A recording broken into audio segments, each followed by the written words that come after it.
Hi, my name is Eliza, and I've always wanted to be a successful author, just like my dad. But I never thought this dream would turn my life upside down and make me question everything. The thing is, my dad hated it when I wrote stories. Every time I wrote something and showed it to him, he'd rip it up and say it was horrible. "Do something else, you idiot! You couldn't write a decent story to save your life," he said to me once.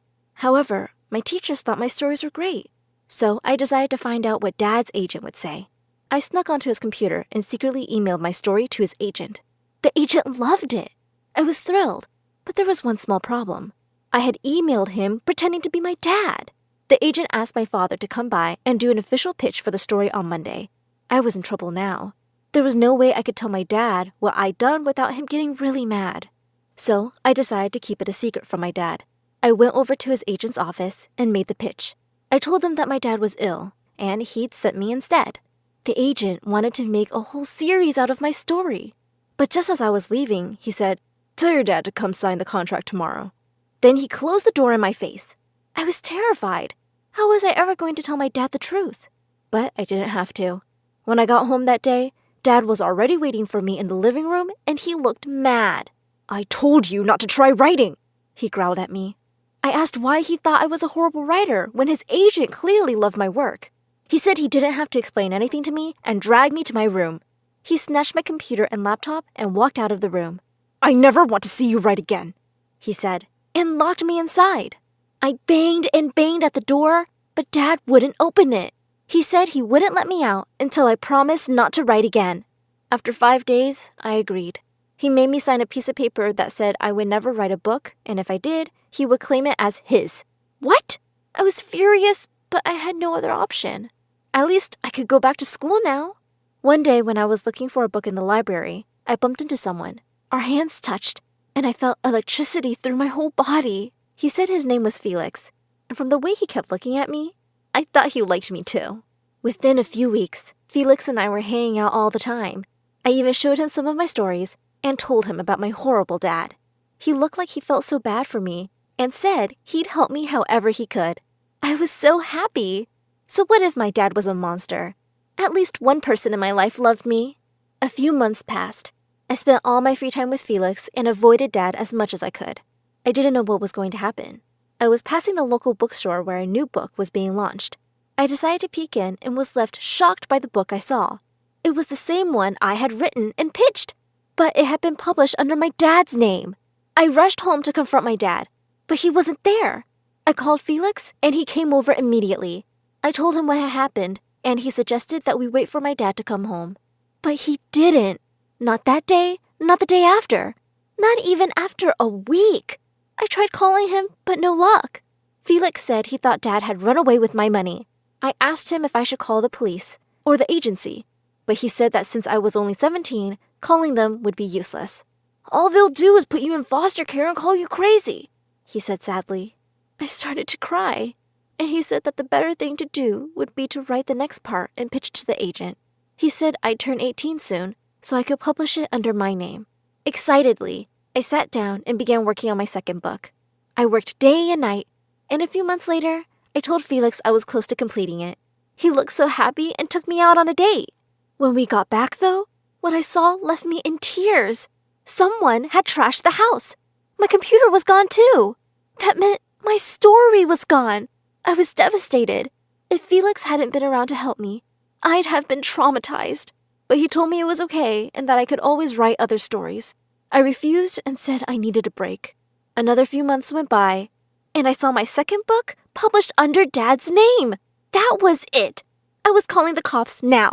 I called Felix, and he rushed home to me. He tried to convince me not to call the cops, but I was determined. There was no way I was going to let Dad get away with this. Not again.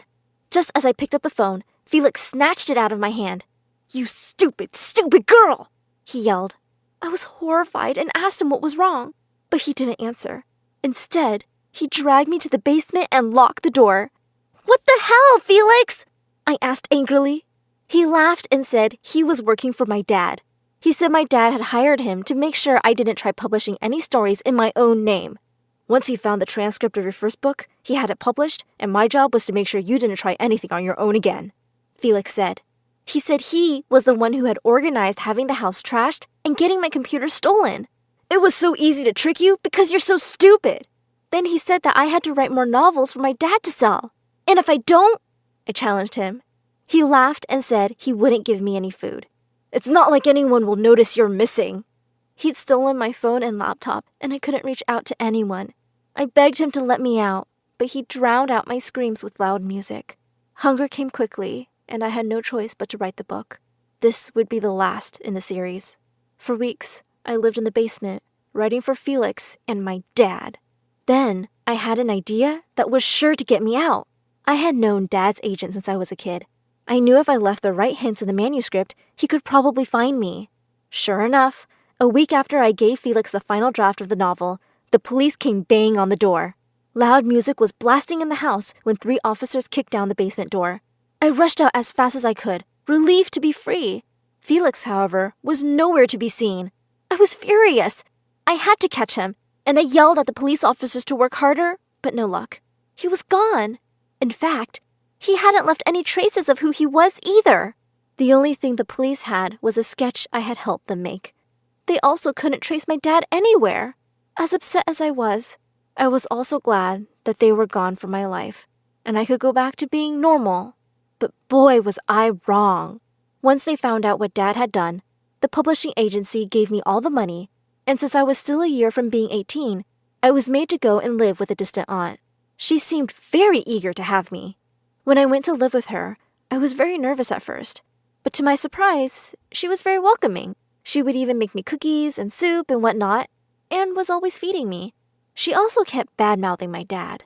One day, my aunt said, "You know, kiddo, I think you deserve a vacation." And she insisted on taking me to a family lodge in the woods. I had a seemingly endless amount of money now, so I guessed we could go. The minute I said yes, my aunt packed everything and put me in the car. "You really are psyched about this vacation, aren't you?" I joked to her, and she simply smiled as she drove us away. A few hours later, we ended up in a very strange and creepy-looking meadow. It was surrounded by huge trees and had no real trail. I checked my phone and realized there was no signal either. I was so freaked out. I asked her about it, and she said, "It'll be a true nature experience." But I had a feeling something was wrong. Later that day, after dinner, I started to feel woozy. When I woke up, I found myself tied to a chair. "Not again!" I thought angrily. I demanded my aunt let me go, and she began to laugh. She said she wasn't my real aunt. My real aunt was a homeless addict who she had let stay at her place. But my real aunt had tricked her and run away with her husband. This woman had traced my aunt for years and had found me instead. Somebody had to pay for the loss and suffering I faced. She started to cry. I was so mad. Why was I constantly around psychos? I asked her exactly what she wanted from me.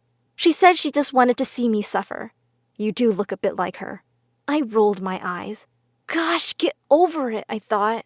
That night, when this woman, Linda, as she had told me, was asleep, I began to look around carefully. After what Felix had done, I had a habit of keeping a small blade up my sleeve, and since she had been acting suspiciously this morning, I'd taken care to sharpen it. I carefully slipped it out of my sleeve and cut the rope that bound my hands. To my utter horror, though, as I was trying to free myself, the chair toppled over and Linda woke up. She screamed at me and lunged forward.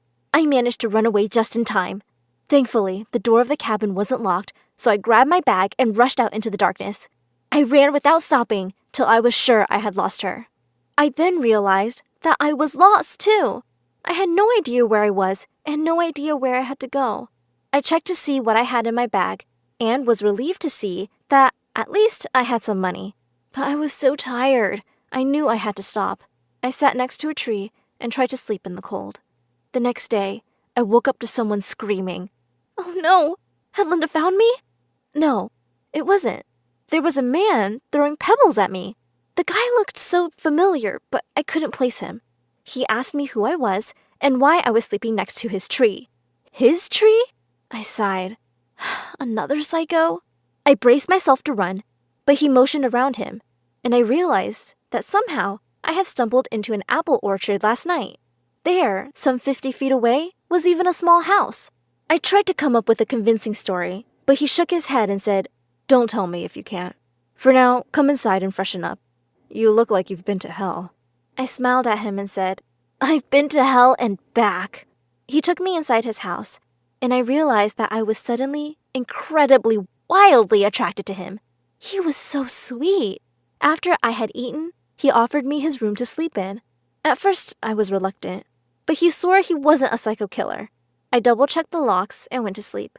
When I finally woke up, I heard him yelling into the phone, "I will never tell you where she is. You're not going to take her away." Immediately, I jumped up. I just knew I had to get out of here. But the room had only one door and no windows. I figured I'd have to trick him. Acting sleepy and normal, I walked out and smiled at him. He smiled back, and for a minute, my heart melted. How could someone with such a beautiful smile be bad? I asked him if I could use his phone, and he said he didn't have one. But I knew what I'd heard. Over the next few days, this guy, Finn, wouldn't leave me alone. He never bothered me and didn't say anything, but he also never let me out of his sight and kept asking me to stay a bit till I was better and he could take me back to where I came from, safely. I still hadn't told him about me, though. There was no getting away from him. So, one day, I went downstairs and found him working in the kitchen. I had to admit, he looked so hot. I stared at him, walked up to him, and kissed him. He kissed me back and held me tight. Then I fainted. Well, basically, I pretended to faint. I hoped he would take me to the hospital or something, but I was wrong. As worried as he was, he didn't take me anywhere. But he did take out his phone to call someone. I was relieved to see him put it on the table. Just as I was about to grab the phone, I heard screaming outside. I jumped up and snuck out. I saw Finn. He was arguing with someone. It was Felix. I knew I had to get out immediately. It suddenly dawned on me that Finn had reminded me of Felix.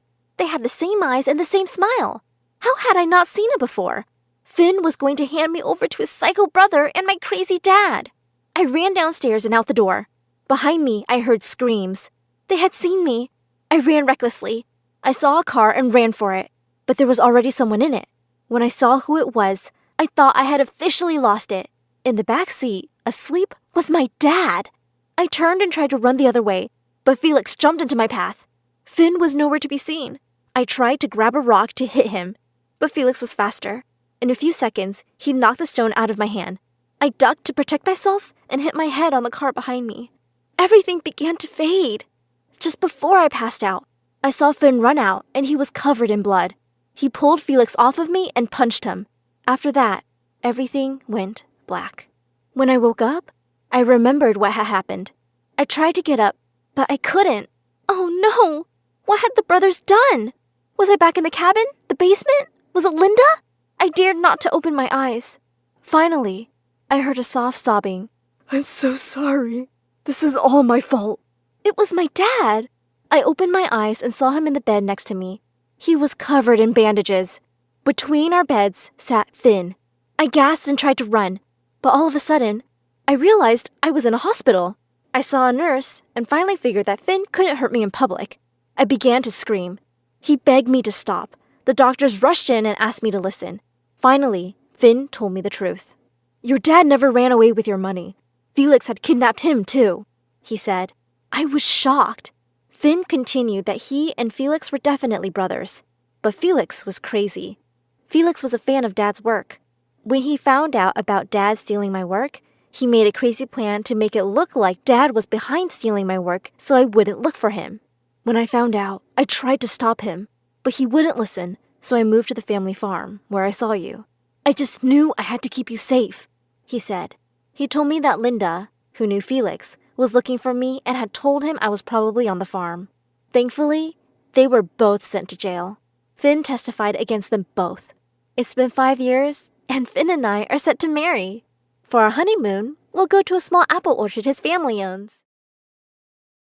Hey friends, I'm Jessica from Pennsylvania. Please like and subscribe. I was born 2 minutes after my triplet sisters, Zoe and Dana. And even though we look alike, Zoe and Dana always made me feel different. They stuck together, wore the same outfits, and even had their own language, just so they could talk about me behind my back. Hosaka Gelago. Kosaka Gelago Mene. What is the deal with you two? You sound so dumb when you talk like a duck. No, we don't. You're just jealous because you're not part of our cool club. Whatever. They were right. I hated being the odd one out. I think my sisters were jealous because I was prettier, taller, and smarter. And when I turned 13, I landed my first modeling gig for an international teen magazine, and we just grew more distant. They begged mom and dad to get them into modeling too, and my parents went out on a limb to get Zoe to walk a fashion show, but she kept throwing tantrums. OMG, this color makes my eyes look small. Is this Diet Coke? No? Get lost then and get me one. This makeup artist looks like a homeless person. Get me a prettier one. It was so bad, they kicked her out and she never got a call back. I don't get it. We're dressed up better, obviously prettier, and yet somehow you get all these great gigs. Ugh, don't whine if you can't get what's mine. And I'll let you in on my secret, but you have to promise me never to tell mom. I walk on my arms 3 times a day, every day, for at least 50 minutes. That's ridiculous. We've never seen you do that. I won't do it in front of you, dummy. It's called a secret for a reason. Walking on hands helps me with my posture, and I walk better on the ramp. It was a lie, of course, but my sisters were so dumb. They tried doing everything, but couldn't even land a handstand. And one time, Zoe ended up falling and crashing right into Mom's $1,000 vase, smashing it into pieces. Mom was furious, and they both ended up getting their butts grounded, while I had the TV all to myself for a good 2 weeks. Absolute bliss. But after that day, they never trusted me, but I couldn't care less. Eventually, they gave up on their dream of ever becoming a model. As for me, I continued being the professional that I was, and I only got more famous. One day while working on an ad, I was a bit confused about my lines. It makes me look hot. Excuse me, this is supposed to be a winter wear commercial, right? The lines are all wrong. Let me see. I turned around and saw Peyton walking in my direction. He was modeling royalty with over 10 million followers on Instagram. I was doing this commercial with him? How did I miss the memo? Say it like this. I feel so hot when I'm wearing these, I can barely feel the cold. You try. I feel cold, hot. No, wait, I can get this right. It's okay. I have that effect on girls. I'm Peyton, by the way. I'm sure you've heard of me. Who hasn't? It's such an honor working with you.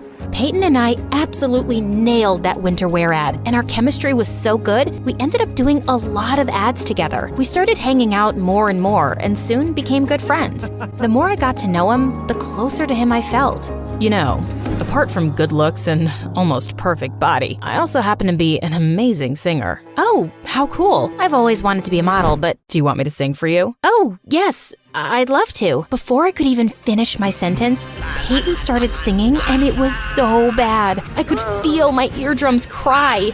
But despite that horrible singing, when Peyton asked me out that evening, I happily said yes. And when my sisters found out, they burned with rage. Seriously? You think I won't know you're talking about me and Peyton? Guess your secret language doesn't make you cool enough to be with someone like him, so I'm just gonna ignore you. Ignore us all you want, but you can't ignore the fact that Peyton is too good for you, and you'll never be able to keep him happy. Say what you want, I'm late for my meeting with my super hot boyfriend. It felt so good to rub it in their faces. The next few weeks were bliss. The news about me and Peyton being an item skyrocketed our reputation, and everyone wanted to sign us up. Life was perfect until my agent booked us for a Christmas ad, and this time they wanted to use my whole family, including Zoe and Dana. I begged my agent not to go through with it, but she didn't give a rat's butt about it. The press is big on this, Jess. If you guys crack this, people will run to get in line for your autographs. Come on, I'm sure your sisters are not that bad. They're horrible. But if this brings more work, then I'll try and give it a shot. I tried to make peace with it, but the next day when the photographers came, Zoe plopped her butt right next to Peyton, and I felt my insides explode. Every time Dana gave Zoe a look, Zoe whispered something in Peyton's ear, and they burst out laughing. What? What's so funny? Tell me too. Forget it. Your boring brain wouldn't get our jokes. It's okay, Jess. I'll just tell you everything later. And with that, Zoe whispered another joke to him. The photo turned out great and did a fab job at making us look like a perfect family. If only they could see my inner rage. As the photographer was packing up, I had some final paperwork to sign. When I looked up, Zoe and Peyton were nowhere to be found. I went to look for them outside when I found the two of them hugging. You know you can tell me anything, right? Thanks, Zoe. Feels like I can talk about anything with you. Thanks for being the perfect friend. Excuse me? I thought I was your perfect friend. Jess, that's not what I meant. Then what did you mean? Can you stop being so pushy? Jeez, poor Peyton is going through so much in life. Did you even know that he has a sensitive throat? He can't sing anymore. Oh, wow. Really? Newsflash, he could never sing. He sang like a toad with a throat infection. You want to be friends so bad? Then go ahead. But I'm done with all of you. Jess, wait. Oh, just leave her. You're better off without her. Peyton kept shouting at me, but I was super mad. The next morning, I was feeling a bit better, so I called Peyton, but he didn't answer. Instead, my agent called me up and gave me the shock of my life. The company we did the Christmas ad for loved Zoe and Peyton's flawless chemistry, and they want to go ahead with them. They want you off the project. Are you kidding me? She's the worst model ever. I'm really sorry, Jess. I was devastated beyond words and rushed to give Zoe a piece of my mind. But when I went to her room, I saw something interesting. Zoe and Dana were arguing over Peyton. You shouldn't keep him all to yourself, okay? We decided I'll get a fair chance to impress Peyton too. Really now? I don't think he's interested in anyone. I mean, look what happened to Jess. She's prettier than both of us combined, and he chose me over her. You don't stand a chance. We'll just see about that. Just stay away from him till I ask him out on a date, okay? Wow, at least they accepted I was better than them. But this was the first time ever I'd seen them argue. I thought this was the worst they could do. But a few days later at the success party of our Christmas ad campaign, Dana walked up to me asking if I'd seen Zoe, and the perfect idea struck me. I think I saw her go upstairs in the study. Oh, Dana, I think she's with Peyton. If I were you, I'd let them be. She's what? I'm gonna kill that witch. Dana looked like a raging bull as she ran upstairs, and of course, I followed. She opened the door dramatically, just as Zoe was about to kiss Peyton. Get your filthy hands off him. Oh my God, Dana, are you crazy? Get out. Not before you tell me what's happening. What do you think is happening? We're making out? And then Dana jumped on Zoe, and the two broke out in a huge fight. Peyton and I tried to separate them. But suddenly, Zoe lost her mind and somehow ended up smacking Peyton across the face. Oh my God, perfect. Peyton left angrily and Zoe followed him, while Dana ran and locked herself in the room. I celebrated with the team alone and managed to impress them so well, they gave me another individual project. That evening, as I went onto the porch to get some fresh air, I saw Dana sobbing silently. Here, drink this. It's vanilla milkshake, your favorite. What?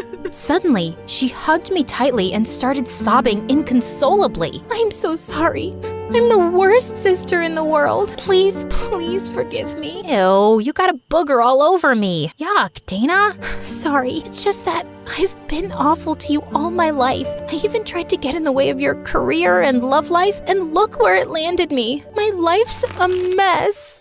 No, it's not. Get a grip, girl. And why are you sorry now? Did you not think about the time you left me alone while you gossiped in Egyptian with Zoe? What? Your dumb secret language? Oh, that was actually nothing. We just said some nonsense to piss you off. It was Zoe's idea. So you're telling me there's no language at all? Man, you guys are evil. Wait, Jess, I know we've been really bad to you, but how about we join forces and get some good old-fashioned revenge on Zoe? You know you want it, and God knows she deserves it. And how am I supposed to trust you? You have to take your chances, but I won't let you down, I promise. I had to admit, that sounded pretty tempting, but I wasn't a spiteful person. Or maybe I was. Either way, I wanted Zoe to pay for butting into my life and stealing Peyton from me. So I agreed. The plan was simple. Every time Peyton and Zoe went out on a date, Dana and I would follow them and tip off the paparazzi to take the weirdest pictures, till one of them eventually got annoyed. It went on for days, till one day, Peyton got so fed up that he turned to one of the photographers with a snarl. Come on, Peyton, how about a smile for the camera? How about this instead? Peyton punching the reporter and Zoe's smirking face was all over the papers and tabloids. He lost most of his contracts, and so did Zoe, since she only worked on his recommendation. Once their professional relationship was over, their personal one soon followed. Dana and I watched as Peyton came over to see Zoe. I can't get any work since that terrible night. Why couldn't you control yourself? It wasn't such a big deal. Of course it's not a big deal to you. You like the attention. I don't. What do you mean? I mean that a small-time dumb model like you would want cameras to follow you everywhere. Wait a minute, maybe it's you who keeps tipping them off. This makes no sense. Oh, it makes perfect sense. Getting photographed with someone as famous as me would be a dream come true for someone like you. Shut up, Peyton. You can't talk to Zoe like that. Why are you jumping to her defense? Did you forget how she took over your life and your boyfriend? Seems like she did me a favor there, because I can do a lot better than a bug-eating idiot like you, and so can Zoe. Now do us both a favor and get out before I knock your teeth in. Peyton pouted and left, and Zoe turned to me. Why did you do that? I clearly don't deserve your sympathy. You're my sister, Zoe. The only person who can talk down to you is me. But I hope you learned a lesson. I did, and I'm sorry for everything. All the times I've been mean to you. Yeah, we're sorry too. We're the ones who tipped off the paparazzi. It's okay. I kinda deserved it, so we're good? Might take me a little while, but I'll get there. Even if it takes us years, we're gonna prove to you that we've always got your back. Triplets. To the end. A few days later, my agent told me that due to bad publicity, Peyton got dropped from his modeling agency. Zoe and Dana worked non-stop to get back into business, and I helped my sisters in every way I could, till they were eventually good enough to land their own gigs. Working together brought us closer. But I think the best part was when we got to go on vacation and just relax and do little things together like chatting and even learning new languages. Agana bina gutke, amuka chukadu. And I opened the door to find the most gorgeous boy ever standing outside. Hello, I'm Eric. We got some of your mail. I came to return it. I just stared at him, dumbstruck, feeling acutely aware of how terrible I looked. Just then, Meredith pushed me out of the way. Hey, thanks. You're such a lifesaver. Haven't seen you around before. I just moved into the house across the street. The big white one with the quadruplets? Yeah, they're my brothers. What? No, they can't be related to you. They're very unattractive. Meredith, can't you ever sugarcoat anything? I am sugarcoating. Did I call them ugly ogres? I am so sorry. It's okay. People have this reaction often. I'll see you girls around. He flashed his beautiful smile at us and then left. Wow, Eric stole his brother's luck, the schoolboy's luck, the neighborhood boy's luck, and his mother's and his father's luck, and the whole town's. I agree. He's beautiful. I hope he's smart and funny and kind too. I'm sure he is. I'd never believed in love at first sight till I met Eric. Okay, maybe love is an exaggeration, but I was crushing on him hard. Freddie, how does this purple dress look on me? Claire, what the? You can't just come in without knocking? What if I wasn't wearing a towel? Well, you are, so unclench your butt. Now, what do you think about the dress? Hey, Freddie, I want your opinion on this red dress. Oh, hi, Claire. I didn't know you were here. Have some respect for my privacy. What are you talking about? Actually, I don't care. Now tell me, I look hot, right? Of course I look hot. I could wear a potato sack and I'd look hot. I can do hot in my sleep. What's the dress for? The party at Eric's place? What, did you think you're the only one who got invited? The red's a bit much for a casual housewarming party, no? Yeah, you're right. It's more of a second date dress. Thanks, I'll look for something else. And your dress looks lovely. I am not your sister, and you can't treat me like this. I am a man. Okay, thanks for the news flash. Come on, Claire, let's go before Freddie has a heart attack. The party was coming up soon, but I knew there would be many guests, and I wouldn't really get a chance to talk to Eric then. So, I decided to drop by to borrow some sugar one evening. But my heart sank when I spotted Meredith and Eric in the kitchen, and they were kissing. I couldn't believe that witch. It was so obvious I was crushing on Eric, wasn't it? Can you give me some mashed potatoes, Claire? I lifted a spoonful and threw it straight at her face. Claire, what the heck? Oh, I'm sorry. You didn't want them on your face? You should have been clearer then. You got a problem with me? What a genius. Since you're so smart, I'm sure you already knew I liked Eric, but you went after him anyway. Yeah, I saw you two kissing. Oh my God, what? You like Eric? I had no idea. You should have been clearer too. Cut it out, okay? You knew. Did not. Okay, so now that you know, will you stop seeing him? No, duh. Are you really into him? Not really. I barely know him, but he's cute and rich and he likes me. You did see that he was kissing me back, right? I flung another dollop of mashed potato straight in her eye and stormed off. Fine, that jerk could have Eric. I wasn't even gonna go to the party now. But on the night of the party, when I heard music floating from across the street, I couldn't help myself. Eric had just known Meredith for 2 days. This battle wasn't over yet. I knew I looked smoking hot as I marched up to Eric and Meredith in her stupid red dress. She looked furious to see me before she turned sickly sweet. Oh, hi. I thought you were unwell and not coming, honey. How are you doing now, honey? I'm good, honey. How are you, honey? I'm great, honey. Do you like my honey, honey? What honey? Honey? The honey, honey. I see no honey. Honey? What's happening here? Don't worry about it. Let's go get some honey, honey. We don't have any honey, Meredith. Honey! You ruined it. You should have ended the sentence with honey. Don't mind her, Eric. You already know she's rude, and she has a vile temper. She once tried stealing money from an old lady and kicked her hard when she resisted. Oh, so that's how it's gonna be, huh? Eric, did you know that Claire is so dumb? I told her when we were kids that if she ate bluebells, her eyes would turn blue like mine. She ate a bunch and then pooped her pants in school. Didn't Meredith tell you she used to fart in the neighbor's jacuzzi just because they said they liked me more than her? It went on for a month. Oh, how about the time you dropped Mom's toothbrush in the toilet and just put it right back? Imagine someone being so awful to their own mother. Meredith has a boyfriend who works in a mental institution, and he steals the patient's clothes from there for her. Imagine doing that to sick people. Claire keeps acting like she doesn't know her best friend is in love with her, and she keeps using him for his money. What? Are you talking about Fred? I've never used him, and he's not in love with me. Oh, please. A blind person can see Freddie's been in love with you since day one. Shut up! You shut up. How about you shut the heck up? Not till you shut up first. I pushed Meredith out of my way, but I ended up pushing a little too hard and she crashed straight into the punch bowl. She got up and charged me, and we landed straight on the food table. As Eric was trying to pull us apart, Freddie suddenly ran in. Claire, Meredith, stop! Your mom, she isn't okay. You gotta come now. We ran outside to see Mom unconscious and being wheeled into an ambulance. Since Freddie's dad was a neurosurgeon, he took Mom's case and ran tests for weeks to discover that she had some inflammation in her brain for unknown reasons, which had sent her into a coma. Freddie's dad decided to enter her name in a clinical trial for rare brain diseases since she met all the criteria. But what's it gonna cost us? We take one pro bono case for the trial, but there will still be other hospital expenses. And you girls will have to figure out something soon. Do you have any relatives?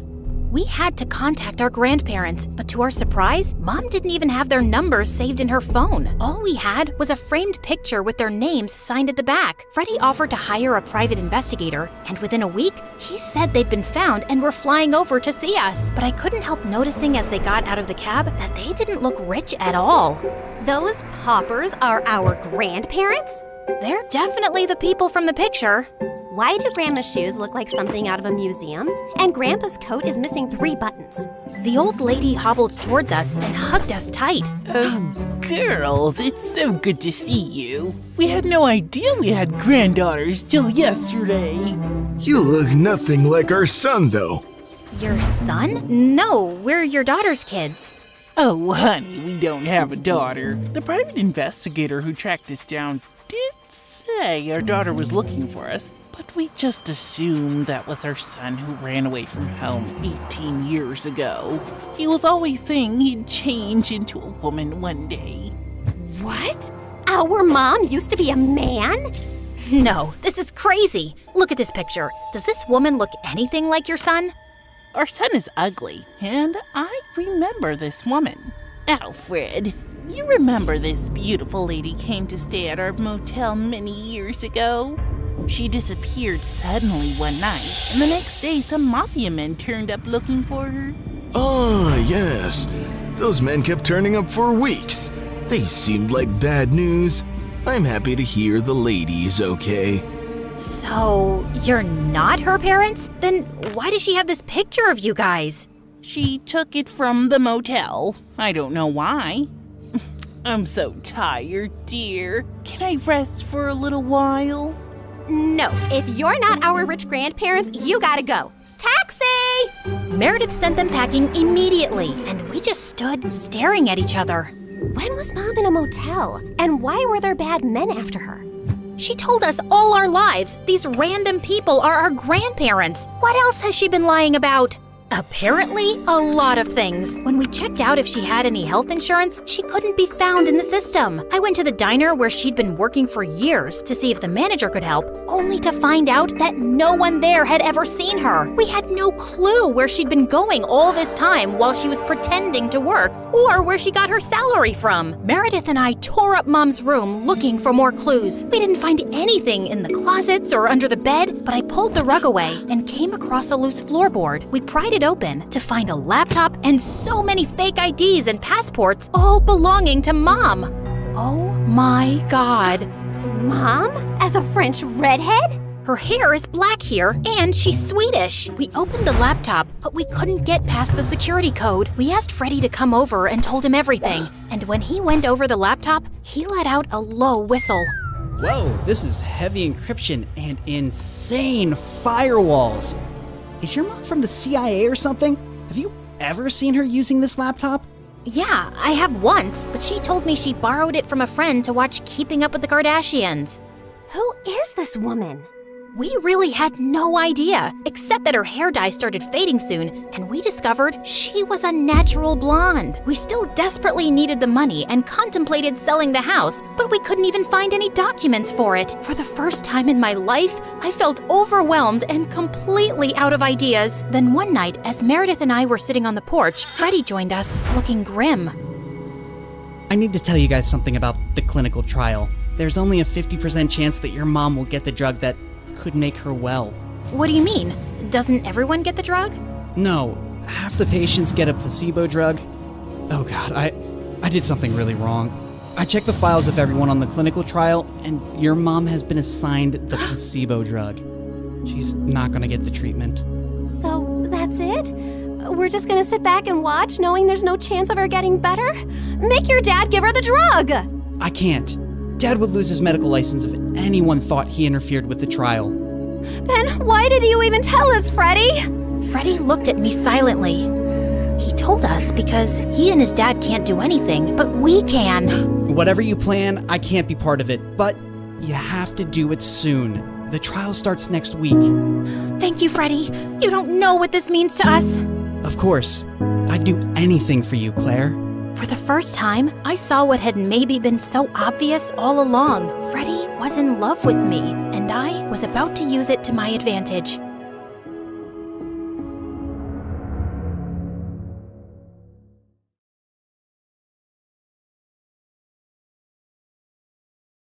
I can't believe I agreed to do this. Oh, come on. Don't be a coward. We're going into the school now, get to the printing room, steal the semester's exams, and leave. It's that simple. And you're sure you hacked the school system. And the surveillance system is definitely off. And yes, everything is off. The cameras, the internet connection, the electricity, everything. Now let's go. We climbed the main gate and got into the school building. It was pretty dark, and honestly, I was terrified. But I couldn't say anything to Michelle. She was my sister, and as a cheerleader, she was gorgeous. But she was so weak-hearted. Everything was going according to plan. We got into the printing room, found the exams in the first drawer, did our happy dance, and were just about to leave when we heard a voice behind us. Well, look who is here. Is she who I think she is? I think she is who you think she is. This girl knew everyone's secret in the school. The girl who knew my secret. She could expose me in front of Michelle. We both turned around, forcing a smile. Layla? Emily? She shut the door, dragged a chair, and sat on it like a queen. I didn't expect any guests tonight. You stay here every night? Oh no, only on the weekends. What do? Communicate with ghosts? I could see the anger on her face. She stood up and took a deep breath. She's joking! You know her. Don't take anything she says seriously. Her face lit up and she batted her eyelashes at me. I will forgive her only for you. You sweet, sweet girl. She came up to me, put her hands on my face, and kissed me. Oh, I've waited for months for this moment. Oh, 1 second. I should write this in my diary. She took out a notebook from her bag and started writing. She was humming a familiar tune. Suddenly, Michelle started screaming and calling for help, but I was sure no one was going to hear us. The room had no windows, and the school was practically in the middle of nowhere. And now there was no signal, no internet connection, no electricity, all thanks to me. Layla didn't move and kept calmly writing in her diary. When she was done, she brought another chair. Come, Emily, come, sit next to me. If you ever leave your place, I swear I'm gonna. I got up and sat next to Layla. Then she took out some snacks from her bag and shared them with me. We're not going to share anything with Michelle. She's a bad girl. I nodded my head in agreement. I had to figure a way to leave this place. So I said, I need to go to the bathroom. Babe, you can go. You don't need my permission. I didn't even lock the door. Did you see me doing it?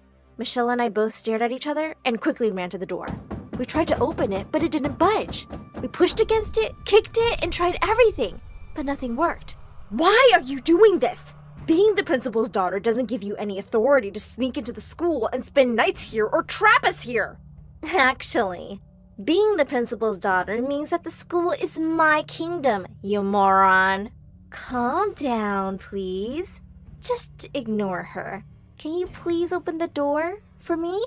Babe, I told you, I didn't lock it, I swear. But don't worry, I have a solution. She took out a bottle of juice, drank it all at once, and handed it to me. Here, take this. You can do it behind the closet.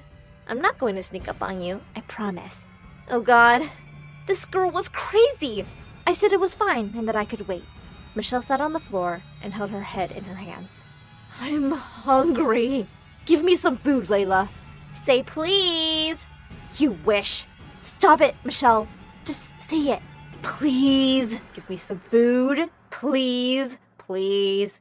Please. Please. Happy now? She gave her food and she started eating like a hungry monster. Layla looked away disgusted. I tried to reason with her. I really appreciate that you like me, although I'm not as good looking as Michelle. Oh no. I'm sapiosexual. I find intelligence so attractive. Yes, I do think you're so smart too. And I believe a smart girl like you knows that she should open the door now and let us go. She got up looking furious and said, Oh my God! I said I didn't lock it! Are you stupid or blind? Immediately, I tried to calm her down and tell her she was right, but she whispered in my ears, I know your little secret. Then she pushed me to where Michelle was sitting. I don't like stupid people. Go sit next to your stupid sister, you stupid creature. Can't believe they say you're a genius. Michelle got really angry and said, Oh yeah? Why should we obey you now? You're stuck here just like us. So shut up or else. Layla looked terrified and started crying annoyingly. She stood up and started kicking and pushing the door. I swear, I'm gonna tell Daddy when I'm out of here. I was about to tell her to not even bother opening the door when suddenly the door flew open. Michelle and I ran to the door, pushed Layla out of the way, and went straight to the main door. It was locked. We checked the classroom's doors, and they were all locked. The bathrooms, the teacher's room, the principal's office, everything was locked. We were stuck in the hallway. Michelle started screaming again. The echo was the only reply. Michelle ran to Layla, screaming, If you don't open the doors, Layla, I'm gonna... I ran after her and managed to stop her from attacking Layla. She collapsed on the floor and started crying. I'm sorry. I locked all the doors when the power was out. I was afraid someone was going to hurt me. I locked them and threw the keys under the doors into the empty rooms. So, you chose to lock the doors and trap yourself instead of running away, you airhead? I stood between the two of them. I didn't know what to do. I even felt sorry for her. I don't know why, but she seemed lost and helpless at that moment. I looked at her when I noticed it, the picture above her. It wasn't there when we first entered to get the exams. This was my school, and I was sure this picture was never there. I asked Michelle if she saw it before, and she said no and told me to leave her alone. I took a close look at that picture. It was the principal. He looked younger, holding a gold cup, and the number 1993 was engraved at the bottom. Layla, did you hang that picture? Layla stopped crying and fell silent. I told her to speak, but she didn't reply. I ran to the printing room and looked for her bag. I took out her notebook and started reading. Oh my God! Put it away, Emily. I was shocked and speechless. What's going on? Michelle stood there silent. Let's talk. There is nothing to talk about, Em. Now the three of us are stuck here, and there is nothing we can do about it. Okay. Bring Layla, and let's sit here in this room and stick together. The two of them joined me, and the three of us sat there in complete silence. Layla took some more food out of her bag, and when she was about to take her first bite, she fell asleep. You like her? She wrote that in her notebook. You used to go to her house and sing under her window? Is that the same song she was humming? Oh my god, who are you? Why didn't you even tell me that you were into girls? Tell you what, that I loved her from the bottom of my heart, and she kept rejecting me because she was so into my sister? Yeah, that must have been hard. So, you do have feelings? Sing to her? To her? Girl, she's crazy! Oh, stop it. I like tough girls. Whatever, I'm going to sleep. Such a crazy girl. I also felt sleepy. I leaned to the wall and closed my eyes. Why did she hang that picture there? I was a light sleeper. I woke up in the middle of the night when I heard some noise. I saw her looking through the drawers. What are you doing, Layla? She froze. I couldn't sleep. I just wanted something to read. I got up, headed to her, and snatched the paper from her. I almost passed out when I saw what was written on the paper. The number 1993 was written all over the paper. I yelled at her and demanded to know what was going on. But Layla said, Honey, I know your secret. I'm the one who should be yelling at you right now. So shut up or I'm going to tell Michelle everything and I'm sure she will finish you off in a flash. I gulped. This girl was evil. I can't believe I felt sorry for her just hours ago. She got back to her place and fell asleep holding her bag tightly. I stayed up all night. I couldn't sleep thinking about everything. The picture, the number 1993, her notebook, and God only knew what else her bag contained. When Michelle woke up in the morning, the first thing she did was run to the main door. It was a translucent glass door, and Michelle started screaming and kicking it. Then Layla came and joined her. I stood behind them. There is no use! No one is going to hear or see you. Then Layla turned to me. Oh yeah? Why did you want to get the exams, huh? You're a genius. You can get A+ easily. Why did you do all of this? Think about it, Michelle. What is your sister up to? Oh my god, was she going to say it? Michelle froze and stared into my eyes. You can have me but cannot hold me. Hard to gain me and quickly lose me. If treated with care, I can be great. And if betrayed, I will break. I looked deep into her eyes. Trust. I was going to ask her why she mentioned trust now and if she knew anything about my secret, when the annoying Layla said, Oh, you're her? Oh my god, you're her! Who? The Great Buffalo, the famous writer on Wattpad. That's her last riddle. She just posted a part of her novel last night. I can't believe it's you, Michelle! And she started hugging her and touching her face like a psycho. Now that you know, please, we should keep it a secret. I'm not planning to reveal my identity. Yes, babe! Come on, let's go inside. I still have some food. Let's feed our amazing writer. While they walked beside me, I looked at Michelle in disbelief. The Great Buffalo? Really? I followed them. Okay, since everyone has a secret here, obviously, I think we should all start telling the truth. No more secrets here. Oh, I have a huge secret. I know a way to get out of here. Seriously, Layla? And you waited until now? Don't yell at me, idiot. Yes, and I'm not going to say anything until Michelle tells me what will happen in the last part of her novel, Stuck in the Printing Room. Wait, what's the name of the novel? Stuck in the Printing Room? Michelle? Did she plan all of this to get inspired to finish her stupid novel? Layla told me to shut up, and Michelle totally ignored my question. They both started discussing her novel, and Layla handed her a pencil and a notebook. Layla was all over her. One minute she was hugging her, and the next she was giving her a shoulder massage. I got disgusted and got up to leave. When Layla said, Oh, by the way, Dad told me there is no school for the following 2 weeks at least because of the virus. They made their final decision last night. I turned around looking super angry. And you waited until now to tell us, you psycho? I was about to attack her, but this time Michelle came to her rescue. Calm down. She said she has a way to get us out of this place. Don't upset her. Get your hands away from me. I don't trust you anymore. Which side are you on? I'm with the one who will get me out of this creepy place. I didn't reply. I knew she was right. I thought we would be leaving this place in 2 days when school started on Monday. But since it was now more than 2 weeks, I had to do something. Fast. Just finish your novel, woman. I left the room and started wandering around. I needed to be away from these two. I reached the janitor room, and I knew it was locked, but I just wanted to try again out of boredom. I opened the door, and it opened. I was shocked and quickly ran into the room to open the window. I saw a group of boys playing soccer in the yard behind the school's building. I was about to shout at them and ask for help when I backed off, closed the window, and got out of the janitor room. I can't leave now. I have something to fix first. I looked at the principal's picture and threw the baseball at it. I broke its glass. Michelle and Layla left the room when they heard the noise and looked shocked. Oh my God! You broke Daddy's picture! How dare you, you fool! Oh yeah? What are you going to do about it? I swear, when I'm going to tell your secret to everyone, I'm going to ruin you. You know what? I really don't care if you...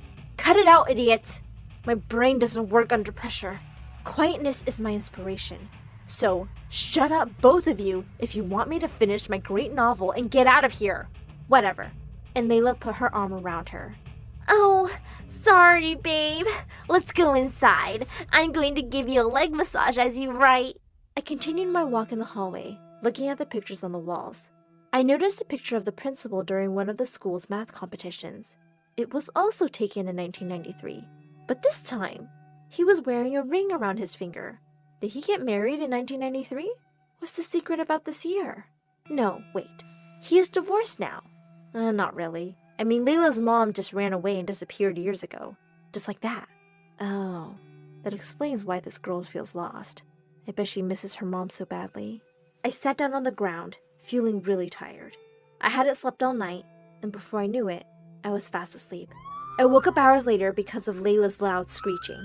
I went to the printing room and saw Layla holding the notebook crying loudly, and Michelle standing there like a scared mouse. That's how you finished the novel? You made them break up? He travels abroad? She gets sick? Then he passes away? Then she passes away after him? What, Michelle? Listen, people pass away sometimes. But Layla's face went pale, and she passed out immediately. We both stared at each other. Give me her bag. I went through her stuff until I found it. I knew she would have it. It's the device I created, Michelle. Oh, how did she steal it? This girl is a genius. I just have to enter the code, and it will cancel everything. The power will come back, the internet connection, everything. Remember the code? Oh yeah, 2020. The best year ever. I entered the code, but it said error. We looked at each other terrified. She changed the code. Then I remembered. I knew exactly what to enter. 1993. And it said access granted. And the power was back. We both jumped with happiness. You genius, I love you. I love you too, sis. The greatest buffalo I have ever met. I have no idea who that is. What? She was faking it? She wasn't that writer? Well, she wasn't as dumb as I thought she was. We both laughed. Let's charge our phones. We took Layla's charger and charged our phones, then called the police. They arrived in minutes and saved us. Layla was still on the floor, and the nurse started taking care of her. She woke and screamed, "Bring them back to life, Michelle!" I can't, babe. It's impossible. She looked shocked and passed out again. When we were about to leave, Michelle stopped me, and with a serious look on her face, she said, "Are you going to tell me now what your secret is?" Oh no. I should have prepared myself for this. How was I going to tell her this? It's about the exams. What about them? I write them. You what? She looked really mad now. The principal and I are partners. I write the exams for him before the day of the exam arrives. Oh, so you're telling me that you already knew what questions were going to be included in the exam and never told me before? Why? And you still planned for all of this and involved me in all this craziness? Why? I needed to test my device and live this adventure and learn something from it since, Run for your life. Michelle started running after me in the school's yard, and I ran like a cheetah. We are still running until the moment you're watching this. No, we're not. Just kidding. Please don't hate me. Thanks for watching my story. Hi, I'm Clarissa, and this is my story. Please like and subscribe. My twin sister Bella and I look identical in every way, right down to the dimple on our left cheeks, and I hate it. Anyone who thinks it's cool to be identical twins is stupid. Mom and Dad thought it was super cute to dress us up in matching outfits all the time, but growing up, it started getting so annoying. No one could tell us apart, not even our parents, so they just called us the twins or the girls. It's like I had no identity of my own. I was just part of a pair. Yeah, we got a lot of buy one, get one free jokes too. Also, it was everyone's favorite game to try and spot any differences. I think this one's shorter. Her nose is bigger, right? Her ears stick out more. Also, if I pinch your cheek, will your twin feel it? If I punch your face, will your mother feel it? You're basically a part of her. We were in the same class in school, and we did all the same extracurricular activities, and there was always so much pressure not to be the worst twin, because everyone made that instant comparison. Clarissa got an A on her maths test. Why do you have a C, Bella? Bella beat you in that race by a mile, Clarissa. Aren't your legs just as long? Why was it so hard to understand that we didn't have matching abilities to go with our matching faces? But by 4th grade, our personalities started changing. I was academically stronger, but Bella was more athletic. We'd both been attending dance classes since we were kids, but I eventually dropped out because she was clearly better. I started slipping into the quiet nerd mold, while she was more outgoing and loud, so she always got more attention. Like on our 10th birthday, Bella got her way, and the whole party was Hannah Montana themed. All my Harry Potter requests were ignored. Mom had baked our birthday cake, and it read, "Happy birthday to our beautiful beauty Bella and Cla." Mom, what happened to my name? Bella told me she wanted this text on the cake, honey, and there just wasn't enough space left. Our classmates were gathered around Bella as they danced away to her playlist. I spotted a new kid sitting in a corner and playing some game. Hey, you think this party sucks as much as I do? Yeah, kinda. Sorry. Wanna play? I was having a really good time, till Bella and her friend started a crazy water fight and attacked us too. And they ruined the boy's gaming console. He left the party crying and never talked to me again. Yeah, Bella always found a way to ruin things for me. Then one day in 7th grade, we found Mom waiting for us at home with an envelope each. OMG, no way. You signed me up for the tween beauty pageant? Oh, thanks, Mom. A flyer for the middle school mathletes? Well, what do you think? One for my beauty and one for my brainiac. It's perfect. It's fine, I guess. From then on, my sister got more and more popular, and I became more invisible. By the time we were in high school, Bella's pageant trophies were on full display all over the house, while my mathlete trophies collected dust in my room. My parents clearly loved to show her off more. Well, at least my mathlete's teammate Eugene thought I was really cool. The way you gave that answer right before the buzzer went off, what an adrenaline rush. You're so smart. You're too nice, Eugene. And you're like a 45-degree angle. You know, 'cause 45 degrees is an acute angle. You're a cutie. Yeah. Good one. So I was thinking, maybe you'd like to have my phone number? I was only half listening because just then, the football team captain Mika walked into the cafeteria. Man, he was some descendant of Hercules. Just sheer perfection. I'd never have the guts to say hi to him, and he'd never notice me. Clarissa? Yes, sure. I'll take your phone number. So you'll call me then? If the need ever arises, then definitely yes. Thanks, buddy. I gotta go to class now. Then one day, things took a bit of a turn when Bella came down with the flu. Oh, my head hurts, and I have a fever. I can't perform at the mall pageant today. Oh, no, my poor baby. Go lie down, and Clarissa will bring you some tea. She can make her own tea, and I'm busy. She's unwell, and you're not doing anything important. Now go. I was so sick of being second to my sister, but when I got back with the tea, I found her snoring, and then I got a crazy idea. Next to her bed was her pageant bag, all packed and ready to go. I grabbed it and snuck out the front door. I was just as beautiful as Bella, and I was gonna prove it. When I got to the mall, everyone was smiling and waving at me. I felt like a movie star. Her dress fit perfectly, and the show went super smoothly. And the winner is Bella. Just as I was accepting the trophy, I heard the most annoying voice in the world. She isn't Bella, I am. Mom couldn't find you at home, and when I saw my bag gone, I knew exactly where you were. How dare you? So what? You're just mad that I could be as good as you any day. Shut up, loser. You mean winner? Bella leapt onto the stage and attacked me. The fight not only lost us the trophy, it also got us banned from all pageants in the area for life. Our parents were furious with me. I was grounded for 2 weeks, and Bella basically pretended I didn't exist after that. She even blocked me on all social media. But at school, it seemed like everyone had heard the pageant fight and people were noticing me more. And I almost turned to jelly when Mika approached me. Hey, not Bella, right? Right. I'm, what's my name? I forgot. Clarissa. I'm Mika, the football captain. I loved that gutsy stunt you pulled at the mall yesterday. We're having cheer tryouts tomorrow. Why don't you come too? Cheer tryouts? Sure. I'll be there. Perfect. But, change your look or something. I want to be able to tell you apart from Bella, okay? Sure, Mika. I've wanted to change my look anyway. I was so excited for a fresh start. At home, I looked up some videos online on how to cut my hair. I decided bangs would be easiest. So I went to the bathroom, plugged in my dad's electric razor, and cut myself some bangs. And they turned out super cute. That was until they moved a bit, and I saw that I'd shaved off my eyebrows too. I was horrified. There was no way I could go to tryouts looking like that. I couldn't even leave the bathroom looking like this. I started rummaging through the cabinets to find something that could help fix my eyebrows. I found a bottle of spray on hair that my dad sometimes used to cover his bald spot. I aimed it at my forehead and sprayed, but it made me look like a caveman with a bushy unibrow. I scrubbed it off just as there was a knock at the door. Clarissa, are you in there? You better not be stealing my makeup again. Just washing my face, Mom. I'll be right out. Oh, I could use my mom's makeup to hide the damage. I found an eyebrow pencil and quickly scrawled them on as best as I could. Then I brushed my bangs over my forehead and snuck quietly out of the bathroom. There you are. Wait, did you just cut your hair? Some people are just desperate for attention. So pathetic. Just trying something different. Mom, I have to go run to the store and get some things for a school project, so bye. At the store, I was lucky enough to find the perfect solution. Tattoo sticker eyebrows. I rushed home with them and went to my room to try them on. Just put them on, spray a little water, and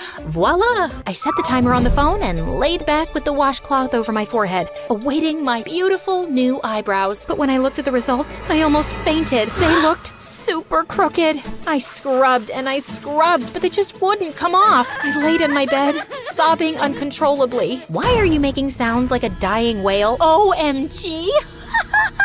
What happened to your face? I just wanted to change my look for the cheer tryouts, but it's all gone so horribly wrong. What am I gonna do? Well, maybe if you hadn't pretended to be me and ruined my pageant career. Wait, that's it. You can pretend to be me. Oh, please, Bella, I need this. Mika himself asked me. You know I've always had the biggest crush on him. Yeah, I've read your Dear Diary sob stories. What? Not important right now. And okay, since you're begging and you look so ugly, it's almost sad. I'll do it, but only if you do my homework for a whole year. Are you kidding? Ugh, fine, I'll do it. Just get me the cheerleading spot, okay? You got yourself a deal, Uggo. Mom let me stay at home for a few days when she saw what I'd done, and Bella left for school the next morning. But I didn't really trust her not to mess things up for me at the tryouts. I needed a spy, so I called Eugene. Hey, I know this is a lot to ask, but I'm really unwell. And I asked my twin Bella to do the cheer tryouts for me. Could you just go and see how she does? I don't know who else I can trust. Of course I'll do it. Want me to drop by later with some soup too? We could watch some MSA videos, or I could show you my cat's pictures. That sounds amazing, but what I have is really contagious. So you'll report to me soon, right? You betcha. You're the best, Eugene. Eugene's report tallied with what Bella told me. She'd performed a flawless audition, and I was in. I couldn't wait to go back and spend time with Mika. Thankfully, the tattoos wore off in a few days, and my eyebrows were coming back, so I could fill in the rest with pencil. I was ready to return to school, but that evening, Eugene told me that he'd seen Bella and Mika kissing, and when she got home that day, she was getting out of Mika's car. I ran down to the living room and opened the window to eavesdrop. Ugh, it's so hard to say goodbye to you, babe. It's only till tomorrow, coochie poochie poo. And that'll feel like an eternity, my Bella baby boo. Ew. And what the heck? The minute Bella walked in, I jumped in her way like an angry lioness. What in God's name did I just see? Oh, you mean me and Mika?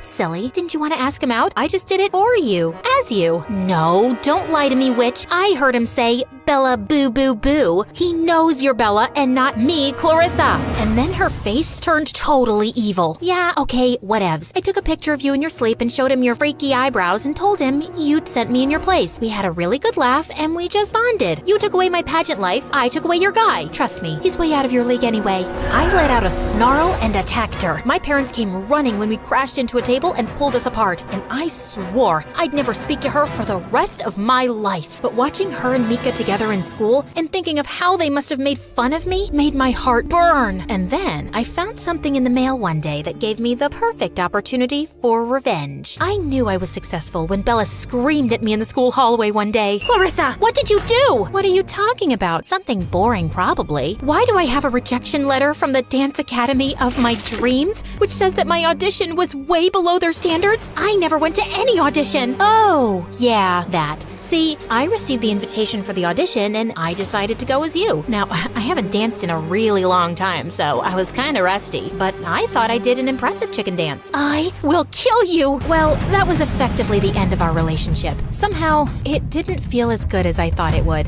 No one at home was talking to me now, and even Eugene seemed distant. Hey, am I imagining it, or are you avoiding me? No, Clarissa, you're not. I just don't like what you did to your sister. What? She started it? No, you started it when you went to the pageant as her. You don't really know everything about us, Eugene. It gets really tiring being overlooked and invisible. Actually, I do know something about that. I literally joined the mathletes to get close to you. I dropped every possible hint that I like you, and you're not so dumb that you didn't pick up on it, but you just used me when you needed me. And now you need me again because I'm guessing other people in your life aren't talking to you. Well, I have a little more self-respect than that. Goodbye, Clarissa. The last few months of high school were really lonely. Bella got into an amazing dance school across the country, but she still didn't seem willing to forgive me. And even though we hadn't gotten along in a really long time, I felt sad that she'd be out of my life soon. But during the summer break, Bella suddenly fell really sick. After a number of tests, the doctor told us that both her kidneys were weak and she needed a healthy one soon. And of course, I was a perfect match. No freaking way. I am not taking her kidney. Are you crazy? Listen, guys, can you give us a minute? When my parents and the doctor left, I turned to her. Look, you need this, okay? I know I did some awful things, and I'm really sorry. And for better or for worse, you're my other half, and I can't lose you. So just shut up and stop smirking, and you're taking my kidney. Say, you're my better half, Bella. Don't push it, okay? Okay, I know I haven't been very nice to you either, and I'm sorry too. I didn't even like Mika that much, so thank God he cheated on me and we broke up. Serves you right, which reminds me,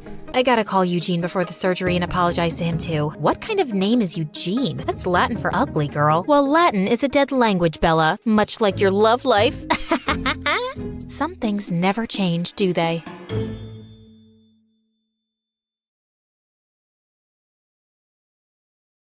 Hey MSA friends, I'm Rain from Belgium, and this is my journey. Don't forget to smash that like and subscribe button. New MSA merch alert, our latest bottles and notebooks are out now. Grab them via the link in the description and upgrade your gear. I've lived in an orphanage for as long as I can remember, wishing for a family of my own. My mom was still around, and she was, well, a bit different. She couldn't take care of me full time, but she'd pop in now and then with her wild stories and crazy outfits. One time, she showed up during lunch with a huge purple cape covered in shiny bits, telling everyone she was on a secret mission. Rain, my star!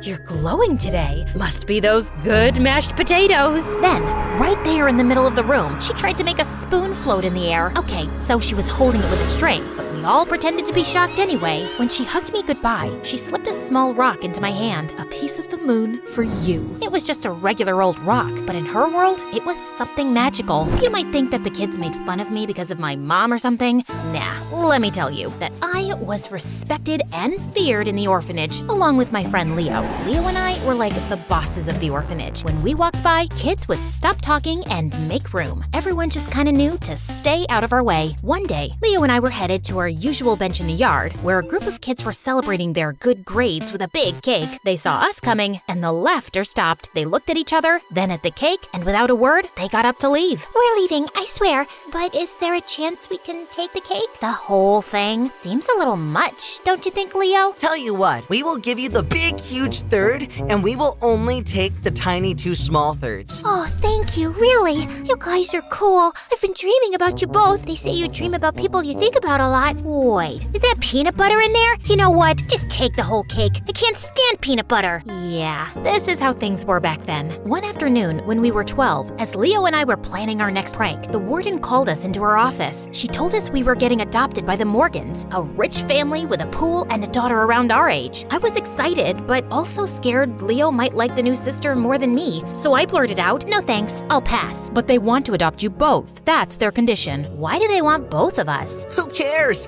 We're getting our dream, being adopted together. And don't worry, I'm not gonna love her more than you. No rich girl can match your wild craziness. So I gave in. When the Morgans came to meet us, they were super nice and smelled like flowers. Look at you two, just adorable. Leo was practically starstruck by the Morgans and began spouting off random facts to impress them. Did you know the country is pronounced Iran and not Iran? Also, I'm a whiz at geography. And hey, fun fact, the Earth isn't round or flat. There's a big chance it's shaped like a donut. I hung back, not saying much, but there was one thing on my mind. Where's your daughter? They pretended they didn't hear me, so I asked louder, and they looked a bit hesitant to answer. Then the mom just said that their daughter Emily was sick. I'm not an expert, but that looked like a lie. Even though the Morgans were nice, something about them just felt weird to me. Leo thought I was making a big deal out of nothing. Chill, they've got an awesome pool. Why are you so crazy about the pool? You're not a sea dog. Hey, I don't mind you insulting me at all, but please keep your voice down. I have a reputation to maintain around here. I just shrugged. Whatever was going on, we were moving to the Morgans' place in a month. A month flew by, and then boom, Leo and I were at the Morgans. It was wild, like stepping into a movie with their huge house and, yes, the epic pool Leo wouldn't shut up about. We had a blast that summer, splashing around and living it up.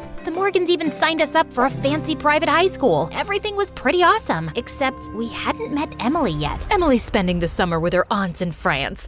She'll be back when school starts. A week before school started, Emily finally arrived. She walked in with her suitcase, looking totally different from what I'd pictured. She was our age, but acted like she was something else. She had this snobby vibe that got on my nerves. And well, it was hatred at first sight. I could tell we weren't going to be friends. Hi, Emily. Sweetie, how was your flight? Mom, stop asking me about my feelings. Just ask sensible stuff, okay? I'm not a little kid anymore. You know, you are a kid, and don't snap at your mom like that. If you want us to get along, you've got to be nicer. Who are you, anyway? Emily, these are the kids we've adopted. Remember? We talked about this. I know why you brought them here, but I'd prefer if they didn't talk to me. I already don't like them. What reason could that possibly be? Let's just say it's better we don't talk. My IQ is 151. I'm a genius.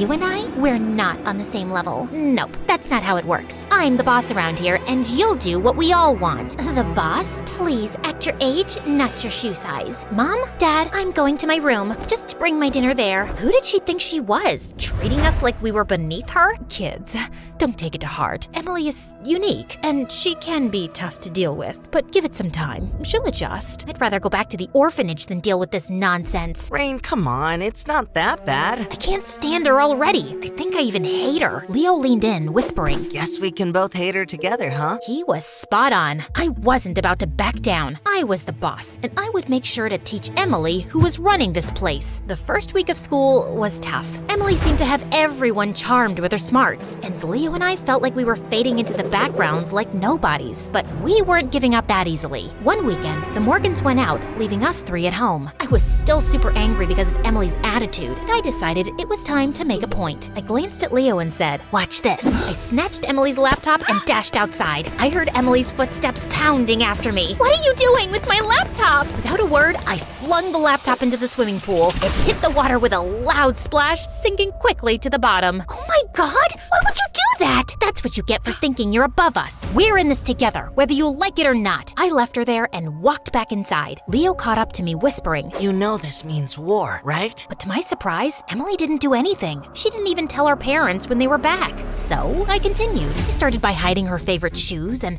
replacing her shampoo with green hair dye. Then, during dinner, I'd imitate her snobby tone, making Leo snicker. Each prank was my way of showing Emily she wasn't the boss of our new home. But she never reacted or even told her parents anything. After weeks of our pranks, Emily started doing something unexpected. She was being nice to Leo. One afternoon, she helped him with a tough math problem he'd been struggling with for hours. I saw them laughing together, and something twisted inside me. What's happening? I thought we were in this together. I know, Rain, but she's really good at math. She just wanted to help. So that's it? She does one nice thing and suddenly she's not so bad? It's not like that. Maybe we've been too hard on her. But you said we'd hate her together. I know, but maybe it's time we gave her a chance. How dare you! I pounced on him, throwing punches. When Emily jumped in to save him, I swung at her too. But just then, my parents burst in. They pulled us apart and kept calling me for a family meeting. But I ignored them, including Leo, the dumb traitor. A week later, Leo approached me, looking serious. Rain, I hate seeing you upset.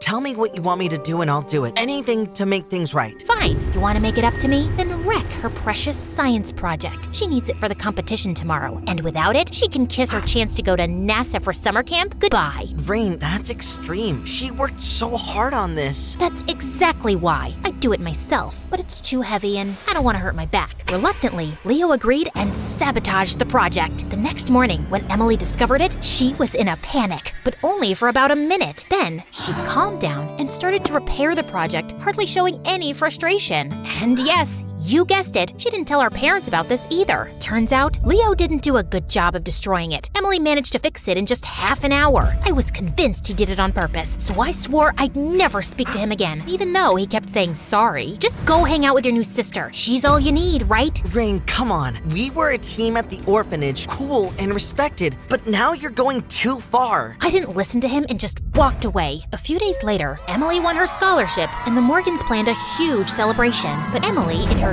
usual snobby way, insisted that I go to bed early and not attend the party. It was so arrogant of her, and it made my blood boil. The night of the party sounded amazing from my room. I could hear the laughter and voices, with Leo out there having a blast, that idiot. Then I had a brilliant idea. I called Mom and told her we needed her show for the party. She arrived 20 minutes later. I was expecting her to ruin the party with her silly acts, but then Leo sent me a photo on Instagram. To my surprise, everyone was actually enjoying Mom's performance. Ugh! That night, I decided to try a new tactic. I'd be nice. My plan was to get close to Emily, understand her better, and then, as her friend, I could easily manipulate her to become her boss. The next morning, I prepared breakfast and took it to Emily's room. Everyone was shocked. Did you put poison in this? Want Leo to taste it first? Leo showed up from behind her door. Obviously, he was eavesdropping. No thanks. I want to stay alive. To my surprise, Emily said the breakfast was delicious. From that day, I was nicer to her. I even tricked Leo into keeping Emily busy so I could set up a birthday surprise in her room. In reality, I wanted to snoop through her things for answers, but I found nothing. Weeks passed, and I was getting along better with Emily. I was secretly messing with her though, like turning off her alarm so she'd miss her weekend lessons and hiding her homework, but I was done with petty pranks now. So one morning before school, I came down crying frantically. I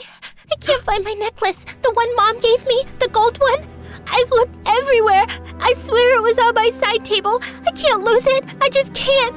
It's the only thing my mom's ever given to me. Everyone in the family comforted me and helped me look, but obviously no one found it. I cried some more on my way to school and kept crying in class too. Yeah, it's a talent I have. I can make myself cry whenever I want. Leo and Emily looked really worried, and as we were heading out for recess, I decided to put the second part of the plan into action. I reached for the gold necklace that was in my pocket all along and pretended to trip over my shoelace. As I tried to break my fall, I grabbed Emily's open bag and it came tumbling to the floor with all its contents spilling out, and in the chaos, I purposely dropped the necklace too. I slowly crept to the necklace and picked it up, and Emily's eyes went wide with shock. This fell out of your bag. You stole it? How could you do this to me? Rain, hold on. Maybe we should talk about this later? No, Emily, you are the biggest witch I've ever met. You have everything. Your fancy parents and your fancy braid and your fancy house, and you just can't share all that with anyone, can you?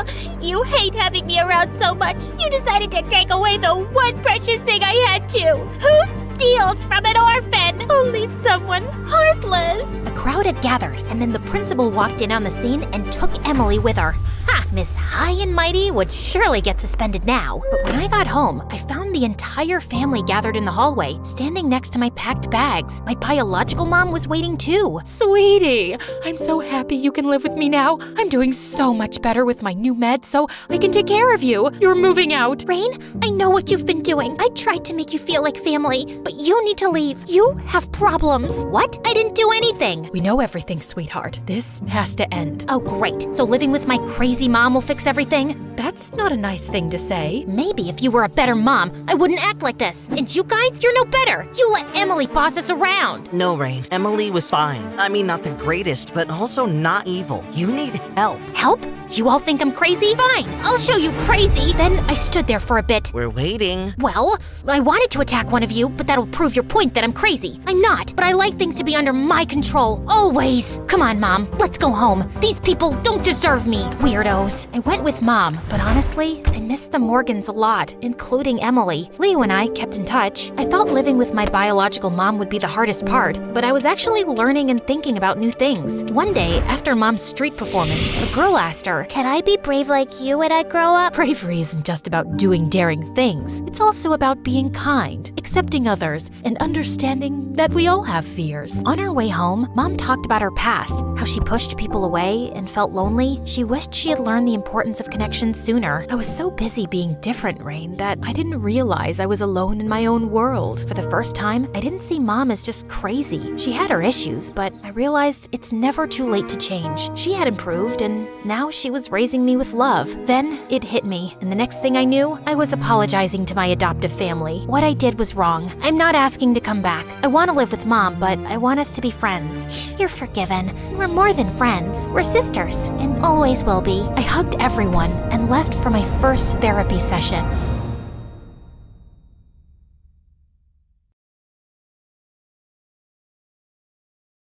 Hi, I'm Giselle, and I live with my parents in France. Please like and subscribe. My dad named me Giselle, which means beautiful like a star. He never loved anyone in the world as much as he loved me. And I guess this is why my own mom never liked me very much. Once in second grade, my geography teacher, Miss Diana, started screaming at a poor girl, and I just hated that she was such a bully. When she was done, she turned to us and said, "Okay, class, so now I think I should jump off a bridge?" And the whole class laughed. "Giselle, what is this behavior? I'll send you to the principal." "And I'll send you to Antarctica. My dad is a travel agent." "How dare you threaten me? You should never threaten people like that." "Sorry, Diana. I thought it was funny." "You should never call your teachers by their first name. This isn't funny." And the complaint letter was sent to my parents. Mom was furious, but Dad couldn't stop laughing at the statements I'd made in class. "Giselle, I know you were defending a girl, but we should always respect our teachers, darling. You shout at me if I spill coffee by mistake, but anything Giselle does is fine by you. You'd forgive her if she ever killed someone." Oh God, honey, do you always have to be so melodramatic? How can you compare yourself to a kid? And she's really funny. Mom just stormed off angrily, and since that day, I started noticing that she'd always talk to me rudely. A few weeks later, it was Dad's birthday, and I went down that evening in a beautiful new dress. The minute Dad got home, I ran towards him. Dad, my new dress. Am I pretty?" And then Mom pushed me aside and showed Dad the watch she'd bought for him. But Dad ignored her completely and picked me up instead. "My princess, no one can look more beautiful than you. Look what I've brought for you." "Chocolate? Barbies? Wow! Mom, see the gifts Dad got for me?" But Mom angrily turned away and left. Why was she always like this? I forgot all about her as soon as Dad and I started to play, and we played a lot. The next day at breakfast, Mom came downstairs wearing a bikini, and she walked in front of Dad. "How do I look, darling? Come, let's dance in this romantic weather." Dad spat out his coffee and burst out laughing. That was a really good joke, but can you please go and put something on? It's freezing and you'll get sick and cause trouble for everyone. He just went back to reading his newspaper, and I saw Mom's face turn red. I felt a bit sorry for her, but why was she acting so silly? She was obviously furious at Dad, but she took it out on me by not giving me dessert that day. And this time, I was angry at her. Give me dessert, now! Nope, don't feel like it. Go ask your dad. I went to the kitchen and climbed onto a stool to reach the cookie jar on the top of the fridge, but I accidentally knocked it down and broke it with a loud crash. Mom came rushing in and started shouting at me. You're such a brat. Look at this mess you made. You're going to clean it up. But I just ran out of there and headed straight to the phone. Hello, Dad? Mom is saying that she hates me and I look like an ugly panda. Dad called Mom back and yelled at her, and I did a happy dance. Years passed and I grew up to be a beautiful girl. Every time Dad or anyone praised my beauty, Mom looked jealous. By now, it was clear. She completely resented me. By the time I reached 11th grade, I'd discovered my love for acting, and I'd taken part in all of the school plays. But there was a mean girl in my class who was always competing with me for the lead roles, Ashley. I'd usually beat her to them, and she wasn't very fond of me. One day in the cafeteria, I saw Ashley bullying this shy kid named Sam. She walked up to him with her boyfriend and took off his thick glasses, snapping them in half. Oh, look at him crying like a kid. Mommy, save me from Ashley. Sam's eyesight was so weak that he couldn't see anything. As he tried to get away, Ashley stuck out her leg and he tripped. He would have landed on his face, but I caught him just in time. Then I picked up a chair and shouted at Ashley, You, touch him again and I'll hit your head so hard your tiny little brain will come out. How dare you threaten me, witch? And suddenly she jumped on me and we broke out into a huge fight. Some teachers came running and pulled us apart, and their moms were called to the school immediately. These girls were fighting like wild dogs. It's unacceptable behavior. My daughter could never do this. She's the greatest child in the world. Oh yes, I'm sure it was Giselle's fault. She's the worst child in the world. You poor baby, how badly hurt is she? Giselle should definitely be punished. This is the last warning to you girls. Don't be weak. Why are you letting Giselle off with a warning? You should suspend her. You can even throw her out of school. Mom! The principal actually suspended me for 3 days, and I was furious. When we got home, Dad was already there, and she started complaining to him immediately. See what your amazing daughter has done. She's suspended from school because she beat a girl so badly for no reason. She nearly sent her into a coma. Shut up. Don't talk rubbish. Giselle isn't crazy enough to hurt someone like that. Yes, Dad. Mom is lying. And she told the principal to suspend me. Ashley jumped on me and I just pulled her hair. How could she go into a coma from that? Hearing this, Dad was furious at Mom and they broke into the worst fight of their lives. Mom smashed half the plates in her house. She was crazy. A few days later, something was published in the news that left everyone really surprised in school. It was a picture of Sam with his dad, who happened to be a world-famous movie director. Everyone knew Sam's dad, but until now, no one had known Sam was his son because he'd never mentioned it. And suddenly, everyone's attitude towards Sam changed completely. He was surrounded by girls all the time. I also liked him, but I'd just see him from a distance. Even Ashley the witch apologized to him one day. He forgave her, and after that, the two would be hanging out together so often. A week later, it was Valentine's Day, and I came to know that Ashley had dumped her boyfriend. She walked over to Sam in the cafeteria and said, "This rose is for the most handsome boy in the world. Will you be my Valentine?" No boy ever refused Ashley because she was so pretty. But to my shock, Sam just took the rose from her and walked over to me. I've been waiting to do this since the first time we've met. And what day is better than Valentine's? You're the prettiest, loveliest girl ever. Will you go out with me, Giselle? Yes, of course, yes. Then he lifted me into his arms and twirled me around as everyone cheered for us. Ashley was so embarrassed and angry, she ran away from there crying. I started enjoying my relationship with Sam. He'd pick me up from my place, and then we'd go to parks and malls. I could see Mom's jealous face whenever I'd come back with gifts.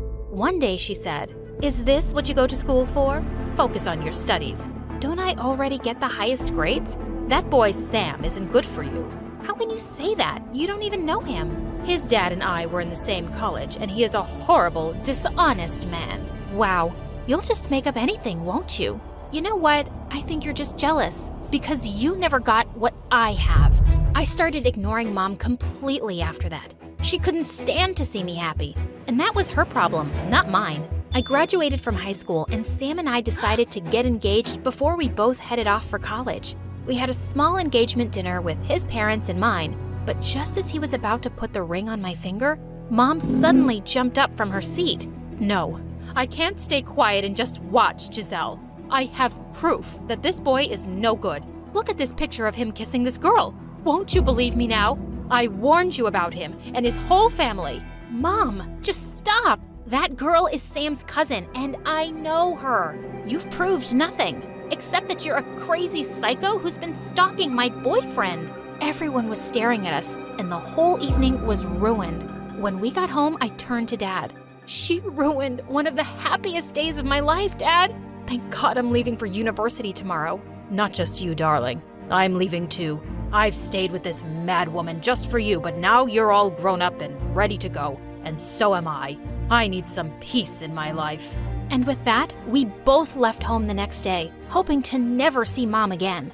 A few months later, Dad told me he was getting married again, and I was really happy for him. After Sam and I graduated from university, we decided to get married. I didn't want Mom to ruin my big day, so I didn't invite her. But to my shock, Dad didn't come either. He just sent me a huge wedding present with a note, "Sorry I couldn't make it, honey, but I can't leave my wife and newborn son alone right now. Love you and hope you have an amazing day." That was a big blow to my heart. He'd never ignored me before, and I was so angry at him. I called him, but he didn't even pick up. Sam's dad soon signed me on for a movie, and the very first one was a success. I shot to fame fast and was soon traveling all over the world for shootings and premieres. I was away often, and over time, I felt Sam was growing really distant from me. Like once I was in town on my birthday, and all he did was laze around on the couch as usual and watch football all day. Sam, today's day is over. It was my birthday, and you didn't even wish me a happy birthday. Oh, I forgot. Happy birthday, dear. And then he just turned his face to the TV again. This kind of stuff happened all the time, and I felt invisible. And sometimes it made me think of how Dad must have made Mom feel, and how I'd never realized it before. To distract myself, I worked even harder, and within a year, I was nominated for a big award. But Sam didn't even show up to the award ceremony. And when I got home, I found him having a huge party at our place. Oh, I thought you were out of town, babe. Come, meet my friends. Out of town? I was at the award ceremony, and you weren't there. That was today. And why did I need to be there, Giselle? Did you need me to carry around that tiny award for you? Do you even care about me? Or am I just a money-earning machine for you? You don't even have a job, and all you do is spend my hard-earned money. Your hard-earned money? Anything you are today is because of my dad and my connections. And look at you now, acting all high and mighty with your award and your expensive dress, which, by the way, looks awful on you. Everyone in the room looked at us. I was embarrassed like never before. Suddenly, the scene of Dad laughing at Mom and insulting her flashed before my eyes, and it was the worst feeling in the world. Really? You made me? Then why couldn't you make something of yourself, you useless potato? Saying that, I just pushed him aside and stormed off to my room. I could hardly sleep that night. I was so angry at Sam and at Dad. The next morning, I woke up to a message on my phone. It was from my bank, saying that all the money from my account had been withdrawn. What the heck? Sam, you took all my money? Why did you even need such a big amount? I had some debts to pay off. Partying can be expensive, man. You'd know if you ever had fun. What? You're the biggest jerk ever! I wish I'd let Ashley have you. You deserved her. Yeah, she was prettier, but whatever. Get lost now. I grabbed him by the collar and punched him hard. Just then the cops arrived at our door because I'd already called them and reported him for theft. He left shouting and screaming, and it was the best I'd felt in years. And then I left to see my mom. When I arrived at my old house, Mom was completely stunned to see me. Oh my God, Giselle, it's been so long. You're even more beautiful than I remember. And suddenly, I just burst into tears and ran to hug her tight. She asked me what was wrong, and I told her everything. I'm so sorry, Mom, for never realizing how Dad made you feel, for not listening to you about Sam. You warned me, but I grew up never trusting you to be happy for me. It's not really your fault, Giselle. All those years I was angry at your dad, and I took it out on you by never showing you affection. It's taken me years to get over my resentment and realize I should never have ruined my relationship with you over someone who never loved me at all. I'm here now, Mom. Do you think we can start over? I've been waiting to hear those words for so long, my darling.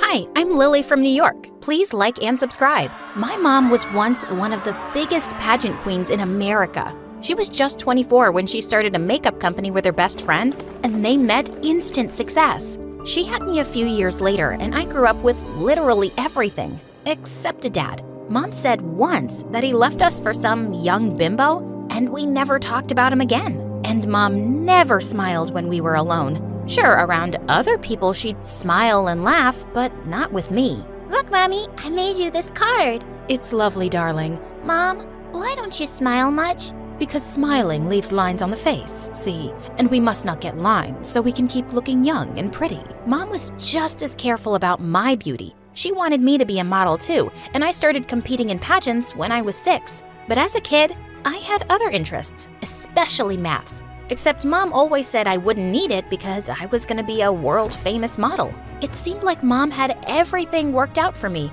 including who I was gonna marry.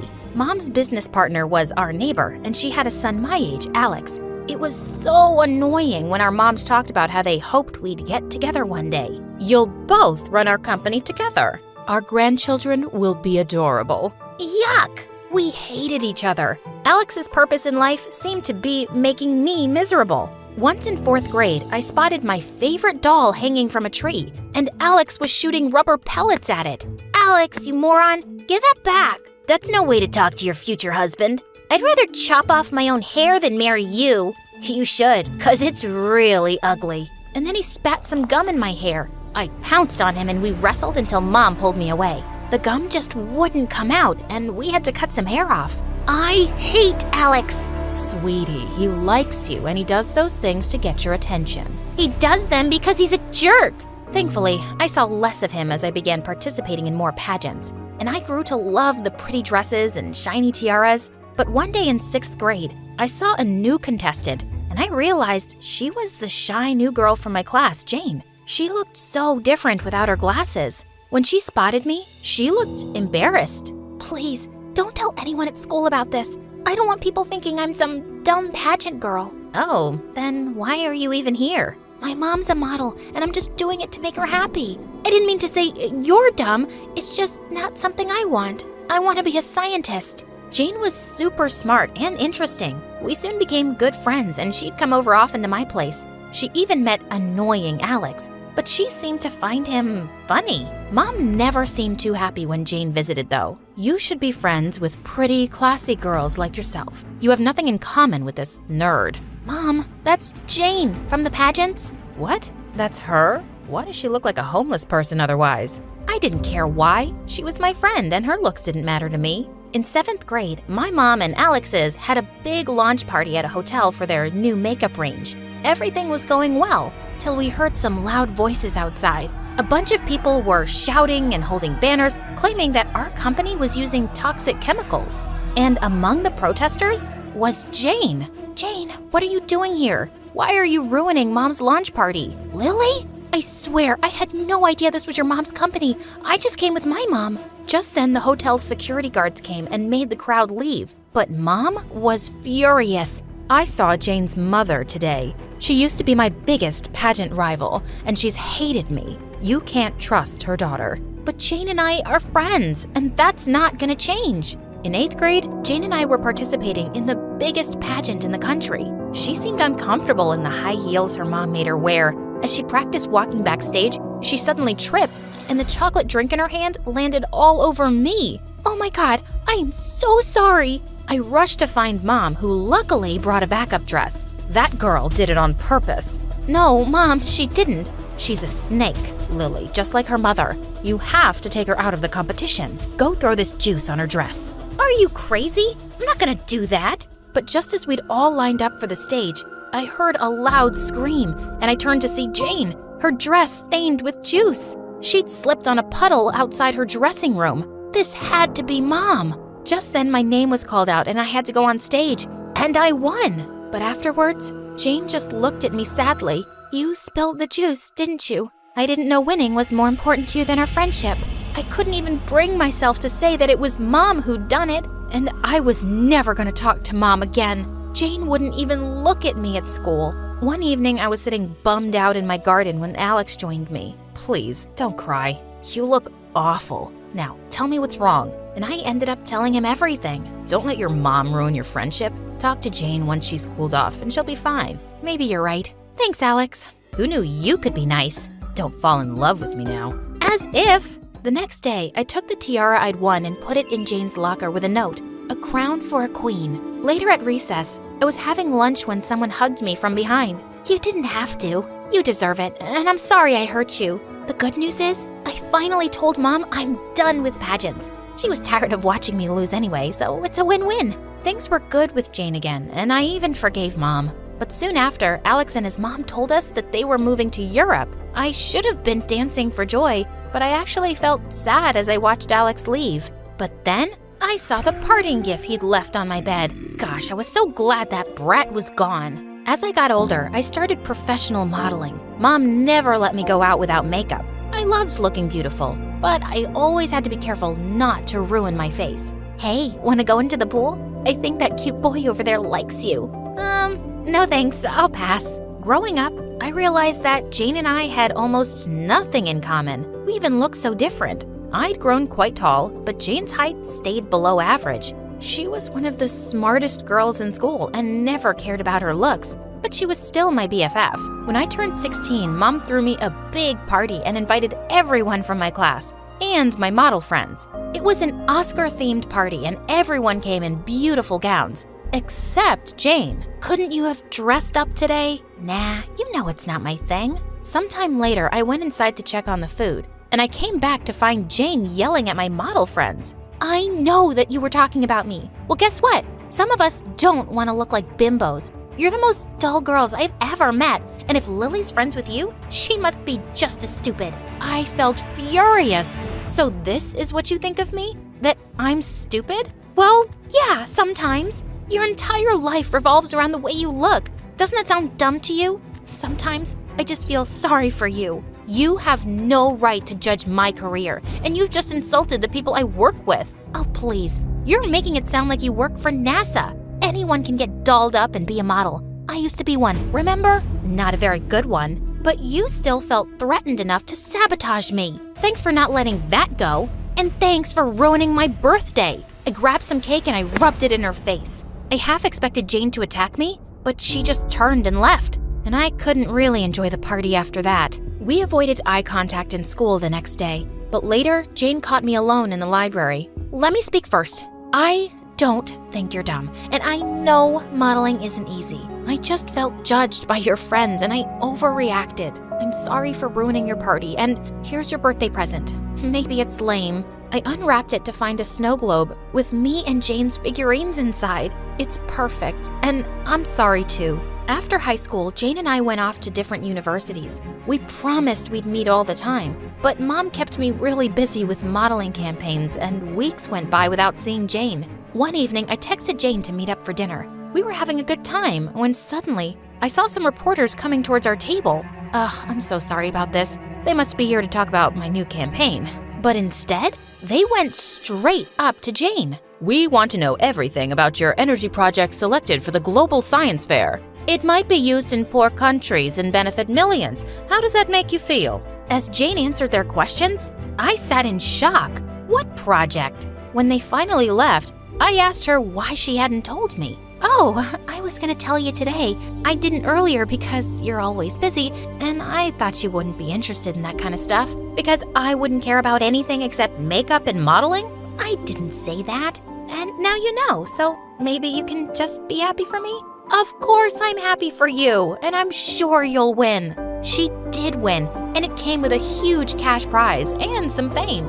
She was given a medal by the mayor, and people in town kinda treated her like a celebrity. She was more famous than me now, and sometimes it bothered me. That summer she was in France for an internship, and I met her after 3 months. Her looks and wardrobe had improved a lot. Guess who I met in France this summer? I turned around to see a boy joined our table, and I couldn't believe it. Alex? Gosh, it's been so long. Wow, Lily, you look amazing. He looked pretty good himself. He told me that he and his mom were moving back to town, and I felt thrilled. Moments later, he left the table to attend a phone call, and Jane turned to me. He's really cute, isn't he?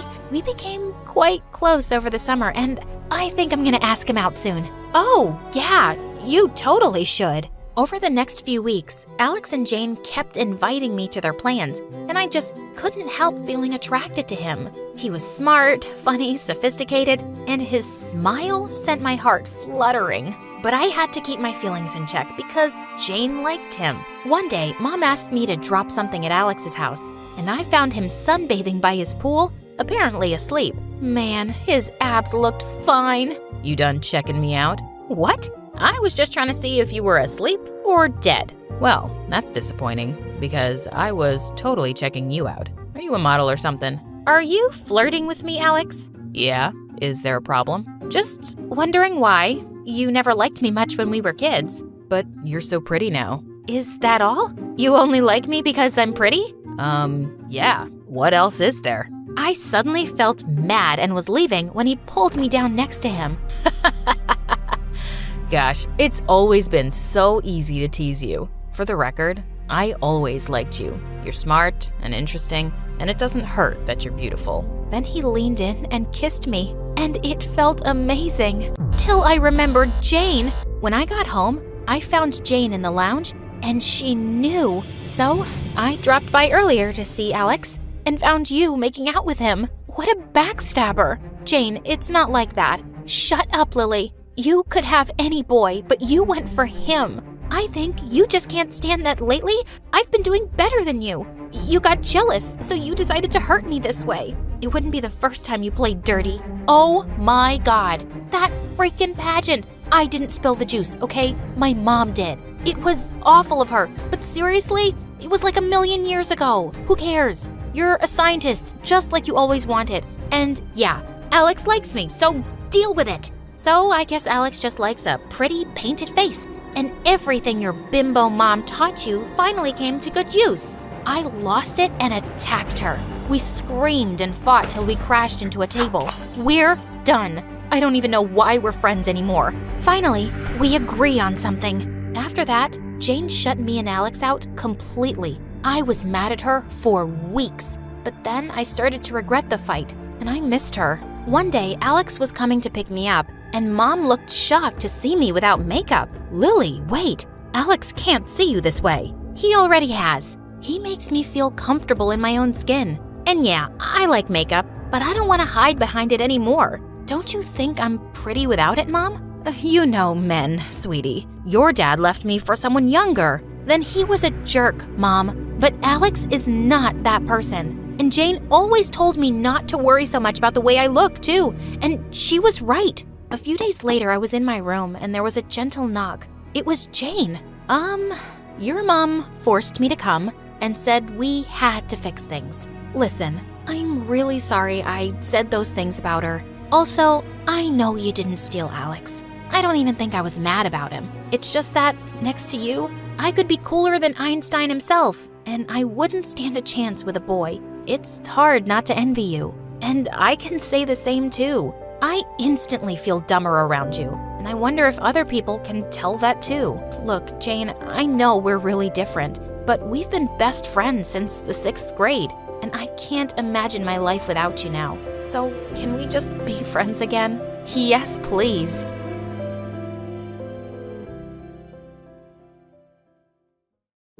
Hi, I'm Monica from California. Please like and subscribe. I was born to middle-class parents. Dad was a lawyer and Mom was a sculptor, and unfortunately, she wasn't as good as she thought. Is that a monkey's butt, Mom? Yes, it represents freedom. You won't get it. I don't think anyone will. Growing up, I was closer to my dad. He would read to me every day and tuck me into bed, while Mom stayed in her room making weird structures from mud. Every time Dad asked her to get a real job, she would lock herself in and not come out for days. One evening after an argument with Dad, Mom left the house in the middle of the night. We searched everywhere and found her in the park, crouching under a tree. What took you guys so long? Look what I made. Mom, we were going crazy looking for you. Oh, but I was right here, darling.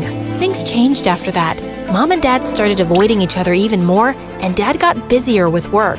I started reading to keep myself distracted, and by 17, I'd read almost all the books in Dad's library.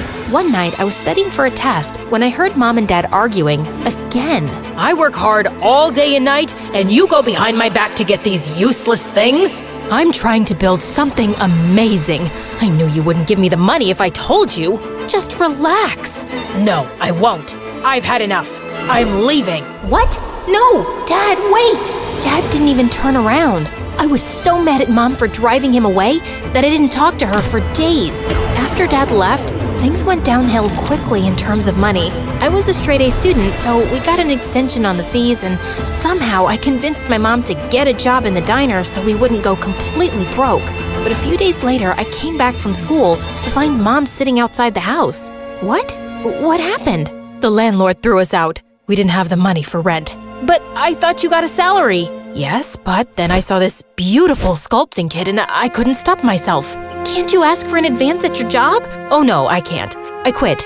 Waiting on people is not my thing. You quit? Mom, are you crazy? We're homeless because you spent everything on those stupid supplies. This is not stupid. This is my dream. And what about my dreams? You know I want to study law. And you know what? It's my fault. I should have known better. The look on Mom's face broke my heart, but I was too mad to think straight. We took our luggage and moved to a motel nearby, and I spent the whole night applying to every part-time job on the internet. That's when I came across an ad asking for a babysitter for 10-year-old twin girls. The money was good, so I applied, and luckily I got a call back almost immediately, along with an address. The place was in the middle of nowhere, and as I stepped inside, a can of juice went flying past me, almost hitting me in the head. This is cranberry. I'm allergic to this. You want me to die, don't you? Hello? I'm talking to you. Sis? I think she's finally gone crazy. What do you think? Should we kick her out too? The poor maid stood still like a rock, staring at the floor as the two brats screamed at her. I could see tears rolling down her face, but her expression remained cold as ice. Hi.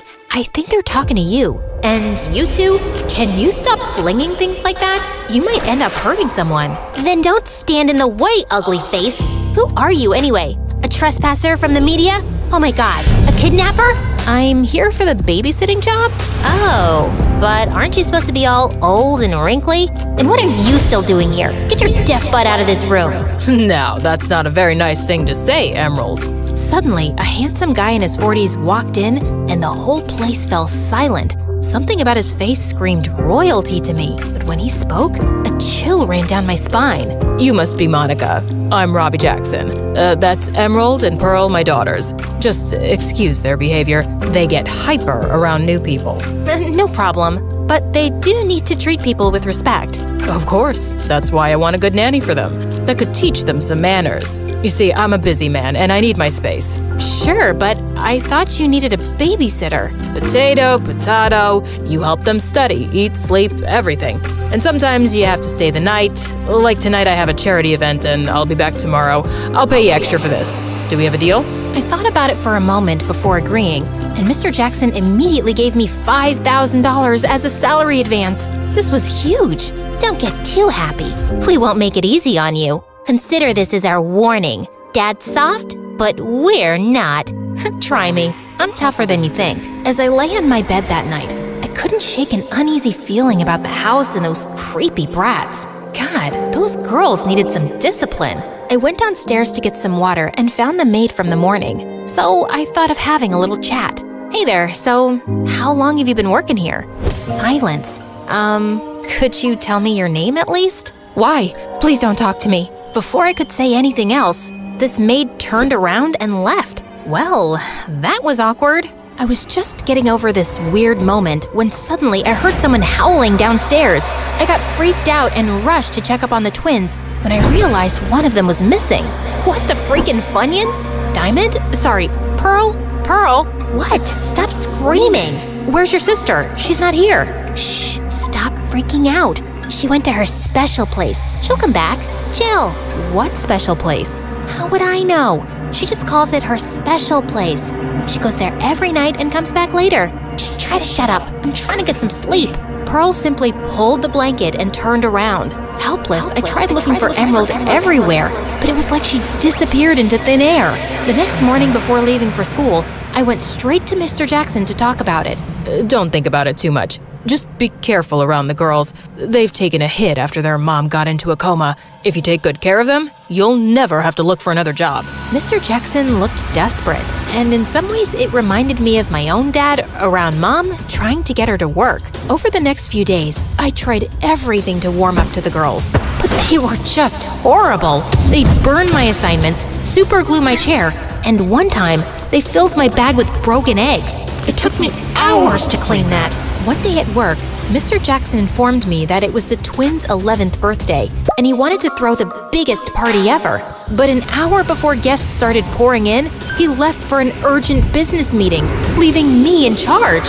When I told the girls, they went ballistic. He always gets away with it. Not this time. He's gonna regret missing out on our birthday. Emerald pulled a lighter out of her pocket and rushed to the library. I chased her all the way up in this maze of a house and found her with a lighter under a massive painting. I wonder how he'll feel when we burn his favorite painting down.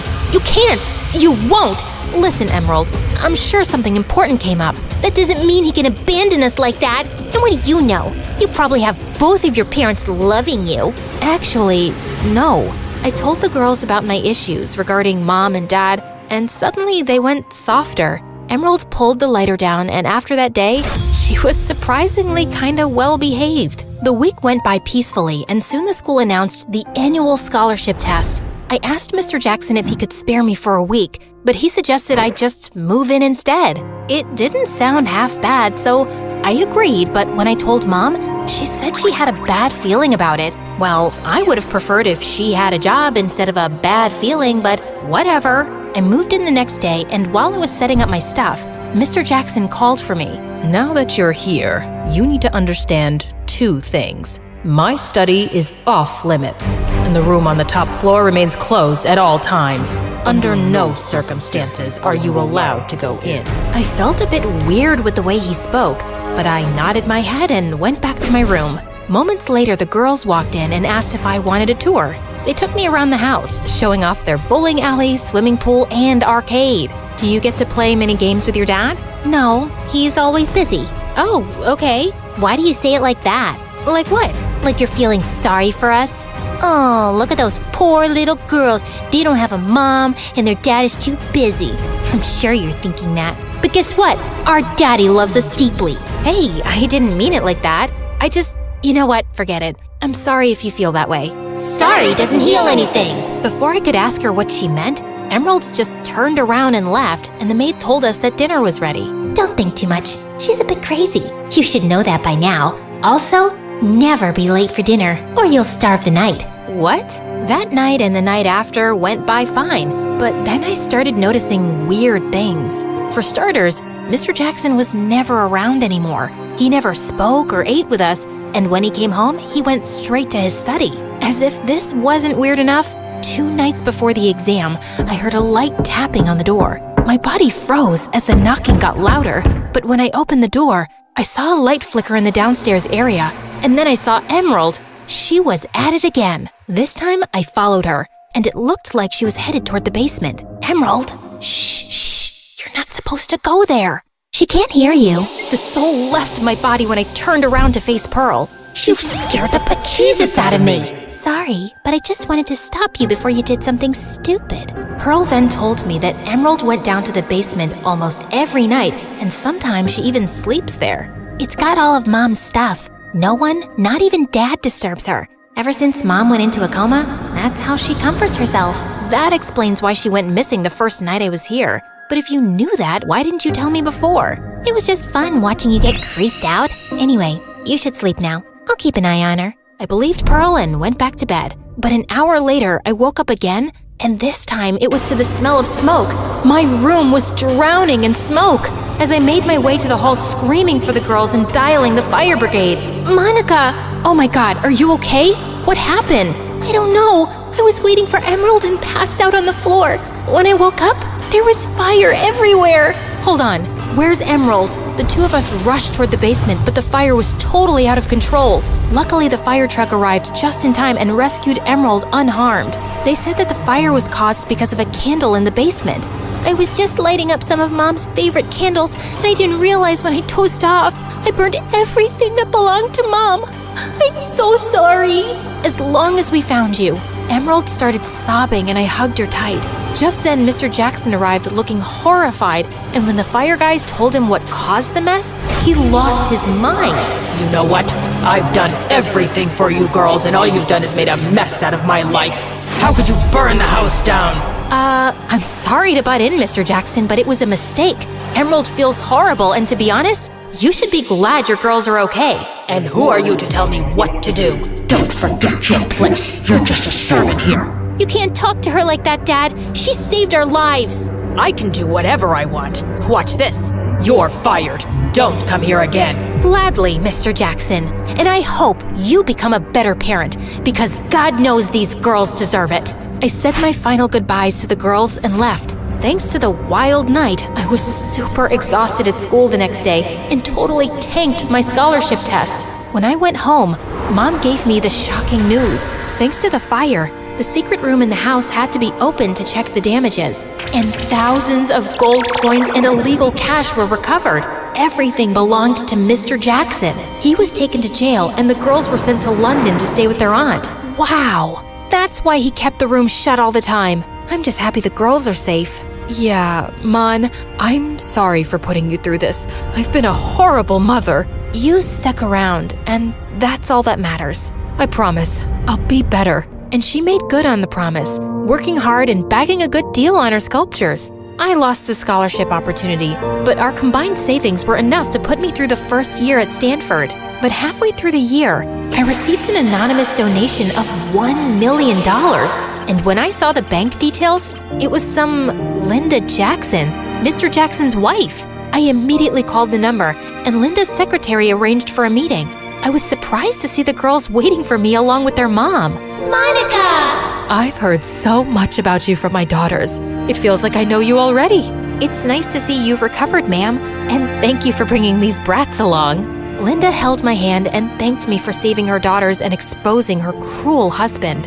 She even offered me a job at her company right after I graduated, and since the pay was good, I took it up. Don't get too happy. We won't make it easy for you. I'm counting on that.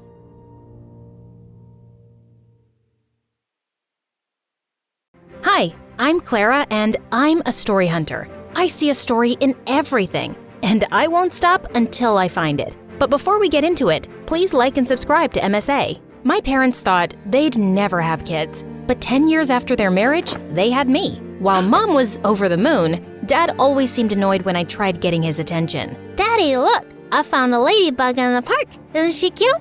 I rescued her from a parade of ants. Could you please take this girl away? I'm on a phone call. Of course, honey. Come on, Clara. Let's read some Nancy Drew. Yay! My favorite! Dad was weird, but at least I had Mom. She was a journalist before she married Dad and had the craziest stories to tell me. And growing up, I wanted to be just like her. When I turned 10, Mom got me my first recording set, and I went crazy interviewing people on the streets. Since how long have you been homeless? That's a cute dog. Did you steal it or buy it? People would pass me weird stares, but I just didn't care. I was following my passion. One evening, I was in a far end of my neighborhood when I missed a turn. The street was empty and it was getting really dark, so I started to walk quickly when a shady black car pulled up next to me. Hey, kid, are you lost? It's freezing out there. Hop in. I'll drop you off. Don't be scared. I won't harm you. See, before he could finish, I punched him hard and ran. I thought I was successful, but seconds later the car stopped again and the guy got out, and I was shocked to see he was the frickin' mayor. He wasn't hurt, but this was so embarrassing. I apologized and he dropped me back home, but someone on the street had made a video of me punching the mayor and it went viral. I was the joke of the town, and Dad was furious. You've crossed all limits. You hit the mayor. It was a reflex, Dad. I was scared, and I've read so much about these kidnappers in a black car. All this investigation and these stupid stories are ruining you. What if he wants to take action and drag us to court?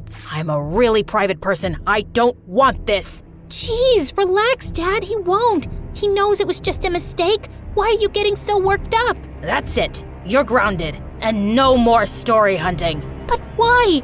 Mom, say something. But as always, Mom said nothing, and I was done for. Growing up, Dad and I drifted further apart. He stayed cooped up in his office while I got busy with school and perfecting my investigation skills. On my 15th birthday, I begged Mom to get me a professional recording set with a mic, but she simply refused. We just don't have the money for it. I decided to try my luck with Dad and ask him for some money. I wouldn't tell him what it was for exactly, but he wasn't in his office. As I was leaving, suddenly my foot got caught in the carpet and I landed on some boxes full of money.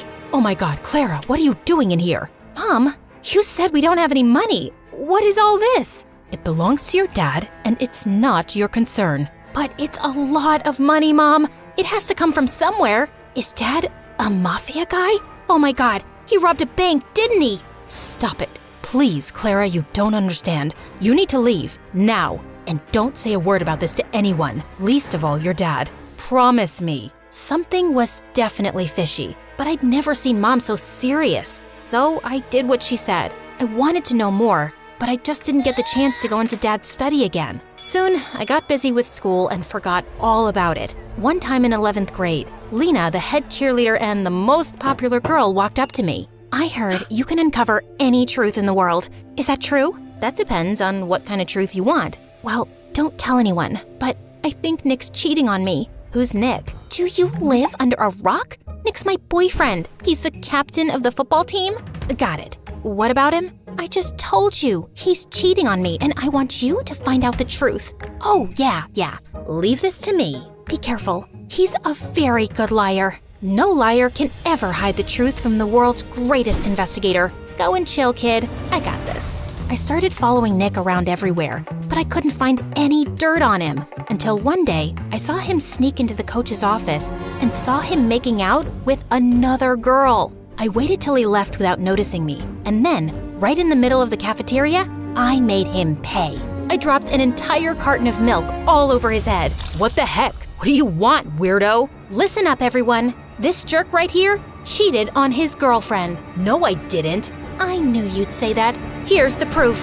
Nick looked at me in shock as I showed him the video of his makeout session. Lena broke up with him instantly, and he was getting a lot of backlash for cheating on the most popular girl around. Soon after, he left and got transferred to North High, our rival school. After that, Lena and I started hanging out and became besties. As much as I liked having her around, her band of cheerleaders annoyed me. Especially this girl, Wendy. Lena even had a YouTube channel with her where they ran gossip sessions and fashion advice. You know, I was thinking, why don't we add Clara to the channel? Why? So we lose all our followers and our popularity? I don't think having 5 followers makes you popular. But then again, what do I know? Stop it, you two. Clara is a professional. You saw what she did with Nick, and with her brains and cool stories and my beauty tips and styling, we'll be so much more popular. We'll be like Daphne and Velma. Who? Scooby-Doo? Forget it. We should totally do it. I joined the YouTube channel soon after, and we started with collecting scoops on everyone in school. Within a few months, we hit 1 million subscribers. I was happy, but Lena was on cloud 9. Her popularity was through the roof, and she loved the attention. We got invited to every party in town, and she would drag me with her even when I didn't feel like going. One day I was at her house getting ready for a party when Wendy made a snarky comment. Do you always have to dress up like a homeless person? And why's your hair such a mess? There's nothing wrong with my hair or clothes. I don't want to look all dolled up. Detectives are meant to look rugged, right, Lena? Yeah, but it won't hurt you to put on a little makeup now and then. It'll only make you look prettier. No, it'll make me look like a bimbo. So you think I'm a bimbo? I didn't mean it like that, but Lena was already walking in the other direction. Good job, Sherlock. I wanted to apologize to Lena, but she kept ignoring me at the party and at school the next day. I got that she was mad at me, but it wasn't like she supported me in front of Wendy either. I decided to give her some time and continue doing my bit for the channel. The next day after lunch, I was passing by when I saw Wendy terrorizing the school topper and making him do her assignments. But as I took my camera out, Lena walked up to me and knocked it out of my hand. What are you doing? She's our friend. Nope, she's your friend. She doesn't even like me. Why can't you guys just try to get along? For me? I know you think we're bimbos, but that's the least you can do as my best friend. Oh, you're so dramatic. Okay, fine. I'll let this go. Just this once. And I don't think you're a bimbo. I'm sorry. Stop talking and meet me for boba tea later. Deal? Deal. And just like that, we were back to being besties. And I tried to tolerate Wendy better, even though she still got on my nerves. Soon after, the entire school was buzzing over the senior day prank wars with North High, and Lena was determined to crush the rival school, mainly because Nick was their new student body president. We need to ace this. They should never see us coming. How about we break into the school? You can't be serious, Wendy. You guys will get caught. Not with these masks, we won't. And why are you so negative? I'm being practical. It's the dumbest plan on earth. Back me up, Lena. Actually, I like it. No one will ever know. Now, are you in or out? Out. You know my dad. He would ground me for life if I got caught. You know what, Clara? I've been there for all your dumb investigations. I even got you in on the channel. And now, if you can't support me, then you're not a good friend. Hey, that's not fair. It's my channel too. I made it popular. Really? Wow. Tell me why she's here again. Oh my God, I can't deal with you guys right now. I'm going. Lena turned to leave. I didn't want her to be mad again, so I reluctantly tagged along. But just as we reached there, all the cheerleaders took out spray cans and started trashing lockers and vandalizing the walls. I tried to stop them when Lena banged into me and I went flying into a statue, crashing it to pieces. Those statues are like thousands of dollars. I told you this was a dumb idea. Oh my God, what are we supposed to do? We don't have time. Run! As I made my way home, my heart couldn't stop racing. I'd just made the most terrible mistake of my life, and I prayed no one would find out about it. But the next day at school, I felt numb when the principal called me into his office, with both Dad and Nick waiting for me there, along with a few other people from North High. Clara, where were you last night? I was... Vandalizing property, right? Are you really that dumb not to know that every school has security cameras? The school authorities checked last night's footage, and guess what they found? Nick flashed the phone in my face with footage of me crashing into the statue and breaking it. Everyone else had a mask on, but me. How could I be so stupid? But it was a mistake. Was it? And who are these other girls with you? Do you have a name? I wanted to punch Nick in the face. He knew I wouldn't rat Lena out, even though I was mad at her for putting me into this mess. Now, either you pay for the damages, or you get expelled for a month, or you're my dad either. What father gets his own child expelled over a few bucks? You never supported me, and you always acted like my existence bothers you. And it's not like you're so perfect yourself. What do you even do, Dad? How do you really make money? How dare you talk to me like that in my own house? I don't have to take this. Mom, are you just gonna stand there and say nothing? The suspension will go down on my record. How can you be such a coward? What is she gonna say? Listen to me, kid. You better stop throwing tantrums and do as I say, or you'll be out of here. I wanted to scream in Dad's face, and I felt angrier at Mom for being quiet. That night, I felt the most alone I'd ever been.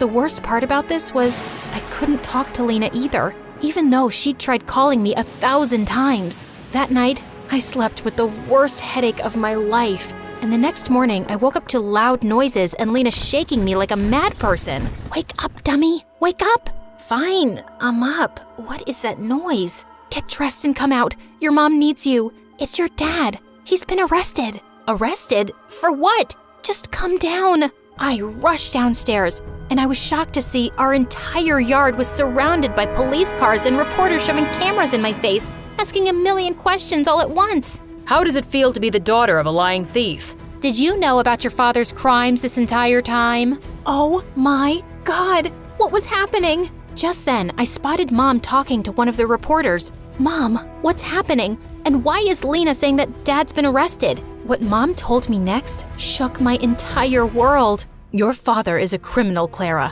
He was laundering money from his company to fake accounts abroad. I just knew it. That's what all the money was for, right? Yes, I didn't say anything because I wanted to protect your dad. But what's the point of saving his sorry butt when he couldn't even stand up and protect his daughter? So I told the police everything. I even gave them evidence. I don't want to live like a coward. Mom, I'm so proud of you. And I'm sorry for calling you that. It's okay. I know it was a lot for you. Now, let's start afresh. Talking about a fresh start, can we be friends again? I miss you, and I'm sorry for dragging you into this mess. Looks like you did me a favor there. If not for you, I wouldn't have been expelled and Mom would have never taken the step forward. So, thank you. So that means we're cool? Well, will you treat me to boba tea later? And keep that Wendy away from me? You got it.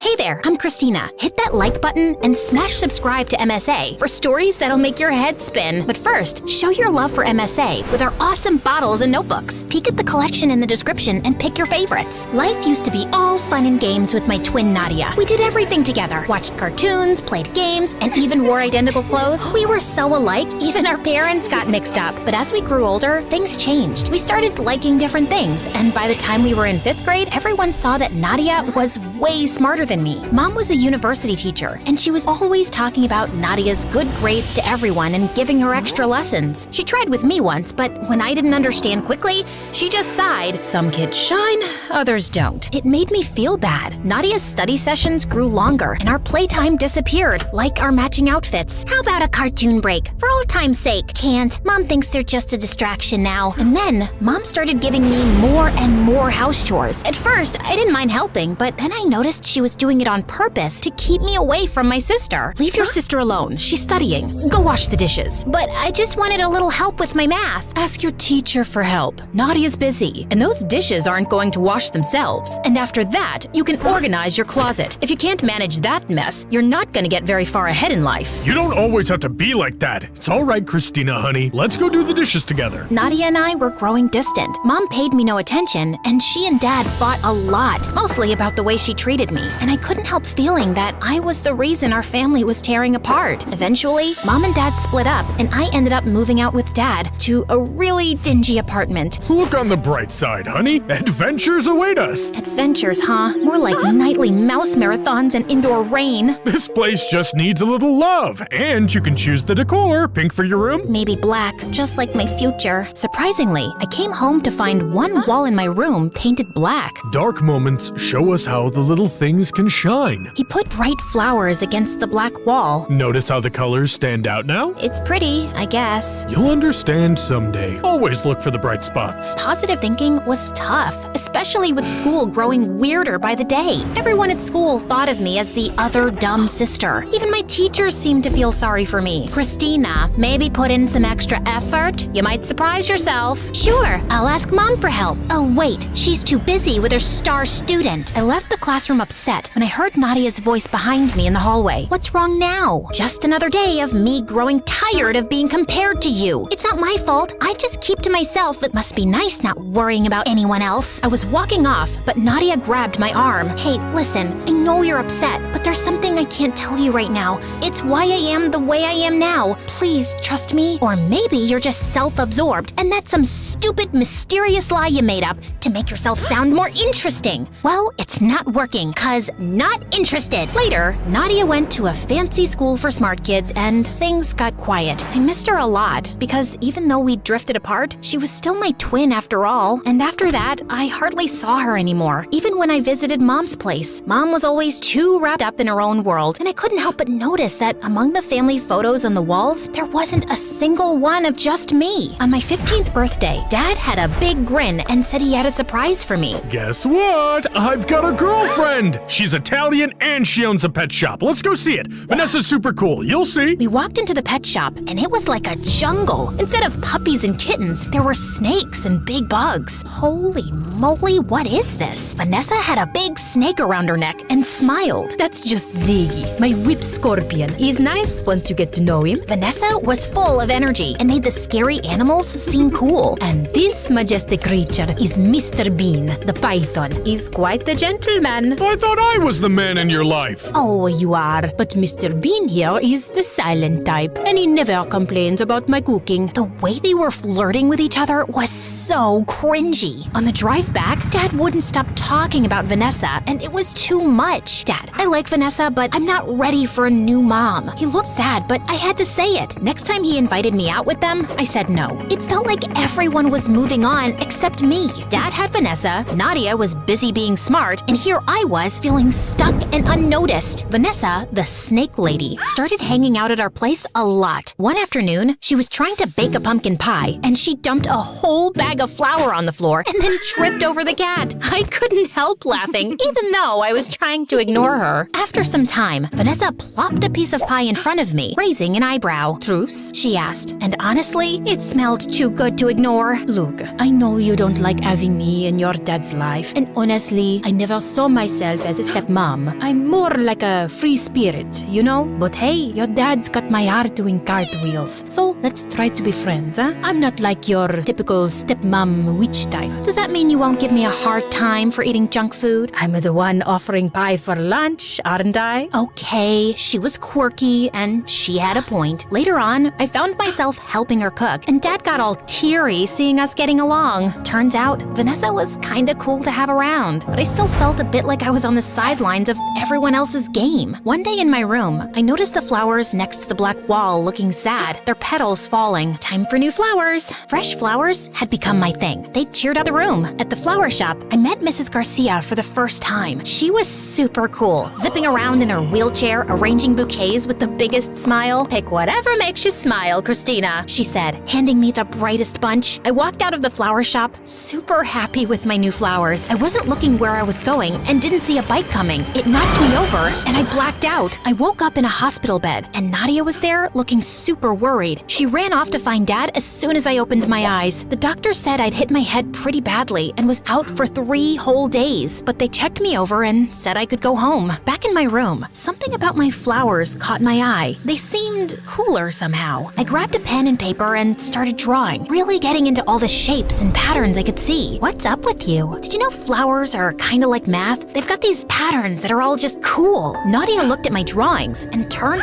white as a ghost. No way. Here, try these math problems. Stuff that used to look like alien code suddenly just made sense. I even solved the complex equations. Did my brain just level up or what? We gotta tell Mom, like she'd care to check on me. She's not heartless, okay? She was actually worried. Don't defend her. You don't know everything. Then tell me. I told you, I can't. Ugh, then just go ahead and leave. I don't even want to know your stupid secret. Later, when Mom popped by, she barely glanced at Dad and Vanessa and came straight to me with a stack of papers. Time for a little test, Christina. After I finished, she examined the papers and just said, "Pack up. You're staying with me now."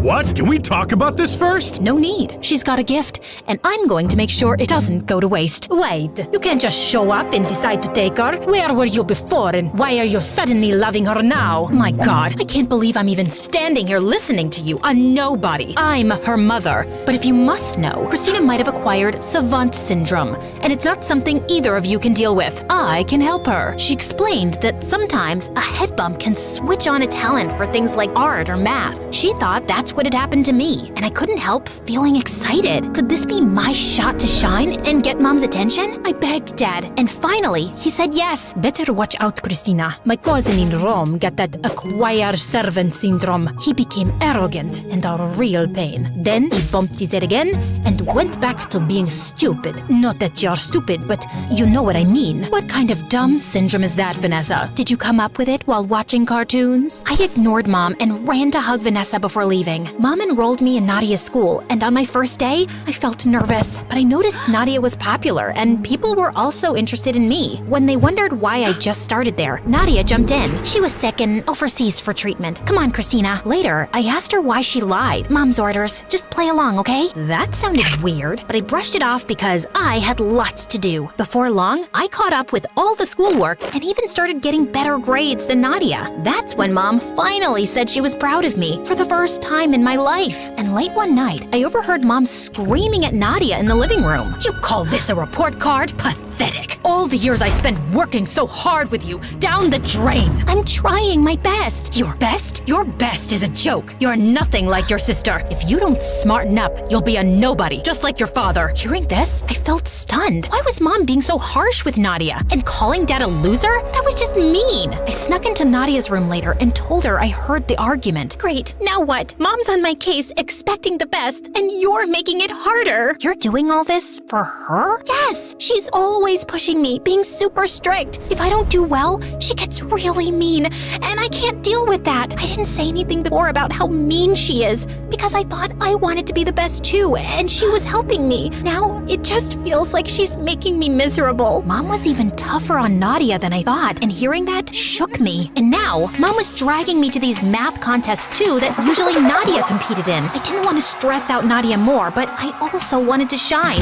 Was that so bad? And soon, I was winning the math contests with record-breaking results. People started calling me a genius. Reporters interviewed me, I got my pictures taken, and I even spoke at Mom's university. All that praise and validation should have felt good, but somehow I still felt empty inside. This isn't what I wanted. Ugh! That weekend, I needed to clear my head, so I visited Dad. On the way, I stopped by the old flower shop. Mrs. Garcia was there. Hey, Christina! What's new? How are you feeling now after the accident? And catching up with her, I spilled out my whole story. She was putting together a bouquet as she listened. Then she looked up and said, You know, Christina, a flower doesn't worry about being the tallest or the brightest in the bunch. It just grows at its own pace. That's kind of like us too. Suddenly, it made sense. Being myself was enough, whether I was winning math contests or not. Dad, Vanessa, and my friends didn't care about any trophies. They just liked me for me. They always had. Mom was the one caught up in who was the tallest, brightest flower. But Mrs. Garcia saw something else. A garden where every flower mattered. Seeing Nadia so unhappy, just trying to please Mom, made me sad. I used to be jealous, but not anymore. And I decided that something had to change. I got Dad and Vanessa on board and we cooked up a plan. We just needed the perfect time to kick it off. That chance came during a live TV interview with me and Mom. The host asked me what it was like growing up with a ton of books. She loved it. Actually, that was Nadia. She always had her head in a book and never got to have any fun. The crowd was shocked and Mom got stiff. I wasn't the bookworm. My smarts came after a head bump. You mean the illness you had? That's just Mom's story. She didn't want to acknowledge she had a dumb kid, I guess. Be quiet. I won't. And I don't care about winning math contests. Nadia doesn't either. We're done trying to please you. With that, I walked off and went backstage to find Nadia. Why'd you do that? Mom didn't bat an eye when she separated us, ruined her marriage, and used you to become popular. She ignored me all my life, and now she's using me. Nadia, we deserve better. Aren't you tired of being Mom's puppet? Come with me. We bolted before Mom could stop us. Dad was outside, ready to whisk us away. You can't take my kids. They're old enough to choose. Or do you want to take this up in court? Mom looked furious, but she stayed quiet, and we went home. Vanessa had a lovely dinner waiting, and it felt like a fresh start. And Nadia started helping Vanessa with the snakes, and it seemed to be her calling working with those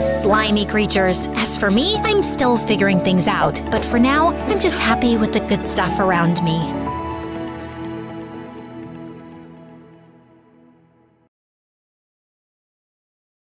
Hi, I'm Allison from a small village in France. Please like and subscribe. I lived in a small cottage with my single mother who worked as an artist. Life was tough since we had little money, so when I turned 5, Mom decided to move back to her home city, and it had a freaking palace. Whoa, is that a real palace, Mommy? I want to see what it looks like from the inside. I want to meet the king. The king doesn't live there, Allie. Only his sister, the Duchess, does. And only those who work in the palace can go there. Soon after, Mom got a job as a royal portrait artist, and I would beg her to take me along someday. But she always said I was too clumsy and the palace was full of delicate things. I'll be careful, I promise. Oh, I forgot to tell you, there's also a ghost who has lived in this palace for decades. Was the ghost there when you were a kid? Yep. Then it must be old by now. I can easily outrun it. Of course, I didn't believe her. If anything, it made me more curious about the palace. When I was 9, Mom was called by the Duchess to make her portrait, and this time, I followed her. Somehow, I managed to sneak inside without getting noticed. And boy, was it pretty! As I wandered around, I slipped into a nearby room full of toys and blingy things. I'd never seen anything like that before,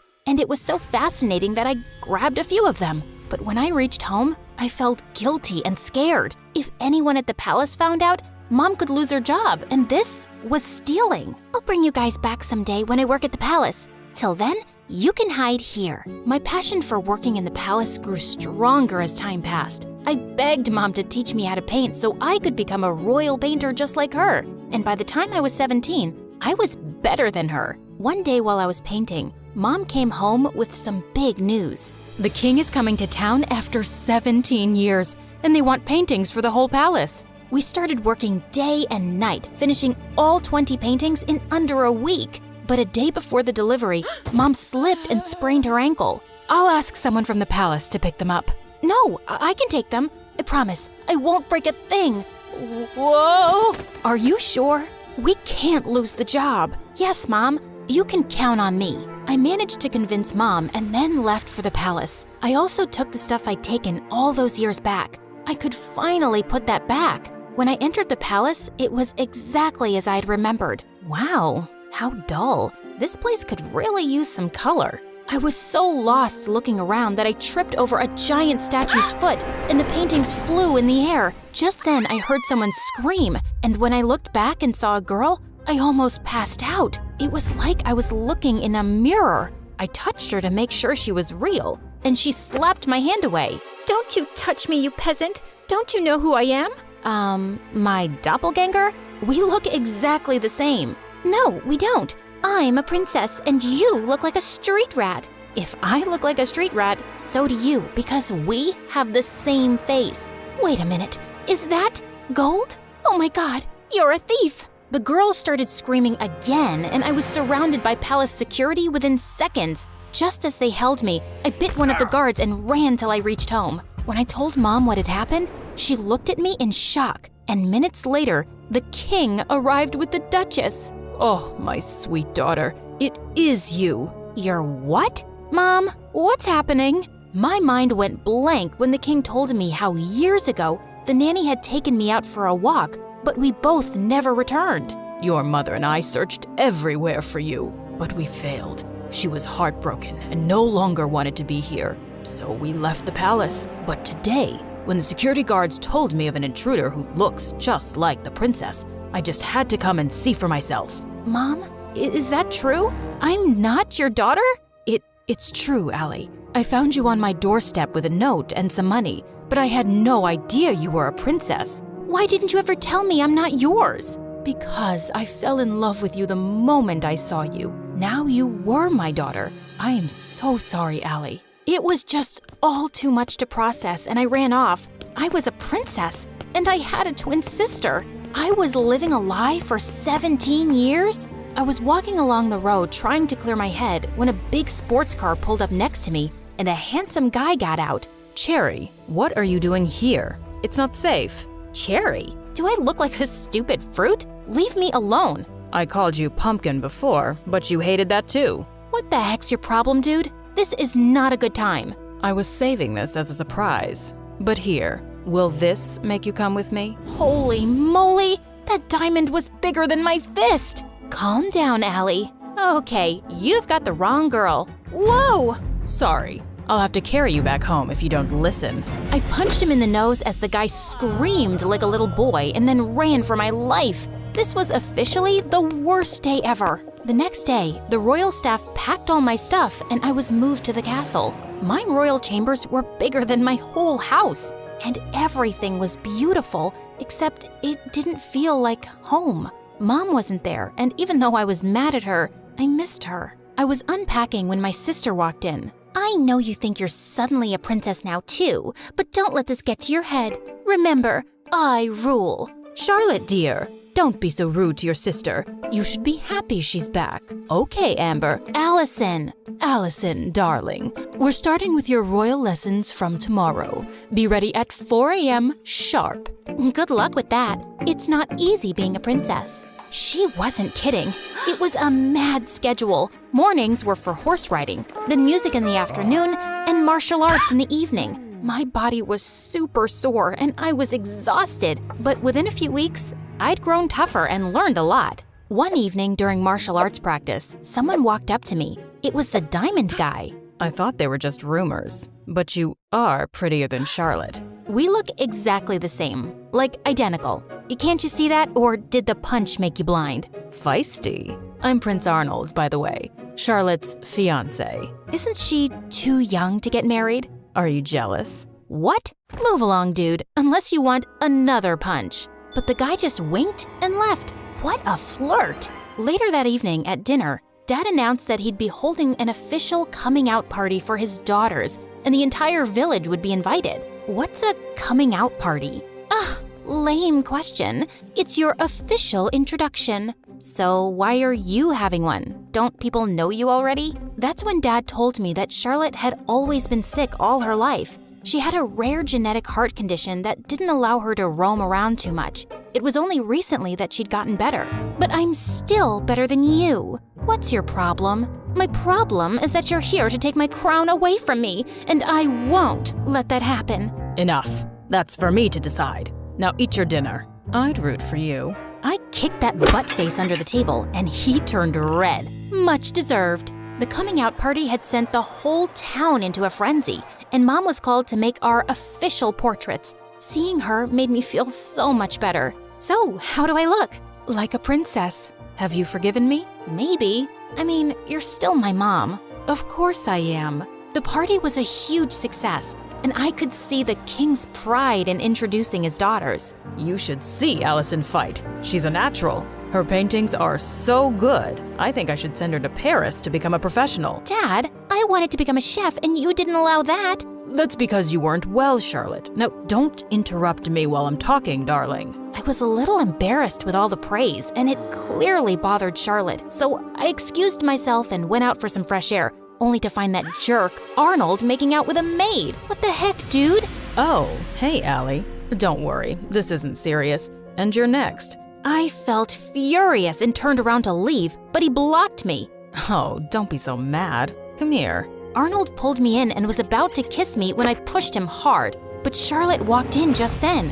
What's happening? Wait, I knew it wasn't you. My darling Charlotte, this imposter tried to take advantage of me. She tried to kiss me while pretending to be you. What? That's not true. This guy's been flirting with me ever since I came here. Charlotte, he's a jerk. I just caught him making out with a maid. Enough.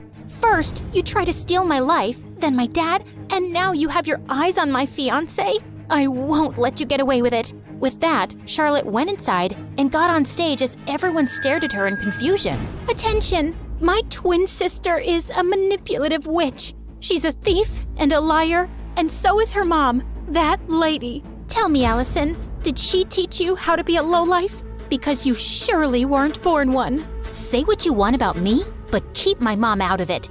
I feel sorry for you, Charlotte. How could you be so bitter? It's so... Before I could finish, Charlotte jumped on me and we got into a crazy fight. As the king pulled us apart, Charlotte started shaking and fell to the ground. We rushed her to the hospital, and the doctors informed us that she had fainted because of stress and needed rest.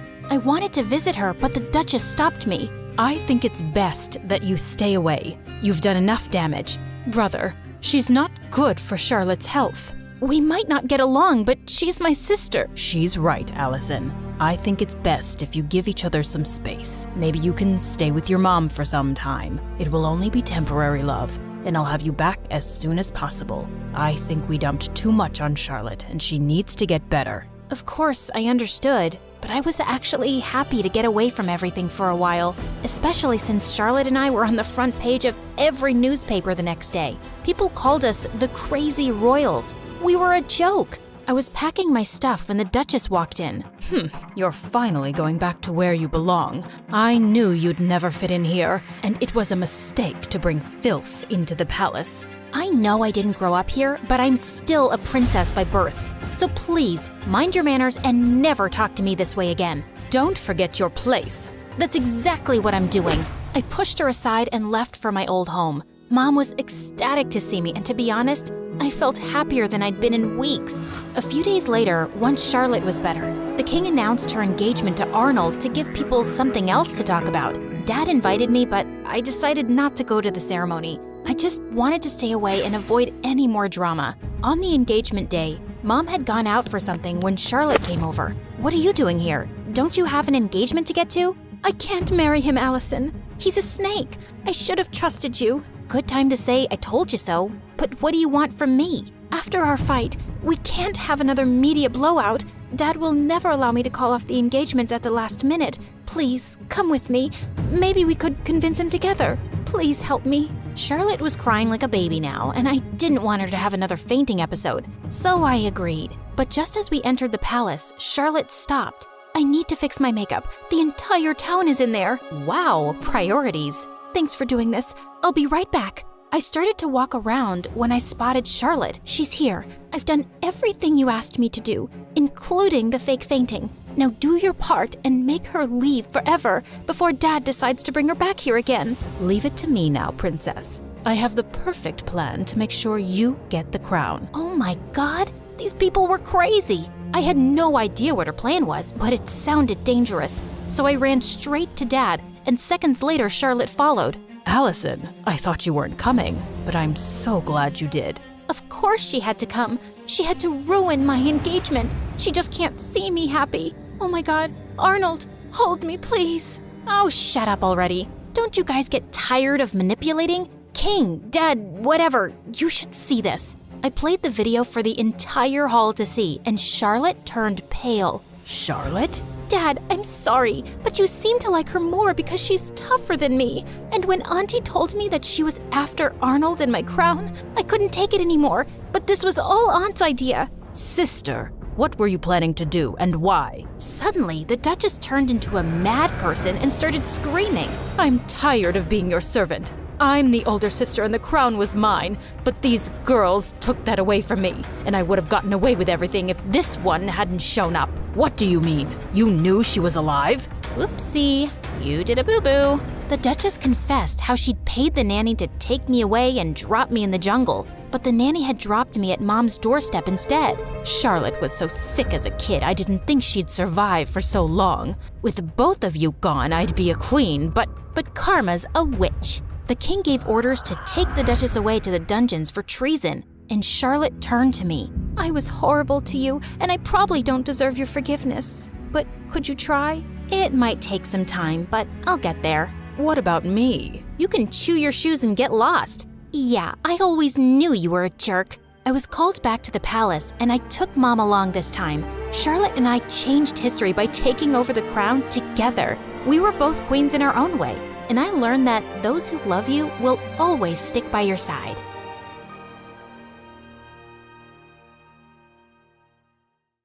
Hey friends, I'm Daisy from Texas, and this is my crazy story. Please like and subscribe. I was born to a single mom who was thrilled to see that I was a beautiful baby. Everyone at the hospital wanted a glimpse of me because my mom was a superstar figure skater. OMG, look at her eyes, just like her mom's. Gosh, her eyes, nose, lips, everything screams perfection. Of course, she is my daughter. She can be nothing less than perfection. Growing up, Mom wanted me to follow her footsteps and become a world-class figure skater, and I wanted that too. Watching Mom on the TV mesmerized me. When I was just 3, Mom hired the best coach for me and even built an ice rink in our mansion. When I was 6, I won my first gold medal, and Mom made my routine even tougher.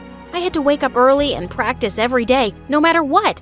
I so hated the routine, and I wanted to be like normal kids. Have fun, have friends, and yeah, go to school. So on my 7th birthday, I asked Mom to send me to school, but she totally freaked out. School?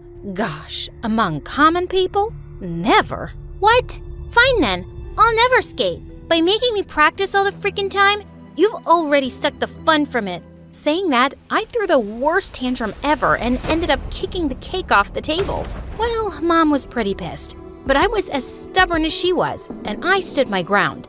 When I didn't practice for weeks, she had no choice but to cave in. I was pretty excited for school, but it wasn't exactly what I expected it to be. All my life, I was used to wearing shiny clothes and makeup, but when I entered the school, I felt all eyes on me. The staring and whispering really made me nervous, and I didn't even see a girl coming my way with a glass of slushy in her hand, and we both ended up bumping into each other. Oh my God, I can't breathe. This jacket costs more than $4,000. I'll have to send it to France for dry cleaning. Huh? This trash? Gosh, you're a rich snob, aren't you? You should thank me that I dropped slushy all over that ugly jacket. It really looks better now. And then all the kids standing around us started to laugh. I just ran to the bathroom and washed my face and took off the shiny jacket. I so wanted to be normal, and my first day started off on the wrong foot. As for studies, I learned I had a lot of catching up to do. So I started working my butt off to be at the same level other kids were. Come on, Daisy, it's time to practice. No, I have to figure out this math problem first. What? That's why I was so against you going to school. Seeing Mom lose her marbles, I had to leave my homework and practice. But the next day, when the teacher saw my notebook, she was furious and said I wasn't taking studying seriously. I was made to stand in a corner, and I so wanted to just magically disappear. Kids avoided me, and I was even called the Ice Princess just because I felt nervous talking to people, and they'd already decided I was a snob. When someone thought I was being rude, I was just struggling inside to say the right thing. Things were pretty much the same till high school. I was doing figure skating and also studying, and because of the many breaks I had to take to compete, my studies were suffering. One time, I came back from school feeling angry because I'd gotten a C on a math test, and the moment I entered my bedroom, a crazy-looking girl hugged me. Oh my God, stop it! Who are you and why are you in my room? Someone help me and get this crazy girl away! But the girl just gave me a goofy smile and started saying something in a language I didn't understand. Who was she? Right then, my coach came running and moved the girl away from me. Daisy, I'm so sorry. This is my niece Gabriella from Spain. My sister sent her to me. She wants to be a figure skater, and she's kind of your fan. Just fan? No, I am your greatest fan. Daisy, you are like my idiot. She means idol. Her English is not the best. I then got to know that Gabriella was staying at our place with her aunt. But the next day, when I was getting ready to go to school, I was shocked to see Gabriella with a backpack. Turned out, the coach had gotten her in the same school as me, and she was even in my class. Bummer, because I knew how ruthless kids could be towards new students. The entire way to school, I kept telling her how I had her back. If anyone messes with you, you tell me, and I'll tell the principal. Don't let anyone bully you. The girl instantly grabbed my hand and started kissing it. Oh, Daisy, you're so kind. I love how you synthesize with me. Synthesize? You mean sympathize? Yes, that! At school, I kept Gabriella with me. I was protecting her like a mother goose. I wasn't gonna let anyone make fun of her. But during our health education class, something bizarre happened. The teacher was giving us a lesson on how to rescue someone who might be drowning. And seeing a dummy in the water, Gabriella just lost it. I save her. Nobody panic. I got her. But Gabriella, it's just a dummy. No, Daisy, you can't call people that word. She then jumped in the water and dragged the dummy and performed CPR on it. Don't you dare die on me! Don't you dare! The whole thing looked like a scene from a movie. In the end, when Gabriella realized it was actually a dummy, she started laughing, but right then the teacher clapped, saying that she had never seen any kid take CPR lessons so seriously, and she was proud of her. What? I literally can't even. I soon realized I didn't need to worry about Gabriella at all. Even though the girl seemed to have an IQ lower than a plant, All the teachers and kids loved her, and I just kept wondering how. Even worse, it seemed like every guy in school had a crush on Gabriella. All the boys would be talking about how cute and funny she was. Every day when Gabriella opened her locker, chocolates and love notes would fall out. Sometimes, I think this school is Hogwarts. Hogwarts? Why? Every day, I wish for chocolates, and I get chocolates. Totally magical. Here, have some. I didn't get why everyone liked her so much. One time, Gabriella and I were sitting in the cafeteria and having lunch when a guy came and sat next to me, making me so nervous that I couldn't even look up. He was the school's most handsome guy. So I was wondering if you would like to go out with me this weekend. I don't think so. I have to practice for a tournament. How about next week? Oh, Daisy, don't get so ahead of yourself. I would never want to date the Ice Princess. Gabriella, what do you say? OMG, I felt so embarrassed. And when I realized that everyone was looking at me like I was some animal straight out of a zoo, I ran to the bathroom and locked myself in. I felt humiliated. A while later, I heard Gabriella knock, and right when I opened the door, she looked worried. Oh, Daisy, that was so rude of that jerk. Don't worry, I gave him a slap. But why? It wasn't his fault. It was me being stupid. Why would I think anyone would like me? Everyone thinks I'm a snotty witch. They call me the Ice Princess. But why does everyone like you? How can I be more like you? Gabriella smiled. Just stop caring. I know I appear dumb sometimes. Okay, maybe a lot of times. But I don't care what anyone says or thinks. Just be the awesome you. Her words warmed my heart, and I hugged her. After that day, Gabriella and I started hanging out together.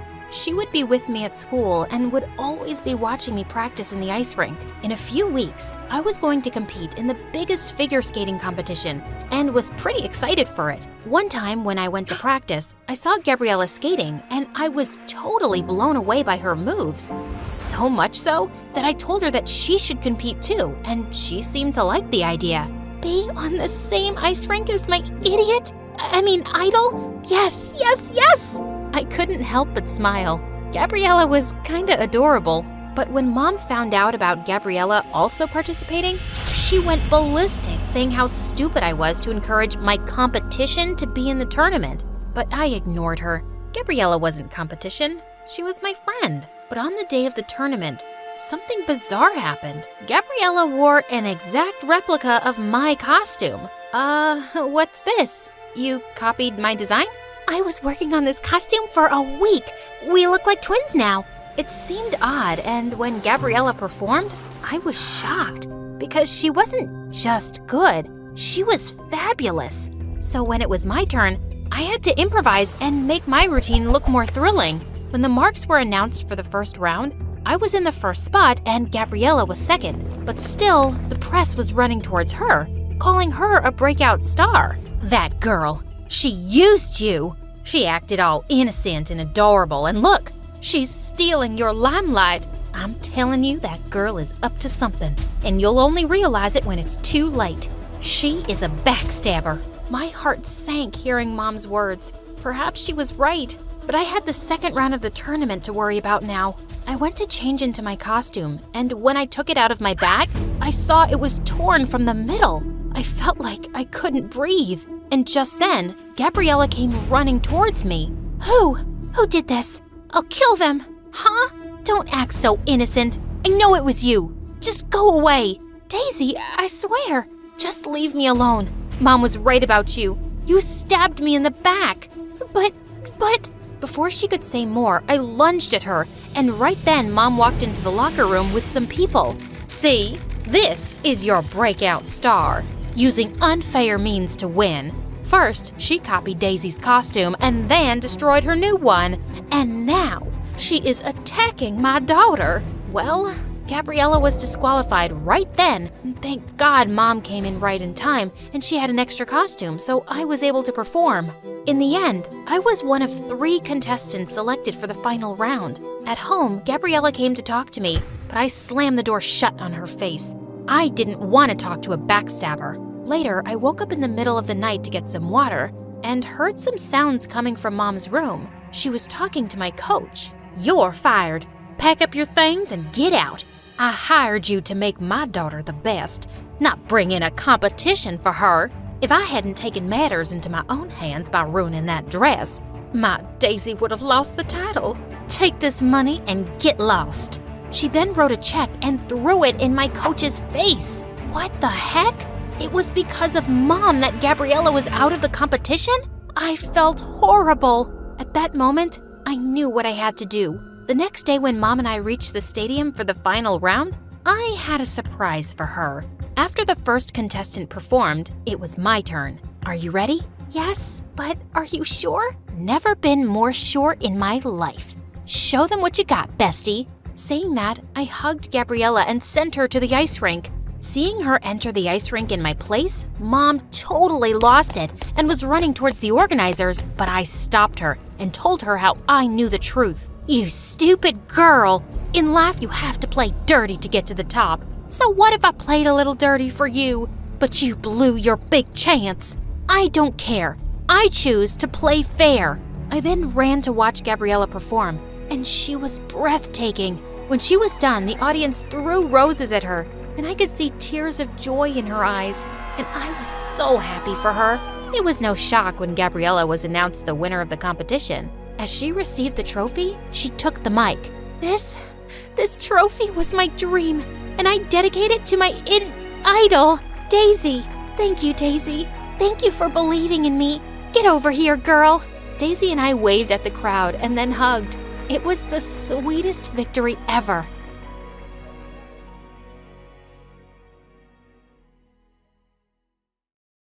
Hi, my name is Hannah, and this is my crazy story. Please like and subscribe. Growing up, it was just me and my mom, and she was my best friend. We watched movies all weekend, baked delicious cookies, and she even homeschooled me so we could spend more time together. But when we did leave the house, Mom had this weird idea that someone was following us. She was always checking over her shoulder and looking around corners. "Shut the blinds and turn off the lights. There was a man with mysterious packages right behind us on the way home." "Mom, that's just our new neighbor, look. And his mysterious packages are just grocery bags." But Mom was always so paranoid, and I didn't understand why.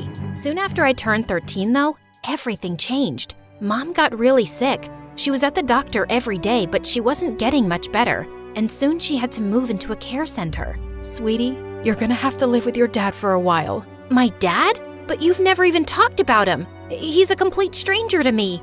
"I know, but we don't have a choice right now. I need someone to take care of you. I'll come and get you soon, I promise." Dad lived in another city, and a helicopter came to pick me up the next day. I felt miserable the entire way there. I already missed Mom. But when we landed at Dad's house, I couldn't believe my eyes. It was a castle, and Dad was waiting for me outside. I looked just like him. It was weird seeing him for the first time. "I am so glad to meet you, Hannah. Why didn't you try to meet me before?" "Your mom never told me about you till now, sweetie. But that's all in the past. We finally get to know each other, and I have my heir to take over the family business." And when I found out what that was, I couldn't believe it. Dad was a billionaire spy. The maids took me to my room, and it was ginormous. It even had a hot tub. Dad got me a whole new wardrobe and even a sweet little puppy. Life was good. One day, while I was sunbathing by the pool, Dad came to sit next to me. "Now that you're comfortable here, you need to start your training." "Huh? My training?" "Yes, your spy training. I work against dangerous people, and you need to know how to protect yourself." "What kind of people?" "Trust me, honey. You'll need to be prepared." After that, trainers woke me up at dawn every single day. Instead of going to school, I went to an arena. They taught me how to fight, how to hide from bad people, and how to sneak around. After a while, I got good at it, and it was really fun. Mom was getting better, but she still wasn't able to leave the care center. We called each other every week, but she was not happy when she found out about my training. "What is your dad thinking? I'm so mad at him." "Mom, you know I love you, but Dad's pretty cool too, and I like the stuff he's teaching me. Why did you keep me away from him all this time?" "Exactly for this reason. I don't want you involved in this nonsense. I just want to keep you safe." "But I am safe, Mom. I can take care of myself now. Everything's fine." "I'd come and take you away right now if I could, but I actually called to tell you that I need to go away to Europe for my treatment, and you'll have to stay with your dad a little longer. After that, Mom yelled at Dad on the phone, and it didn't make me happy to see them arguing. But I was on Dad's side. I was really thinking I could help with the family business. I distracted people when Dad snuck in and gathered information. Sometimes I even went alone on missions. No one ever suspected a kid like me, and over time, my missions grew more frequent. Dad wanted a normal life for me too, so when I was 14, he enrolled me in a school for billionaire kids. On the first day, the school bully Christy and her minions cornered me in the locker room. "You're the new girl, huh? Well, if you want to be at this school, you have to earn it." "Oh yeah? Bring it on!" To my shock, they pounced on me, but my training kicked in and I used my moves to slip out of the pile. They were left fighting each other. When they realized what was happening, they were so mad. "You're gonna pay for this, witch." "Yeah, okay. Bye now." I was suddenly popular after that. All the kids wanted to be my friend, and the coolest boy in school even came up to me at my locker. "Hey, I'm Leo. Do you want to hang out sometime?" He was so cute. Of course I did. Leo and I hung out every day, and we grew close. I wanted to tell him about my job, but Dad insisted I couldn't. "It's too dangerous, Hannah. If anyone found out what we really do, we'd have to move from here and start over." I certainly didn't want to move, so I kept my spy life a tight secret. The school dance was coming up, and I wanted Leo to ask me out so bad. But every time I thought he was about to, my cell phone would go off and I'd be pulled away for some mission. Dad, does it really have to be me? "The detectives on the case requested you specifically, Hannah."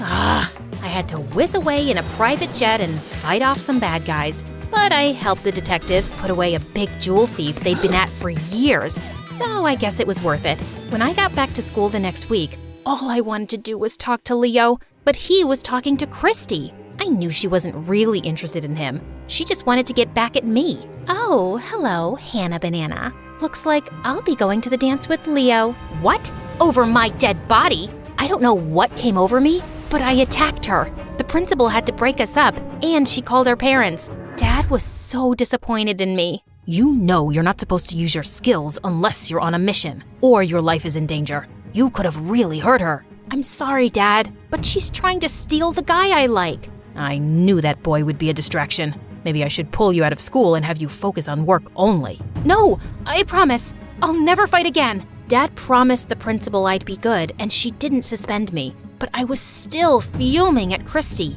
She was all over Leo the next day too. But it seems like Leo wanted nothing to do with her. He even shoved her away when she tried to kiss him in the cafeteria. I couldn't help laughing as Christy ran out of there crying loudly. Later that day, Leo came up to me in the hallway and I felt butterflies in my stomach. "Hey, Hannah, I wanted to ask you to the dance, but I just didn't think you were into me. Well, till you fought Christy." That was not my best moment. But why didn't you think I was into you? "Well, every time we hang out, you always get a call and run away. I thought you might have a boyfriend or something." I don't. I swear, I only have eyes for you.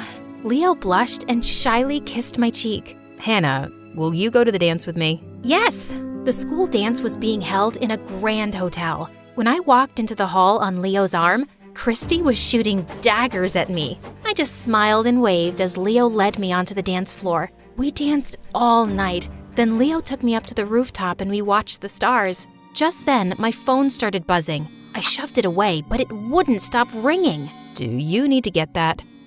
No, it can wait. I'm here with you tonight." I turned off my phone, and Leo pulled me in closer and kissed me. I'd forgotten everything else by the time we pulled away. Hey look, a shooting star. Make a wish. "You know, for the wish to come true, we have to find where the star fell." No way, that's not a real thing. "It sure is. Come on, let's go look for it. It'll be an adventure." I knew Dad would be mad at me about not taking the job, but I really wanted to go with Leo. So we drove off to the woods and started hiking around. We were joking about what the shooting star would look like, when suddenly, a bear ran out from the trees. I stood frozen in my spot. I didn't know how to fight a frickin' bear. Just then, Leo jumped in front of me, crouched on all fours, and then he howled like a hyena. I thought we'd get eaten alive the next second, but the bear ran away instead. What was that? To scare a bear, I had to act like a creature he'd be afraid of. basic bear psychology. That's the weirdest thing I've ever seen, but also pretty amazing, Leo. The way you jumped in to protect me? Thank you. We walked around for a while, talking and laughing, and I'd never felt closer to him. But I was starting to feel guilty about leaving the dance without telling Dad. I turned my phone on to call him, but I didn't have any service. Let's go back home. It's getting late. What about the shooting star? Come on, we can't really find out where a shooting star landed. Suddenly, a strange expression crossed Leo's face, and then he threw his car keys somewhere into the woods. Hey, what'd you do that for? We can't leave now. We have to stay in the woods. I was so confused and a little scared. Look, you're being really weird. I'm leaving with or without you. Just as I turned around, a rope net fell on me, and I was trapped, and Leo started laughing like a maniac. You're not going anywhere. My dad is in jail because of you and your dad. It's time you pay. Who's your dad? What are you talking about? Stop playing innocent, Hannah. My dad's the jewel thief you sent to prison for 20 years. I couldn't believe it. And how stupid was I for walking straight into a trap? But I wasn't giving up so easily. I slid out the pocket knife I always had under my shoe, and while Leo was talking to someone on the phone, I quickly cut my way through the net. When he saw I'd broken free, he dashed off into the woods, and I was right behind him. He led me to a clearing with an abandoned bunker, but I pinned him to the ground before he could get in. We fought each other like crazy, and I finally seemed to have knocked him out. Just as I was about to tie him, he suddenly grabbed my ankle. But then, someone kicked him away like a ninja. Mom? What are you doing here? Keeping you safe, just like I promised. She tied up Leo and we left him in the bunker. Mom sent the police to his location to collect him. You have a lot of explaining to do, Mom. When did you come back? How did you know where I was?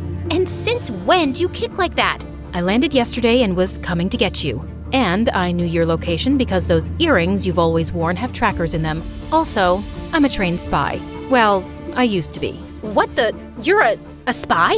You mean like Dad? Like me? Mom told me the craziest story. She said it was love at first sight with my dad, but she knew him as a wealthy businessman when she married him, and she never told him she was a spy. And when I got pregnant with you, I decided to give it all up. But then I discovered that your dad was a spy too. It was a huge shock, and it wasn't something I wanted my child to be around. I left him a letter saying I knew his real identity, and I didn't want to live with a dangerous man. I didn't even tell him I was pregnant. And well, I was good at hiding.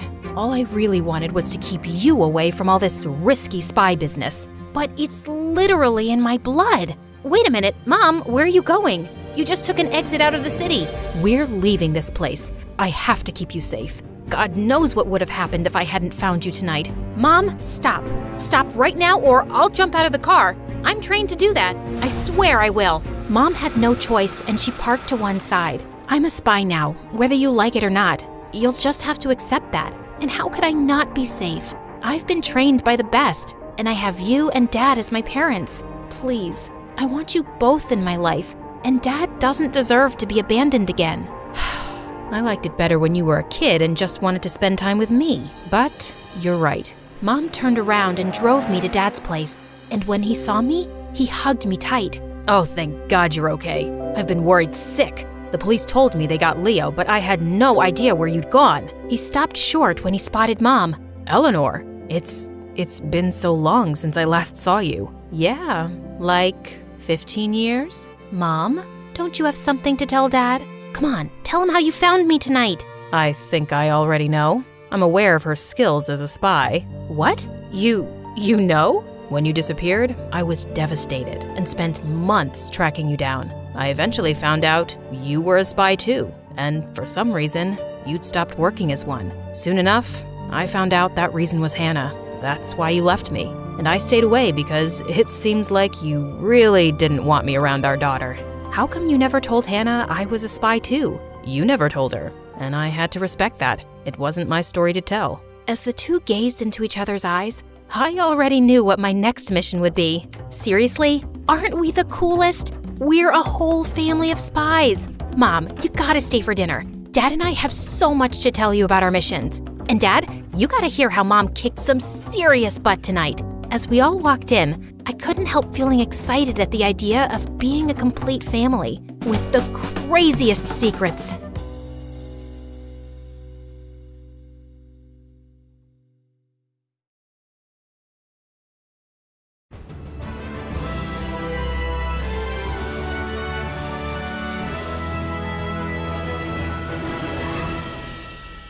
The first time I saved a life, I was 6 years old. I was having dinner with my parents when I saw my neighbor through my window suddenly fainting on her couch. I suddenly felt a pain in my chest, and I knew that she was feeling it too. That lady was in danger. I made my parents follow me to her house and call 911. She'd been having a heart attack, and the doctors saved her life thanks to our help. That was the day my powers were recognized. You see, I've always been a bit different from others around me. My parents didn't realize it for the longest time. They thought it was just funny that I burped every time they did. They loved me for how I always seemed to know how they were feeling. I was the dream daughter, but they never thought that I was some kind of medical marvel. After many years of testing, we discovered that I had a rare condition called mirror touch synesthesia. I could physically feel what other people feel, so long as I was looking at them. I became an instant hit among the doctors in town. Synesthesia this strong was rare to find, and they were all clawing at the chance to study me. I wanted to help people with what my dad called my superpower. So I answered doctors' questions day after day and let them run countless tests on me. And the day they published their findings, everything changed. I went to school like it was any ordinary day, and noticed that the vibe was totally different. People were saying hello to me. They wanted to talk to me and sit with me at lunch. Wait, what? I'd always been the weird, emotional loner. Why was I suddenly Miss Popular? Everyone was curious about me and wanted my attention. Even Selena, the most popular girl in school. When I was heading to class, she pulled me aside. You're the girl who can feel people's emotions, right? Yes? Great. I need you to do something for me. Apparently, Selena was in a crisis. She was sure her boyfriend was cheating on her, and she wanted me to watch him while she asked him the truth. He's too good a liar. The only person he can't lie to is you, Lucia. I don't know. I'll give you $100. Sold. She took me to the football field where her boyfriend was hanging out with the other players. Tell me the truth, Sam. Are you cheating on me? The entire team fell silent as everyone stared at the two. No way, babe. You're the only one for me. Selena turned to me. Sorry, he's lying. I can feel his guilt. Sam, you total jerk. Babe, don't tell me you believe this loony over me. You bet I do. We're over, jerkface.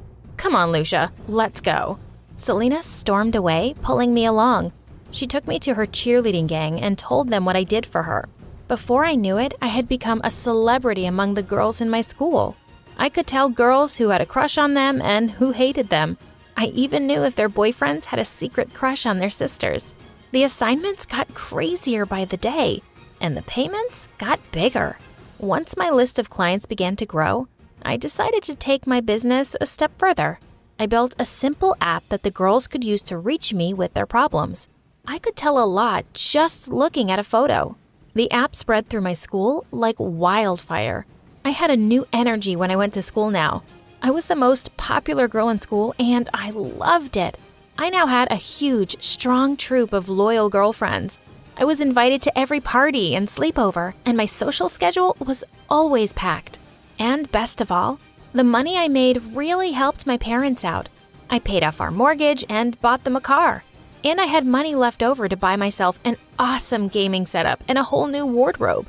Life was going great, till the day I decided to ask Nate, the new boy, out.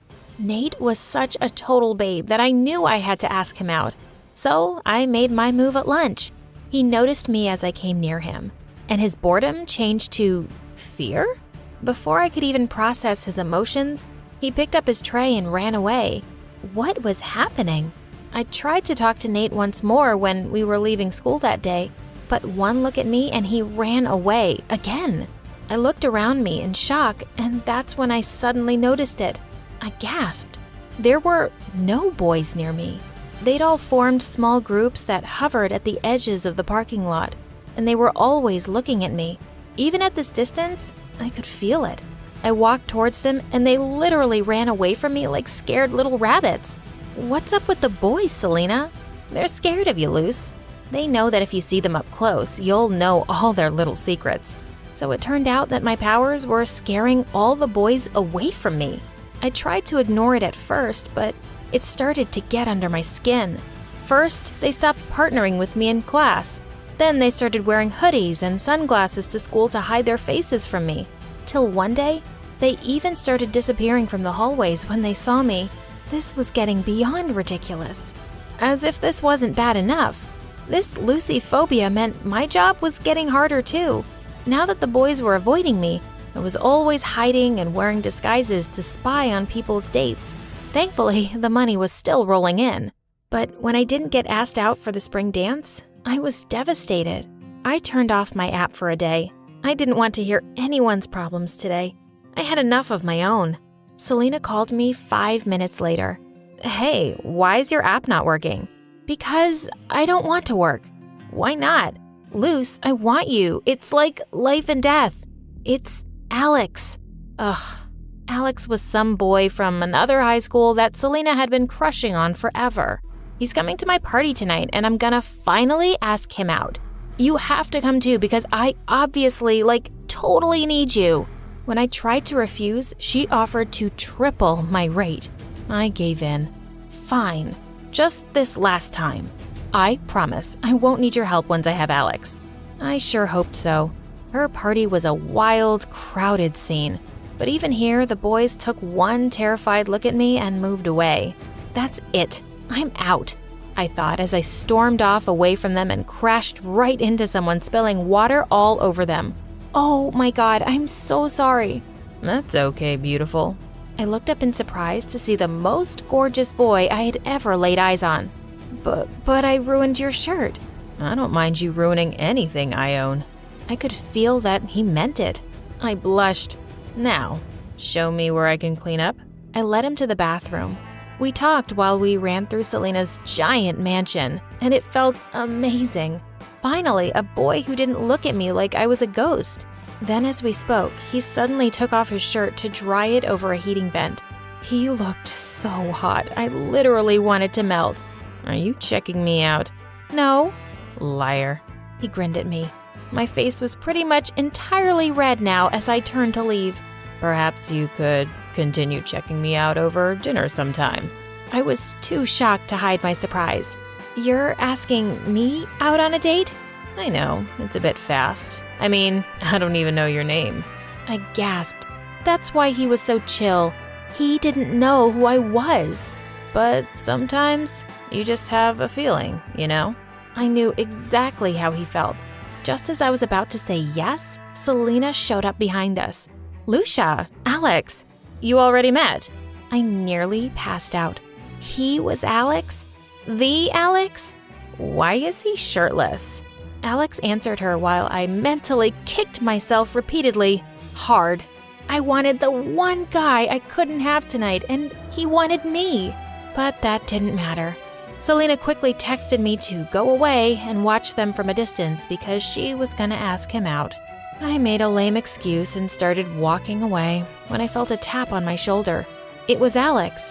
Hey, before you go, were you gonna say yes? I panicked and blurted out, yes to what? Going out with me? Sorry, no. I walked away hurriedly and sat with them in my vision. I watched Selena ask him out. I felt Alex's disappointment as he said yes. I was disappointed too. Selena begged me to shadow them for 2 dates, just till he asked her to be his girlfriend. With the crazy money she was offering, I just had to do it. I could retire. On their first date, I was very careful and wore my best disguise. I was watching Alex's face over the top of my book when suddenly he looked at me, like right at me. He recognized me. I could feel his confusion and amusement. He was about to come over. I panicked and slid under the table. Nice outfit, Lucia. He walked away without waiting for a reply.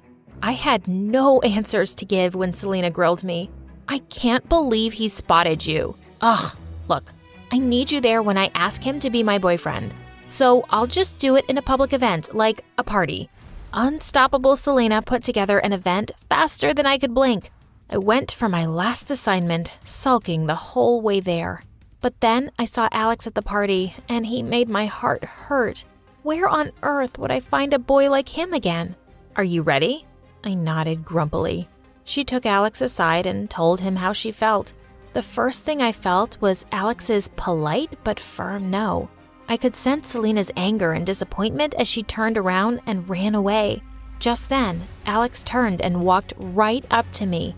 You're not a very good spy, but you're a very good friend. Helping Selena out like this with your powers when you clearly have a crush on me. My face was red again. So what? You have a crush on me. Yeah? But you know what I do. Why aren't you running like the other boys? Because I have nothing to hide. Plus, you're just too gorgeous to ignore. Will you go out with me? Just don't ruin my shirt. I finally said yes. It was so exciting to finally go out on dates with an amazing person.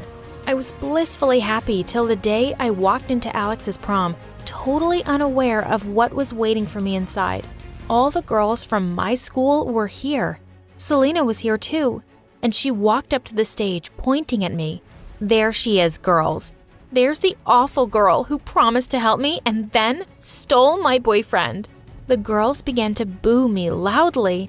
Let this be a warning to all of you.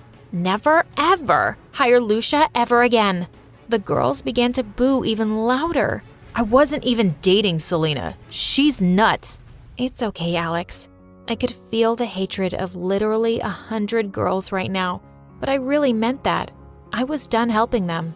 My life at school went back to usual and people quickly forgot I even existed. They left me alone, but this time I wasn't lonely. I had a lot more confidence and an amazing boyfriend by my side who loved me. With Alex and my parents' support, I finished my education in psychology and began to help people as a licensed therapist. I finally started using my powers the way they were meant to be used, to save lives.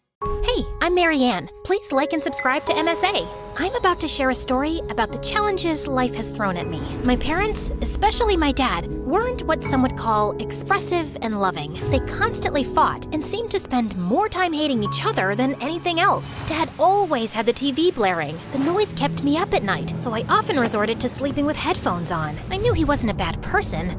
He just had some annoying habits and seemed to enjoy annoying Mom. Mom was kind. She did her best to be the best mom. She'd surprise me with toys and candies. My favorite place was our treehouse, which Mom built for me. It was my escape. I loved spending time there with my bestie Joy. Marianne, everything will be okay. My mom got me 2 dolls and I want to give you one. Let's grab some ice cream.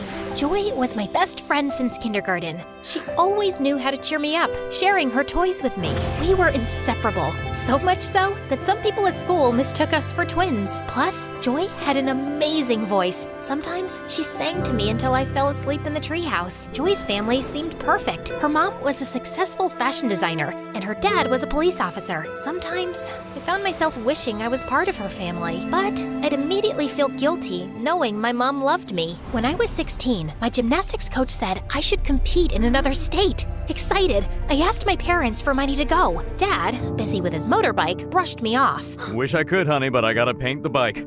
It's my pride and joy. I could tell Mom wanted to help by the way she looked at me, giving me the "I wish I could help you, dear" look. And that day, I made up my mind to do something. I grabbed my dad's motorbike keys, thinking I could ride to the competition myself. But since I didn't really know how to drive, I ended up crashing into a fire hydrant. Dad was furious about his damaged bike, but before he could say anything, Mom intervened. "Don't you dare yell at her." Mom then hugged me and handed me some money. "Here, take this money. I've been saving it for quite a while now.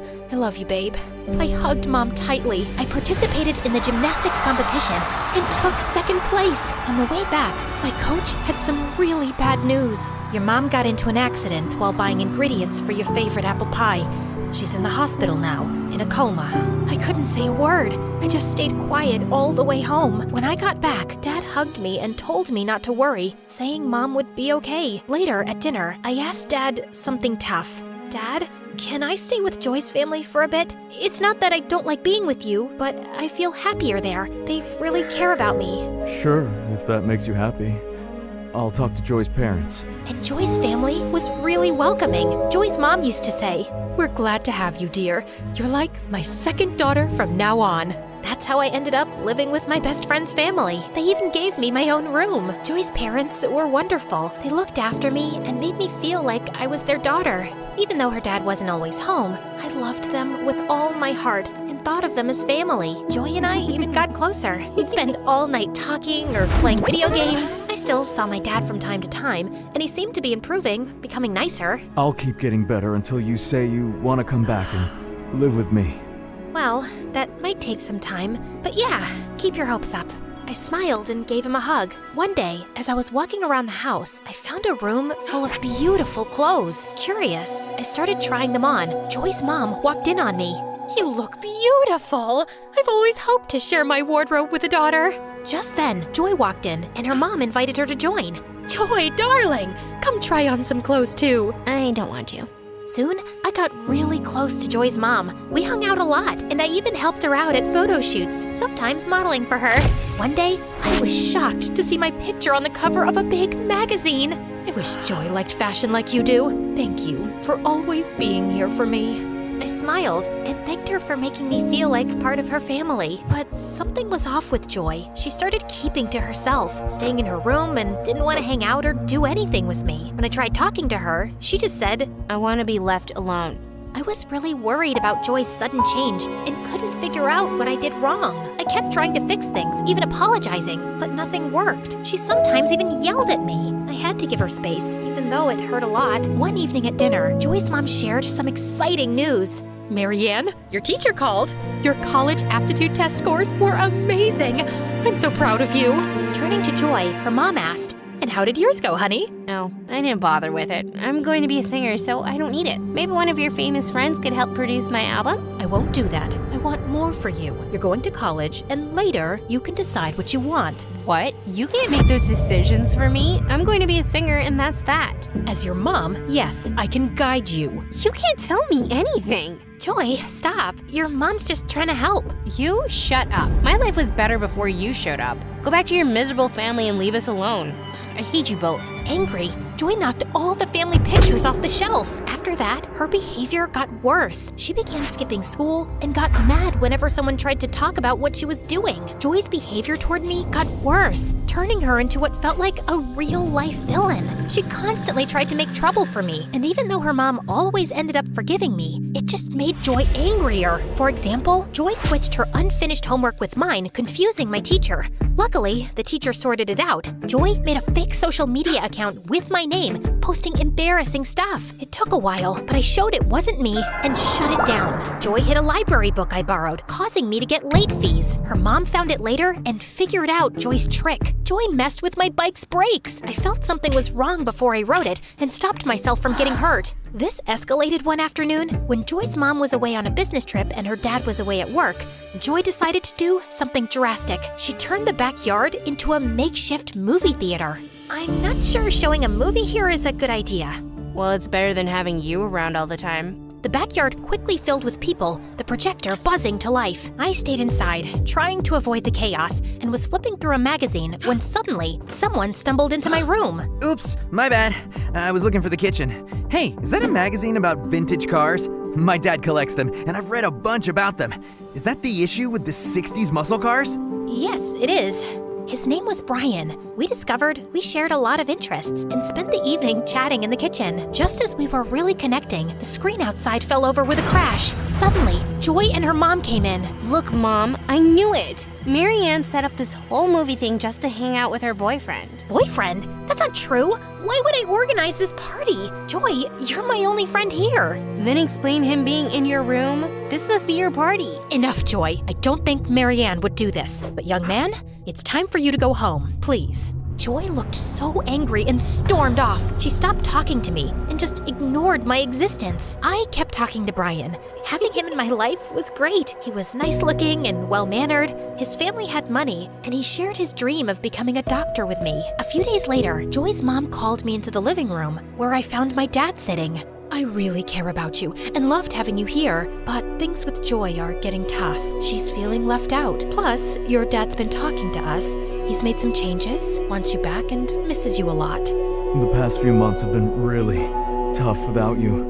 I love you and want you to come home. I didn't say much. When I feel a lot, I find it hard to speak, but I managed to say, I'll pack my things. I moved back with Dad, and honestly, things weren't bad. He had really improved, and hanging out with him wasn't bad at all. But I ended up blocking Brian. I didn't have a strong reason to cut him off. I felt like I didn't deserve him and just needed a fresh start. A few months after finishing high school, I couldn't go to college right away. Dad didn't have the money because we had big hospital bills for Mom. So I started working as a pizza delivery person. It was tough, but I never thought about quitting. I worked really hard and finally got into college. I planned to study economics and maybe even start my own business someday. While studying, I took any job I could get. Eventually, I managed to rent a tiny apartment with a view of the city dump. It wasn't much, but it was mine. I could finally study and rest there. Dad even helped me buy a used car for my delivery job. Things were starting to get better. I kept working hard, aiming for success. I often thought about Joy and her parents, and my mom too. I missed them a lot.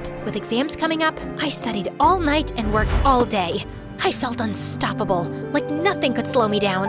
But one day, while out on a delivery, I suddenly felt very dizzy, and the next thing I knew, I crashed into a tree. I was rushed to the hospital. Everything hurt, but what pained me the most was my thoughts. Why couldn't things just go right for once? I hugged my pillow and bursted into tears. Then, a young doctor came in, and I was shocked. Brian, is that really you?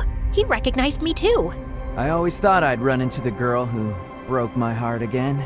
Feeling embarrassed, I just looked down and stayed quiet as usual. Brian had finished medical school and was now an intern at the hospital. I apologized, and we chatted for a while and swapped phone numbers. Over time, we got closer and started dating. Brian had the kindest heart, and he even helped me with my college fees. One day, I went to the hospital to bring Brian his lunch and decided to visit Mom afterward. I entered her room, and she looked so peaceful, just like an angel. I gently kissed her forehead. Mom, I have to tell you something. I tried to replace you. I was so angry when I felt you gave up on me, so I gave up on you. I was angry at Dad too, even though the poor man was struggling without you. I used to be mad at Joy, but as I got older, I understood her and we made up. I'm friends with her mom now too. I love them, but no love can match yours. Guess what? I found out this morning I'm pregnant. I'm going to surprise Brian tonight on our date. I think he's going to propose, and I'll say yes. Mom, I'm happy, but my happiness isn't complete without you. Tears overwhelmed me, and I laid my head on her hands when suddenly I felt her hands move. Overjoyed, I ran to the doctor like a little kid, shouting, "My mommy is awake! My mommy is awake!"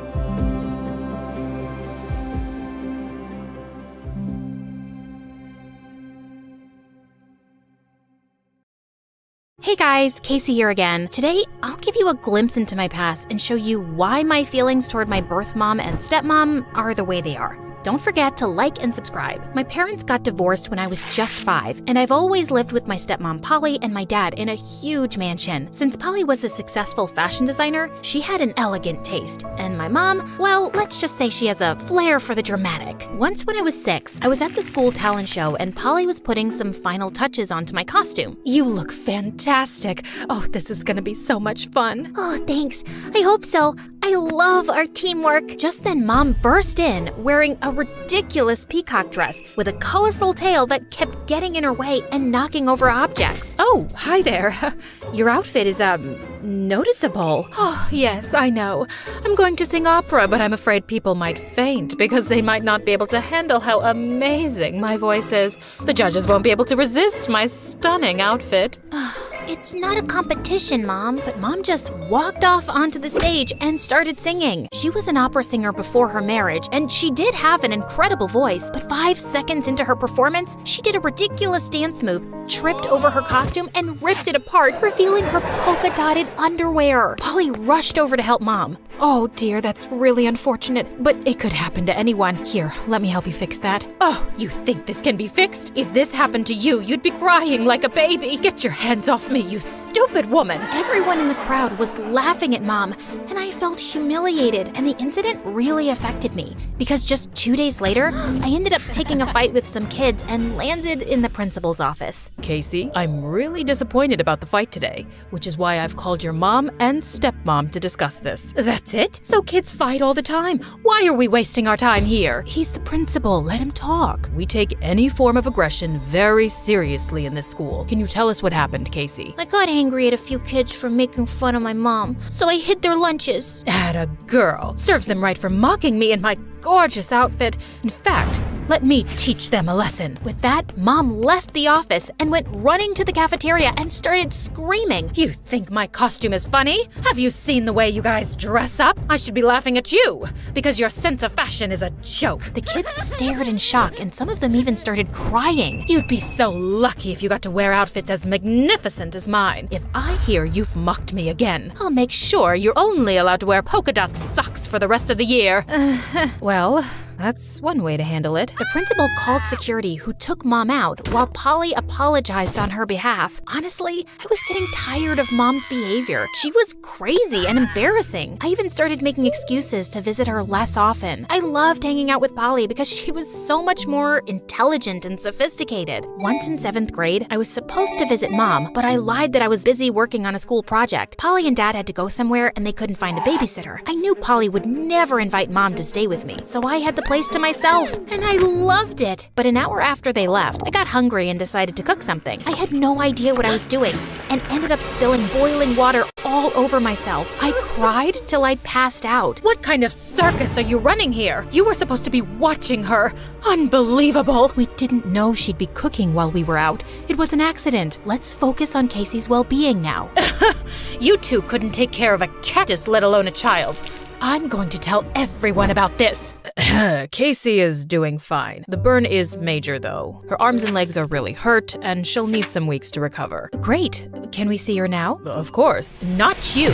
You've done enough, you dumb witch. Mom burst into my room, threw herself on my bed, and started crying like a hyena. That entire week as I recovered, Mom constantly fought with Polly until Dad decided it was better for Polly not to visit me at all. But that wasn't half as scary as the day I found out that Mom had filed a custody case over the burning episode, and worse, she'd won it. Suddenly, I had to live with Mom instead of Dad and Polly, and it was really tough on all of us, especially me, because now I had to deal with her constant craziness. So when they invited me over to dinner one day, I was over the moon. It was their anniversary, and I wanted to look my best, but my scars were still fresh. So even though it was pretty hot, I chose a long-sleeved outfit. Just as I was ready to leave, Mom walked into my room. You're wearing that in this heat? You must be boiling. I feel fine in it, don't worry. Fine, suit yourself. But don't blame me if you're uncomfortable all night. Feeling fairly confident, I arrived at Dad's place and Polly immediately pulled me into a hug. And she didn't comment on my outfit even once. I won't lie, it was uncomfortable to wear full sleeves. And even kids at school gave me crazy looks for dressing up like that. But some of them were nice. I even made some new friends. But there was no one I was really close to. I think God heard me whining because one day after school, I walked into Mom's apartment to find a boy on the couch playing with some toys. Mom? Who's this? Oh, right. I forgot to tell you.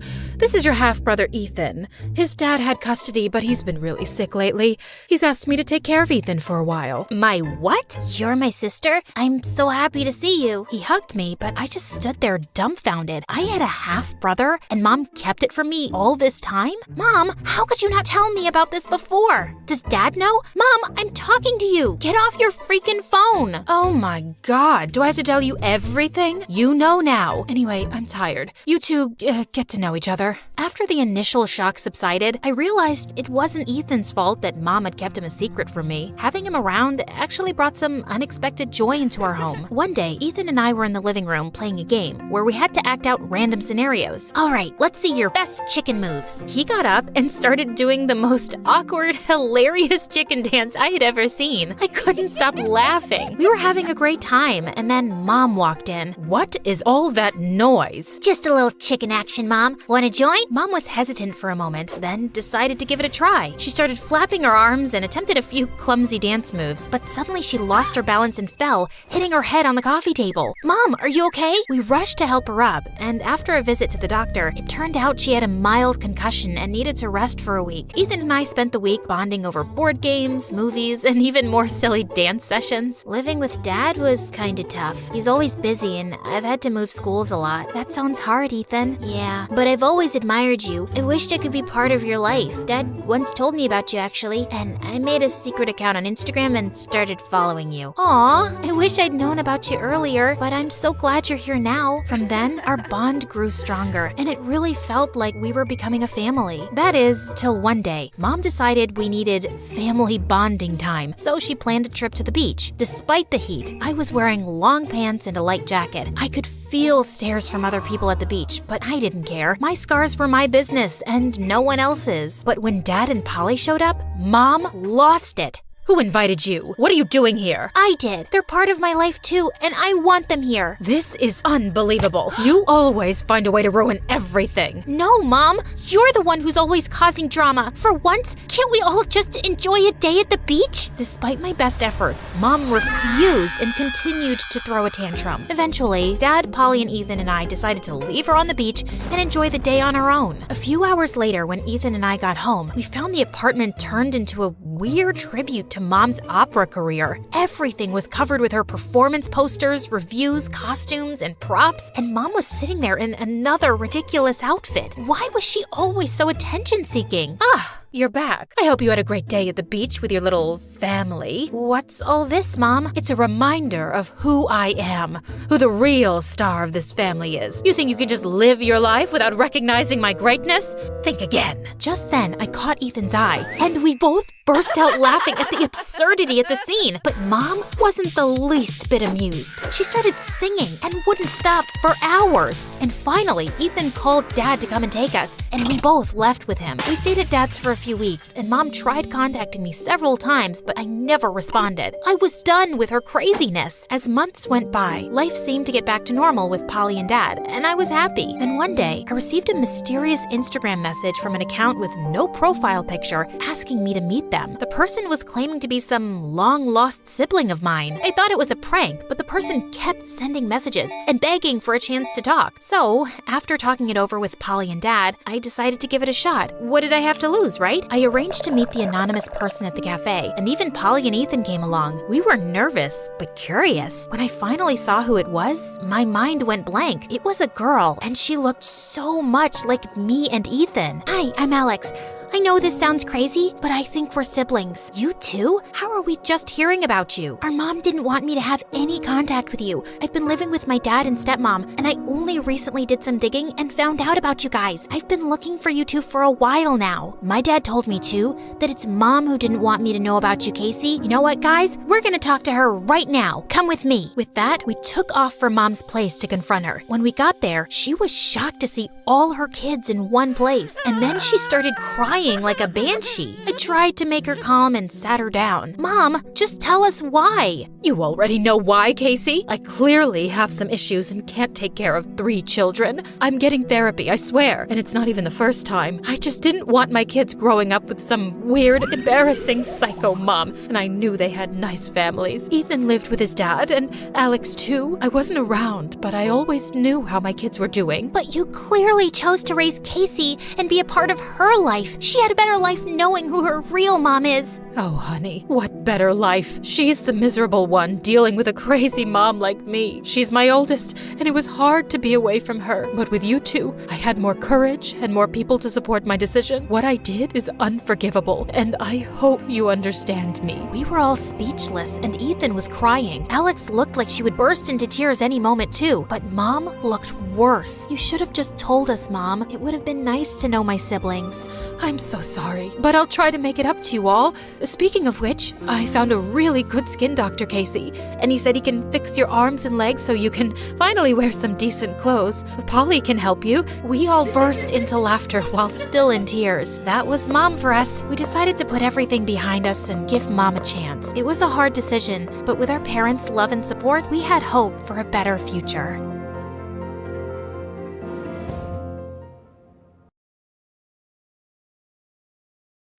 Hi, my name is Julie, and My Story Animated will give $1,000 to one lucky person who subscribes in the next 7 days.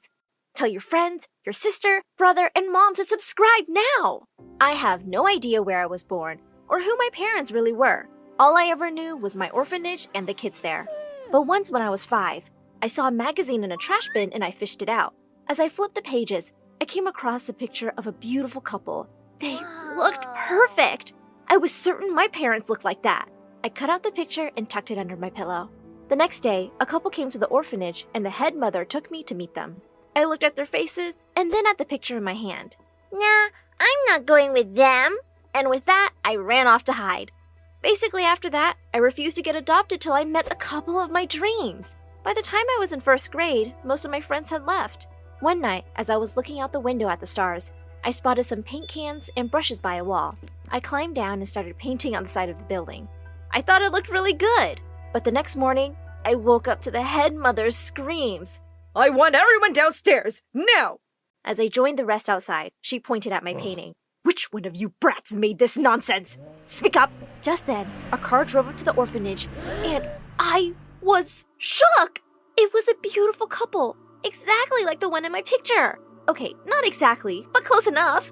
Suddenly the woman said, Oh, wow! Who painted this wall mural? Me! It was me! The head mother turned purple while the couple told me I was so talented. And then they adopted me. When we reached their house, my jaw dropped. It looked more like a palace. They took me to my beautiful room, and a maid walked in with paints and brushes. You can paint the walls however you like, sweetheart. Go crazy. For the next 2 years, I lived my best life. Grand birthdays, party on yachts, exotic vacations. My parents kept me by their side and were always boasting to their friends about how talented I was. I felt truly loved. Then one day, in 3rd grade, I went downstairs to find them crying. Mom? Dad? What's wrong? Oh, darling, these are happy tears. I'm pregnant.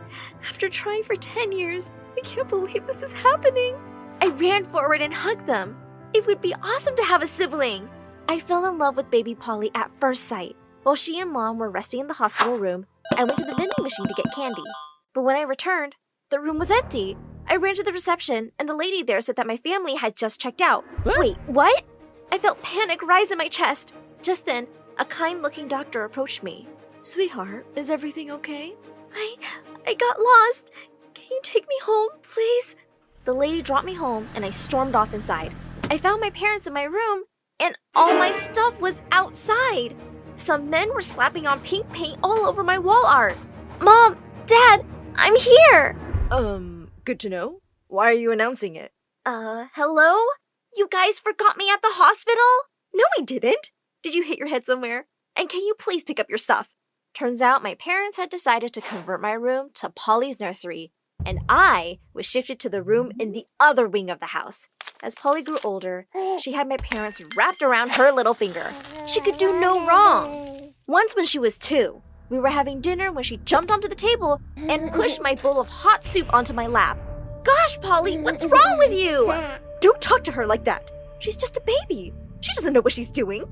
As I stormed off to change, I didn't feel too sure about that. By the time Polly was 4, my parents felt worried because she still only spoke in her baby language.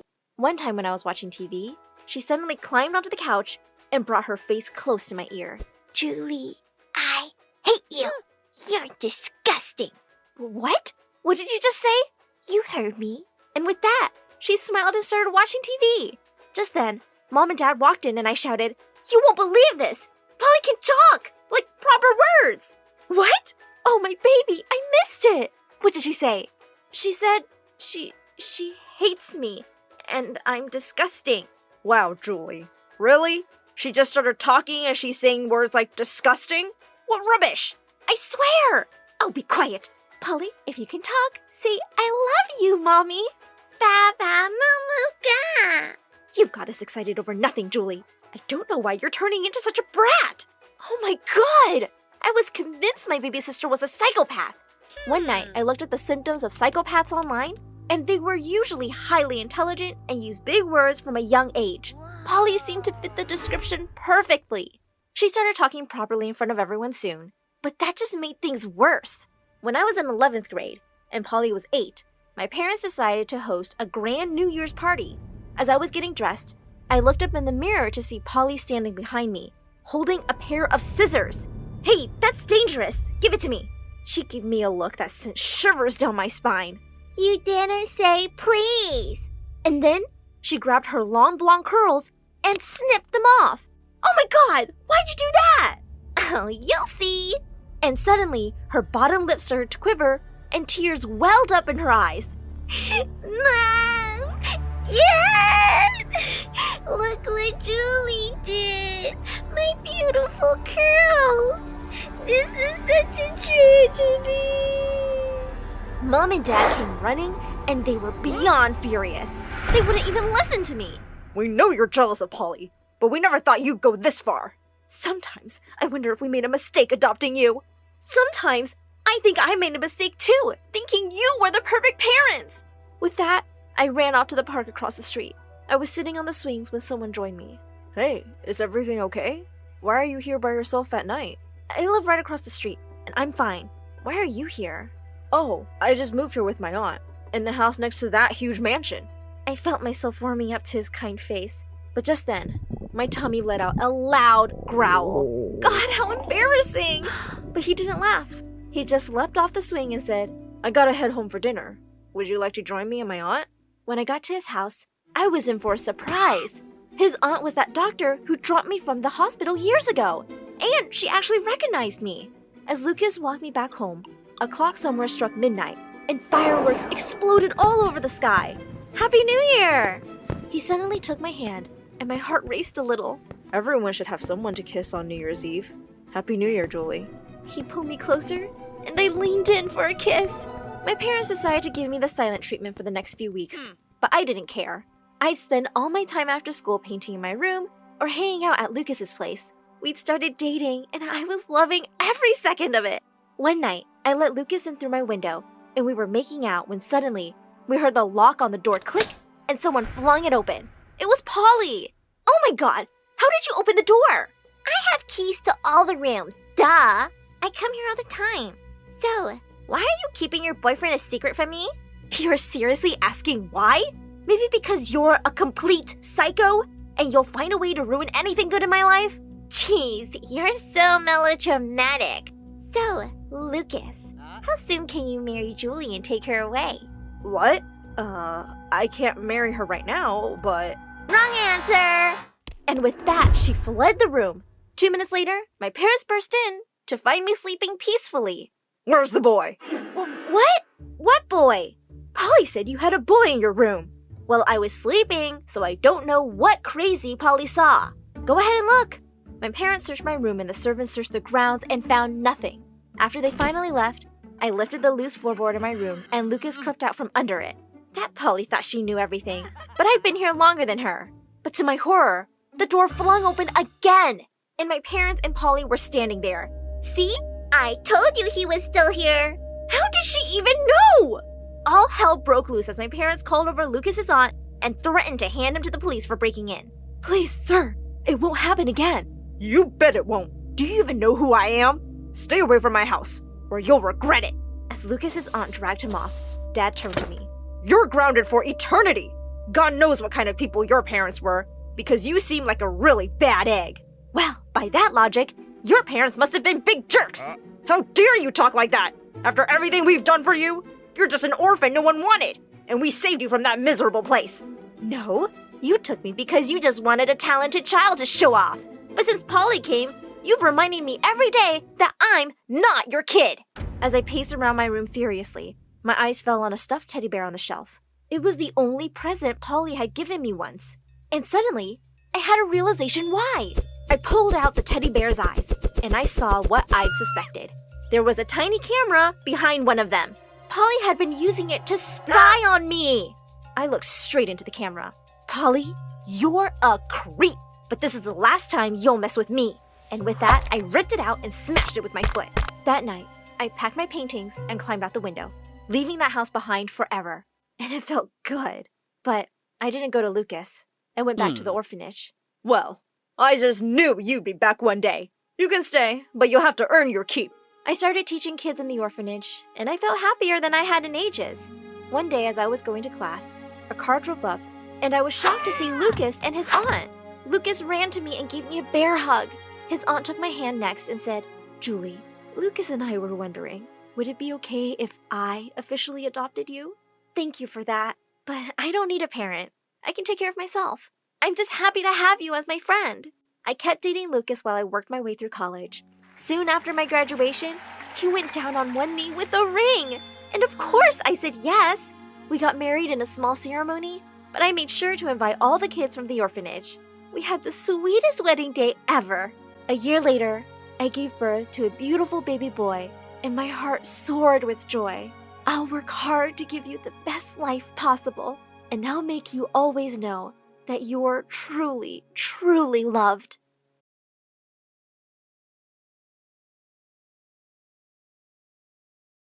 Hi, my name is Meryl, and I'm from Germany. Please like and subscribe to MSA. I was born to parents who were rich.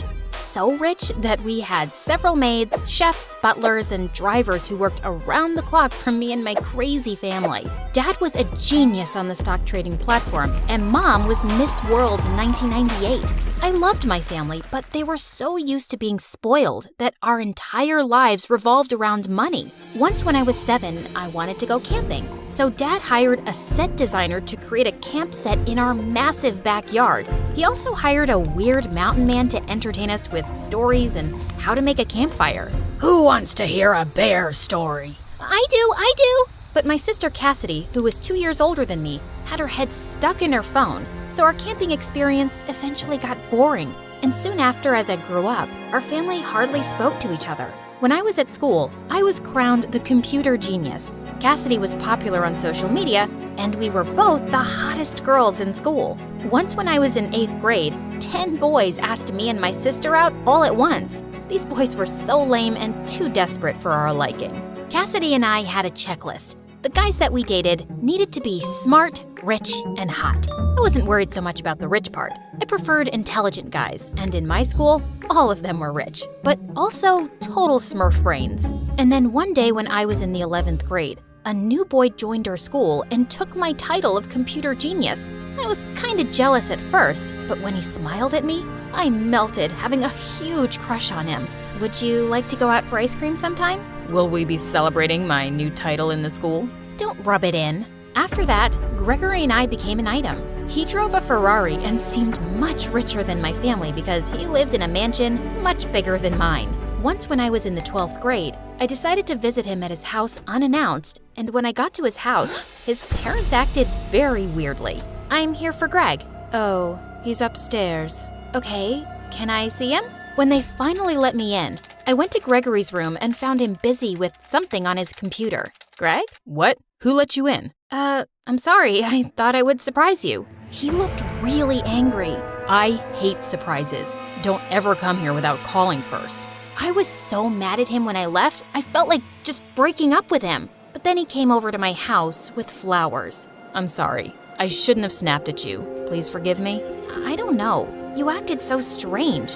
What was more important than me? I was actually planning a surprise trip for the both of us to Thailand. I immediately forgave him. He was so romantic, and he obviously loved me since he was spending so much on me. We went to Thailand just for the weekend, and my parents liked Gregory, so they also trusted him. While we were there, Gregory was all romantic at first, but then he changed when I wanted to go shopping for clothes. Did you bring your credit card to pay for all those clothes? What? But you said to take whatever you want and you'll pay. Yeah, but I didn't expect you to buy the entire store. Lucky for me, I did have my dad's credit card and managed to pay for my stuff. But the next day, I woke up to a shock. Gregory was gone. He left a note along with my plane ticket back home. He broke up with me on a note, saying, "Nice knowing you, goodbye." What a jerk! I felt like my world was falling apart. Why would he break up with me this way? When I tried to call his number, it went to voicemail. I had to gather my strength and head back home, and maybe then find out why he suddenly just left. Could it be because of all the clothes I bought? But when I got back home, my family was on edge. Everyone was pacing up and down, and as soon as I entered, Dad rushed up to me. Meryl, where's my credit card? Someone hacked all my trading accounts using my credit card, which is linked to every other account. So Meryl, you have to tell me where that credit card is. I was totally freaking out and tore my whole bag apart looking for that card. And then I asked Dad to take me to Gregory's house. And when we got there, his mansion was empty. Oh my God, Dad, I think Gregory took all our money. Dad looked at me silently. At first, I thought he was gonna blame me since Gregory was my boyfriend, but all he did was remain quiet. But Mom and Cassidy went berserk. We are broke because of your scheming, scamming boyfriend? How was I supposed to know he was a fraudster? He drove a Ferrari and you liked him, Mom. Yeah, I did, but he was still your boyfriend. You should have analyzed his intentions. And then Cassidy looked at her phone and screamed like someone died. Ah! What happened? The Wi-Fi isn't working. How am I supposed to post my selfies from this morning? Oh, I was supposed to pay for that today, but not anymore. Girls, I'll be in my office. I have no idea how I'm gonna fix this. I felt like everyone blamed me for this, and after 2 weeks, all our maids, chefs, butlers, drivers, gardeners, and pool cleaners quit because we couldn't pay them. Dad soon started investigating the matter, which was going to take some time. So we all had to adapt to some changes in our overly expensive lifestyle. We managed to keep the house, and since Dad paid our school fees for the entire year, Cassidy and I didn't have to change schools, which was a relief. Okay, so at school, nobody knows we're poor, so let's just try and keep it that way. Of course, why would I want anyone to know that we're poor? Maybe because it's all your fault? I am sick and tired of everyone in this family blaming me for everything. That's just so much pressure. I started crying and Cassidy felt bad and apologized. Okay, I'm sorry, but our life just sucks so much right now. While we sat sulking about our poverty-stricken life, we heard Mom scream from the kitchen. Somebody help! Cassidy and I ran down to the kitchen and found the stove on fire and Mom trying to put it out with a tablecloth, and it was reaching for the ceiling. Ah! It won't stop! Quickly, get some water! While Cassidy thought a glass of water would help, I brought the fire extinguisher and, thank God, was able to put out the fire. But now our entire kitchen was ruined and there was smoke all over the place. We gotta sit outside until the smoke is gone. Come on. We all sat outside on the stairs and Mom was in tears, telling me how she was trying to cook but ended up ruining the kitchen. I guess we'll have to order food. I hope they give us some discount. Right then, Dad came in, all smiles. Hello, everybody. Oh, did you get our money back? Mom ran to Dad, smiling like a clown. Nope, I found a job. I'm going back to selling insurance, and once I make some good commission, I'll start trading again and get all the money that we lost. Well, Dad's plan didn't follow through the way he saw it. 3 months went by and we were still struggling, and the only thing Dad could afford was food, so I decided it was time to get a part-time job as a waitress. But Meryl, if you work as a waitress, everyone in school will know. Yes, I know. But maybe if I work, I can help Dad pay for the Wi-Fi. Cassidy immediately smiled, but she wouldn't dare try to get a job since she cared so much about what people would think. The restaurant I worked at was a classy place where all the rich and mighty dined. And one day, while I served a bunch of top-class businessmen, I overheard their discussion about new digital devices. I got excited and couldn't contain myself. I have plenty of ideas for new devices. Imagine having a portable hard drive, something almost like an iPod but with more space. That way, users will be able to carry all of their important information on one small iPod. We could even make it have a video presentation for business meetings. After I was done babbling, they looked at me stunned. Then the tall man with the big forehead was so rude. You can just get our order, please. I walked away feeling embarrassed. And then, the next worst thing happened. When I waited at my next table, they were girls from my school who envied my sister and me all the time. And the worst of them all was Charlotte. Wow, you work as a waiter? This must be my lucky day. Wait, I have to take a picture of this. Oh, Charlotte, get over yourself. I work here and earn my own money, unlike you, a spoiled brat forever. That's no way to talk to your customers. Where's the manager? I want to file a complaint. He's out to lunch. So, can I take your order? It was the most dreadful day of my life. But the next day when I went to school, everyone called me waiter girl, since Charlotte posted my picture on Instagram. And during recess, while Cassidy and I were minding our own business, Charlotte started being so annoying with her stupid minions. We've noticed that you two bring lunches to school these days. Should we open up a charity fund dedicated to the richest in the school? Oh, let me rephrase. The poor, smelly girls of the school. Shut up, chat roulette. Cassidy got up angrily clenching her fists, and I calmed her down. Don't worry about her, Cassidy. She's just a jealous girl who has no goals. At least my goal is not to be a waiter. Yeah, your goal is probably to be a brainless peanut all your life, since you get big fat zeros on all your tests. Charlotte eventually left us alone, but then after school, Dad picked us up in a run-down car, and Charlotte got the entire school to come and watch us get in it. Oh my gosh, where did your dad buy this junk from? At that point, I had had enough of Charlotte's farty face. So I pounced on her and she couldn't even fight back, so I let her go. Just leave me and my family alone. Our financial life is none of your business. Dad was shocked when we got home, and he told us that his contract at work was about to end. So he sold his Land Rover and got us a scrappy car. Life was getting even worse for us. I put on my waiter clothes and got out of the house to work an extra shift. While I was at the restaurant, I found my manager watching MSA. Wow, you like MSA? Yeah, is that a problem? No problem.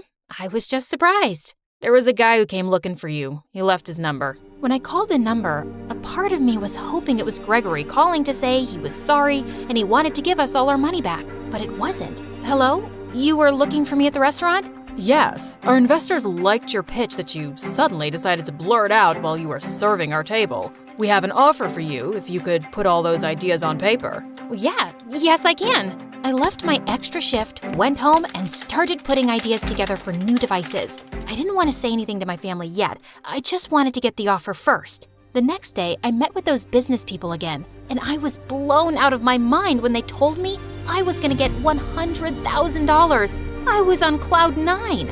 I immediately signed the contract, and they even asked me to stay in contact if I had any other ideas. I couldn't believe this was actually happening, and when I showed my family the check, we celebrated all night. Meryl, you just saved our lives. Does this mean we can get our chef back? Because I'm getting really tired of eating baked beans every day. Not just yet. Dad needs to first work his magic on the trading platform, and then maybe. I was so happy to see my family relaxed again. Cassidy wanted us to go shopping the next day since all of our heels were starting to lose their texture. 2 pairs and that's it, right? We need to use all this money wisely. Yes, I know. But what if I see a 3rd pair that I like? Cassidy, just before we could head off to the mall, Dad screamed from the living room. Meryl, you have to see this. When I went to check what he was talking about, the news was on and Gregory was handcuffed and sentenced to prison for the next 20 years for being one of the biggest fraudsters in the city. And the parents that he said were his parents were just actors. I felt so relieved, and Dad eventually got a call from the credit card company with good news.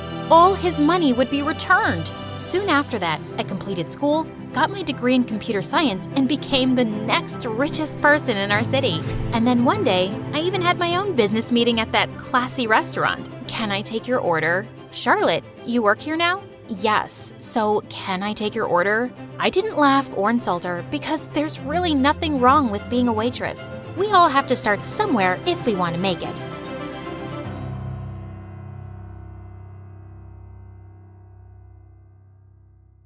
Hello everyone, my name is Tony and this is my crazy story.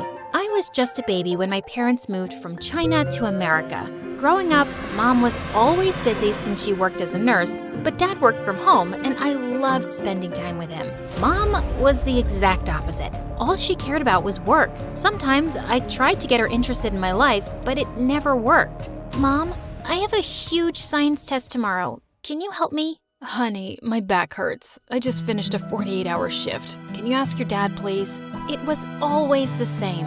As I got older, I stopped trying and Dad became my everything. My parents have always been super proud of their Chinese culture, but I didn't care so much for it. For me, America was the only home I ever knew. Still, I was known as the nerdy girl of the school. Teachers adored me because I was a smart kid, but the kids, well, they disliked me because I loved tests and quizzes and would always remind my teachers in case they forgot. Other than academics, I was practically invisible in school. I never had a boyfriend, and the only person that thought I was cool was my best friend Ashley. We had been friends since our first day at school. Our sheer love of mathematics connected us like two pieces of a jigsaw puzzle. One time when I was in 6th grade, Dad gave me a traditional Chinese hairpin, and Ashley loved it. Whoa, such a big hairpin. It looks so awesome, so Chinese.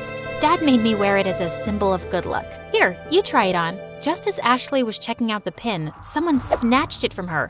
It was Mason. He was the absolute worst. His mission on Earth was to annoy me every day. He was the school jock and the head of the cool squad. The guy had started school with Ashley and I, but he was our junior now because he flunked grade 3 twice. Wow, good for you for bringing China to school today. Ooh, this looks cool. How much would it make at a pawn shop? Couple of cents? Give it back, Mason. Hey, come on, Tony. I was just goofing. Here, it looks good on you. Don't give it to this wacko. What did you call me? How dare you? It was always the same. Mason just loved messing with me and Ashley, and every time it turned into some argument. That was my life. I know, not quite happening. But things flipped when I turned 15, and one day, Dad announced that he was leaving Mom and going back to China. He wanted me to come with him, but the court didn't agree with Dad. After the divorce, Mom got custody of me, and I was devastated. I tried to get Mom to send me away by being naughty, but she wouldn't budge. One day, Mom was stuck at work and she asked me to order dinner. Instead, I invited Ashley and the entire math club for a pizza party. Are you sure your mom would be fine with this? Cut her some slack, Tony. No way. Come on, let's party. Just then, I heard a loud crash in the kitchen. Someone had broken my mother's favorite china set. Ooh, if that doesn't get her to send me to Dad, nothing else will. When Mom got back, she was pretty upset. What is the meaning of this? Tony, how could you throw a party without asking me? I wanted to, but you know, you're always busy. I didn't think you'd care. Don't say that. I care about you. Everything I do is for you to have a good life. Your dad, he left us. You, for someone else. What? You're lying. He'd never do that. Just then, Ashley interrupted and showed me her phone. It was some woman's Insta ID, and she had wedding pictures with my dad. Even Ashley knew? No. This all happened because of you. I hate you. I was so angry that I ran out of the house without even thinking. And right at that moment, something hit me and knocked the wind out of my lungs. Then, everything went black. When I woke up, I tried to open my eyes, but everything was pitch black. Who turned off the lights? Put it back on. I can't see anything. Honey, the lights are on. It turned out that the impact of the accident made me lose my eyesight. I was blind. Mom informed Dad, and he wanted to talk to me on the phone, but I refused. He could have visited me from China, but he didn't. After I was discharged from the hospital, Mom had a hard time taking care of me, so Ashley was practically living with us. I wanted to be angry at her for not telling me about Dad, but I couldn't. My family drama shouldn't affect our relationship. The craziest thing happened at school today. Mr. S was teaching a class, and boom, his wig fell off.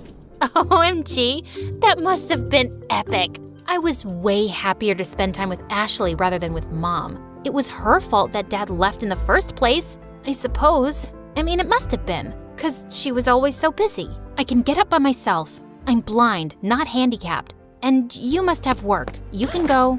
I can handle it. But over time, I noticed how Mom was home more. It was like she was changing. She wanted to be constantly by my side. And even though I was always so snappy with her, she was patient. One time, I was listening to an old birthday video recording, and hearing Dad's voice made me cry. Right then, Mom came and hugged me. Oh, Mom, how could Dad forget me so soon? It's his loss, honey. You have me. You'll always have me. I promise. 6 months passed by, and the doctor suggested surgery for my eyesight, which was not only risky, but also very expensive. Mom needed time to think, and that's when the doctor suggested it would be good if I started school again. I needed to get back out into the world.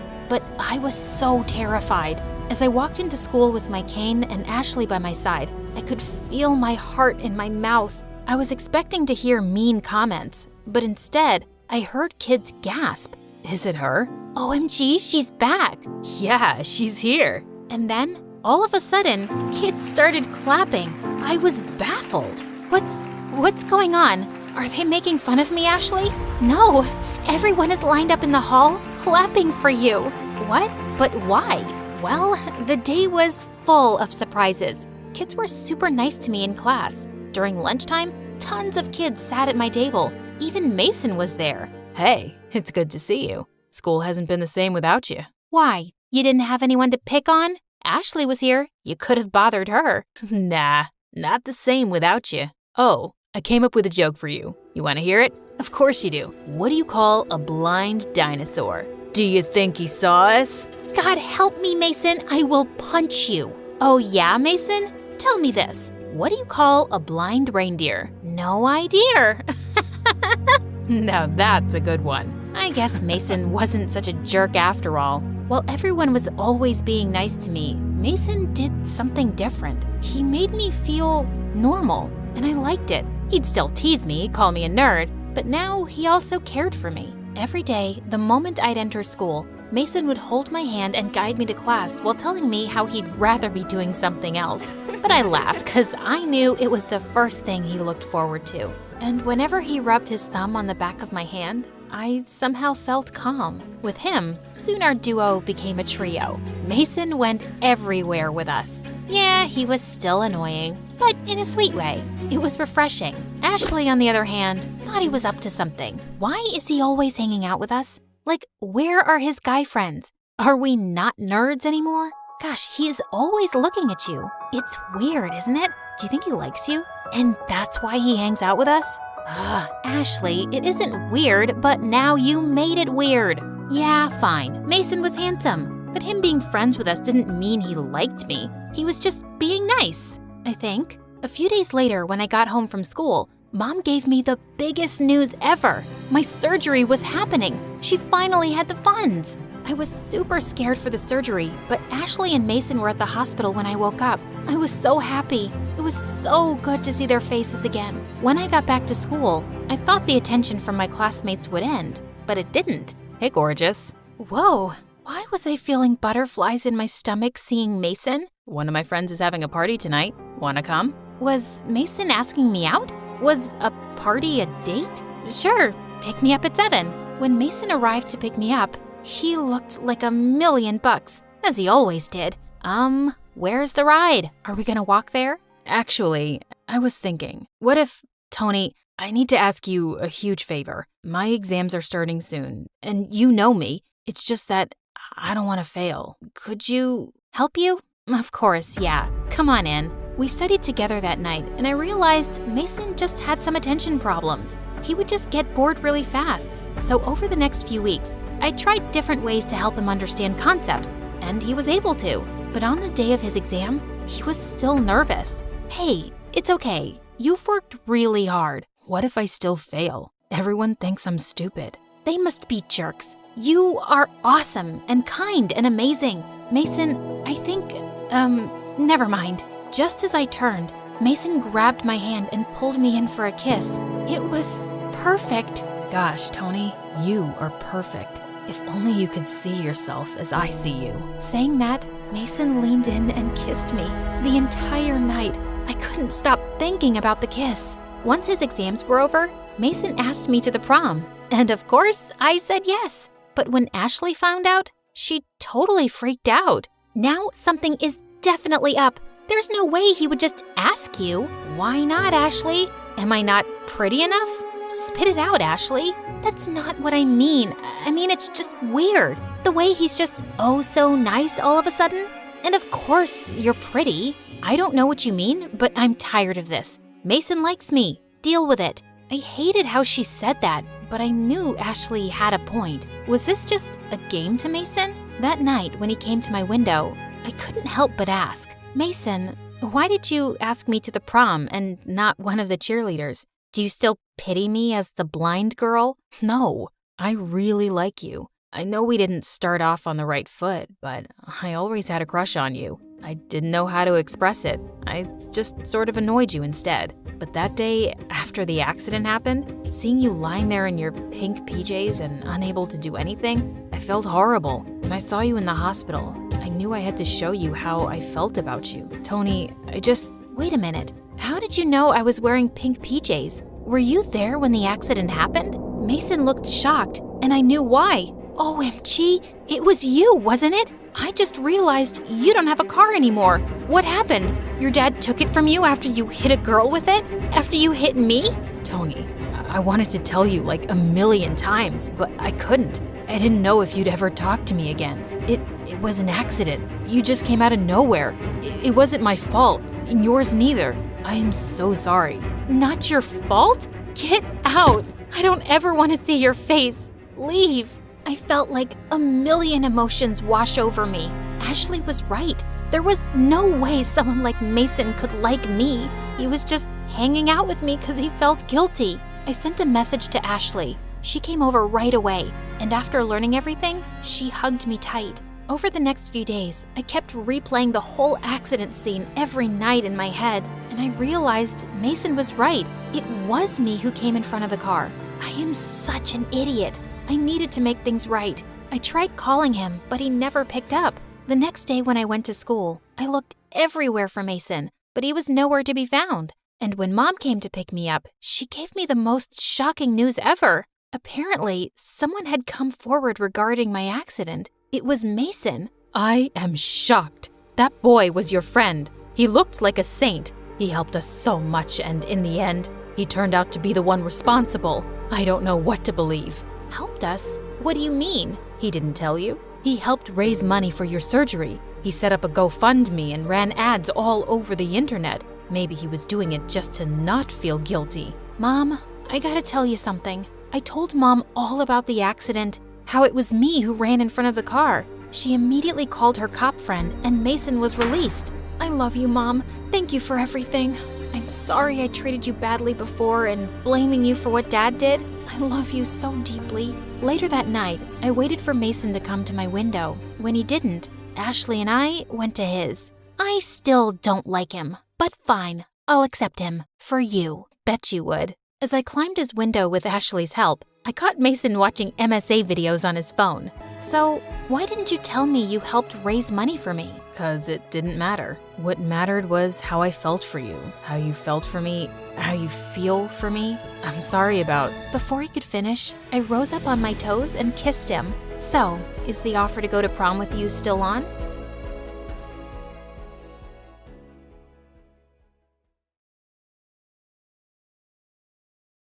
Hi friends, I'm Jasmine from Egypt. I was just 3 when Dad left Mom, and it was just the 2 of us. Since Mom didn't have an education, she had to work as a maid. Growing up, we didn't have much, and whenever I'd see women wearing fancy clothes, I'd wish my mom could have them too. Every night, I vowed to study hard and make it big for Mom's sake. Mommy, I promise, when I get a job, I'll buy you a beautiful house and lots of clothes. Really? That's so sweet of you, my doll. I was so focused on my goal that I poured all my heart into studying. When I was 7, I got into one of the best schools in the city on scholarship. Since I was a little more enthusiastic about studies as compared to other kids, that really made me a target of bullies, especially Maha. She was the principal's daughter, and the girl couldn't stand me at all. One time, our school took us to a history museum, and seeing a dinosaur, I was so excited. This is a 65 million years old fossil of a T-Rex, and they were about the size of a school bus. Isn't that cool? Fine, Miss Know-It-All. You don't need to brag about it.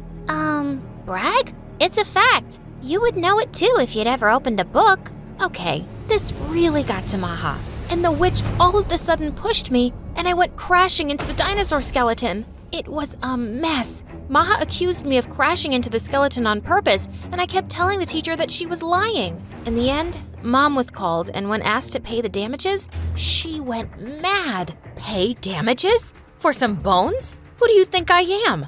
I am a maid. Where do you expect me to get all this money from? Hearing her, all of the kids started laughing, and I felt my ears burn. It wasn't like I was ashamed of what Mom did for a living, but I didn't exactly go around announcing it. Why did she have to say that? I just grabbed Mom's hand and dragged her out of there. After that day, Maha made it her life's mission to always remind me of what my mom did. Hey, Jasmine, you missed a spot here. Jasmine, pick up the trash. Oh, Jasmine, how about helping the janitor? The girl was constantly on my nerves, and though I really wanted to punch her in the jaw, I had to ignore her. I was on a scholarship and I couldn't ruin my chances. So every day, just to avoid Maha, I would go out to the school's park and sit on a swing to have lunch. It sort of became a ritual, and I loved the alone time. One time, when I was in 8th grade, I went to the park and saw a girl my age on my favorite swing. It was Azra. She was a new student, and we were both in the same class. Everything was fine until she stood on the swing. You idiot! You stood on it with shoes! One shoe has like 421,000 units of bacteria. So many! Come on, Jasmine. I know you're making it up, aren't you? Making it up? I read it in a science magazine, duh. Oh, yeah, got it. So, about the swing, I don't see any germs. Well, come on, let's swing together. By the way, I came to ask you if we could study together. Why would I do that? As you said, I am already good at it, and you are not. Makes no sense to waste my time. Wow, you are mean, but you do have a point. It's good I don't give up easily. Saying that, Azra walked away, and I wondered what she meant. Well, I found out what she meant the next day. The girl was always around me. In the class, in the cafeteria, in the school's park, and even the bathroom. I was so annoyed at her that I just wanted to get away from her. But right at the exit, I bumped into someone. It was Maha. I am so... Look where you're going. Ew. I can't believe you touched me. Your uniform? It's so dirty. Your mom can clean others' clothes and not yours? How dare she?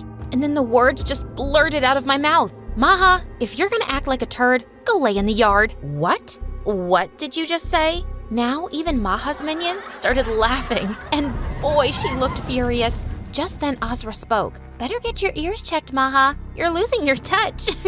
Oh, really? Says the dumbest girl in class. Call me dumb one more time, and I'll introduce my foot to your butt. Got that? Maha glared at Azra, and just when I thought they'd get into a fight, a teacher entered the bathroom and everyone pretended like nothing happened. But the entire incident left me stunned because no one had ever stood up for me before. Like, ever. And Azra was the first person to do so. Later that day, when I was going home, Azra ran to me. So, fine, I'll help you. Be in the library daily at lunchtime. Yes, I knew it. I know, I have this charisma. I kind of grow on people. Gosh, I really need to get my act together. Mom says she'll get me married off if I don't do well in my studies. Can you imagine? While Azra kept talking and talking, I walked away. As I started studying with Azra, I learned that she wasn't exactly the brightest crayon in the box. Like one time, we had to do a history presentation, and Azra told me to leave it to her. We ended up explaining about the Berlin Wall,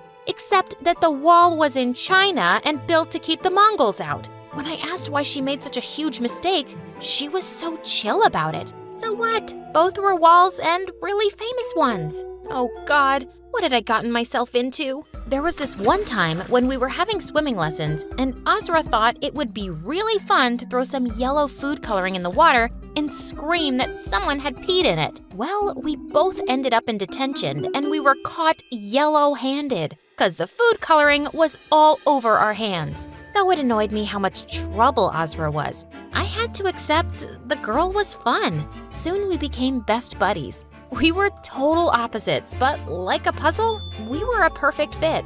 I helped Azra with her studies, and she helped me by actually showing me how to have fun. I did my first cliff dive with Azra. She gave me my first makeover, which was really bad, and I looked like a clown. Azra was not just fun, but so compassionate. Every day while going home, she had this habit of feeding stray cats her lunch. This was something common in both of us. We both loved animals. You know, Jasmine, when I grow up, I'll open a pet salon. It's gonna be so fun. Pet salon? It's not even a thing. I'll make it a thing, and you know what?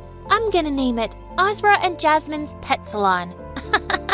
The girl lived in her own little world, and I loved her. One time, we were in the queue getting lunch, and Maha came in the front and shoved us to the back. I'll teach her a lesson. Let it go, Azra. She's a brat. Yeah, brats need to be taught a lesson. Saying that, Azra threw her juice box and it hit Maha on the head. And when she turned, Azra gave her the most innocent smile ever. I am so sorry, Maha. That was a total mistake. What? A mistake? My hair extensions. Do you even know how much these cost? No, I don't, 'cause I have my own hair. I could see Maha boiling with anger, and before things could get ugly, I wanted to be out of there, so I grabbed Azra. Come on, Azra, let's go. But right when we were at the door, Maha threw a handful of mashed potatoes at Azra, which hit the girl behind her. And then an epic food fight broke loose. It was chaos. I felt like I was in the jungle and all the wild animals were fighting around me. Things got pretty crazy. All three of us were taken to the principal's office, and just as I expected, Maha got off the hook and she started crying in front of her mom. And in the end, only I was punished. My punishment was to clean the school's toilet for a month. What? That is so unfair. You didn't even do anything. Come on, let's confront that woman. Just leave it, Azra. It's easy for rich kids. They get off the hook everywhere. And people like me are just left behind to suffer. Just stay away from me. Although Azra apologized like a million times, I didn't want to talk to her. It wasn't her fault, but I felt like she was another privileged princess who got out of trouble. Every day I had to clean the bathroom, and Maha was really having fun seeing me miserable. One day when I entered the bathroom, I was shocked to see my name all over it. Try cleaning this. Wrote it especially with a Sharpie for you. That was it. I had enough of that witch, so I slapped her hard. The witch looked at me like she'd kill me,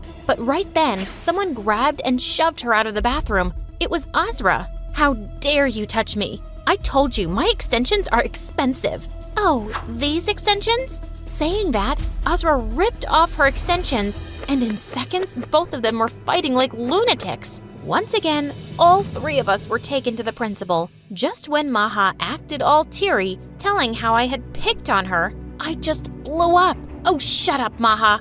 Everyone knows it was you who wrote with that Sharpie in the bathroom. You are a witch. You just get away with it because your mom is the principal. Both mom and daughter looked shocked seeing my outburst. The principal then went on to tell me how I'd pay for being a brat. But a few moments later, a man walked in, and Azra went running to the man. What happened next left me shocked. Turned out, Azra's dad was the school district superintendent. Azra had told him about the principal's impartial behavior towards me. Well, Maha was expelled, and her mom was reported to the school board and later terminated from the job. They both totally deserved it. After Maha was gone, there was peace. After graduation, I started working as a software engineer at a very big company, and I was doing well. I was finally able to get Mom a lovely house, and things were good. As for Azra, she did pass high school but couldn't get into college, and her mom was always after her to get married. One day, Azra and I went out for coffee, and she looked worried and told me how her mom had set her up on a date with a total stranger.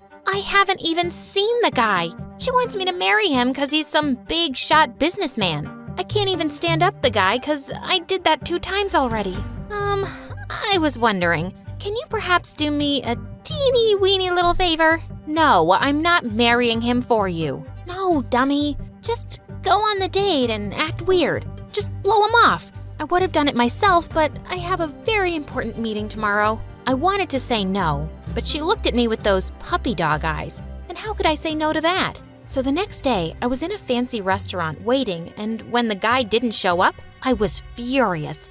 I was about to leave, but I heard a deep voice. You must be Azra. I am really sorry for being late. The moment I saw him, my jaw fell because the guy happened to be none other than Zaid, the owner of the company I worked for. Phew, he didn't recognize me because he had thousands of employees. I gotta leave because I just remembered something.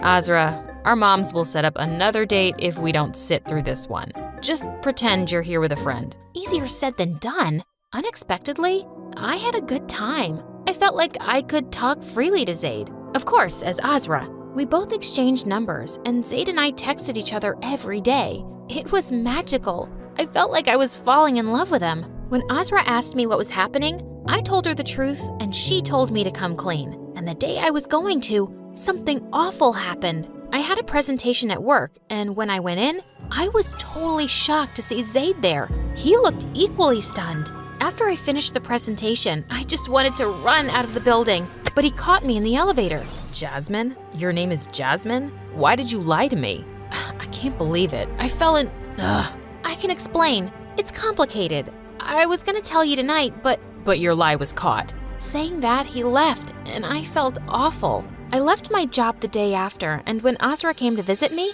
I just lost it. It all happened because of you. My life was fine until you told me to go on that stupid date. Why do I always get into trouble because of things you start? I started. This was all you. Stop blaming me. After that, Azra and I didn't talk. I stopped all communication with her, changed my number, and even deleted my social media accounts. Soon I got another job, and I poured my heart into it. I remembered the promise I made to myself all those years ago. I couldn't let one setback slow me down. In a couple of years, I performed so well and eventually became a big manager in the company I worked in. Mom was so proud of me, but I often wondered what it would be like to share my happiness with Azra. I missed her so much. One day, I was checking my emails, and I was surprised to see an invitation from Azra. She was having a launch for her business and wanted me to join. Though I was unsure, Mom forced me to go. When I reached the place, I was totally blown away.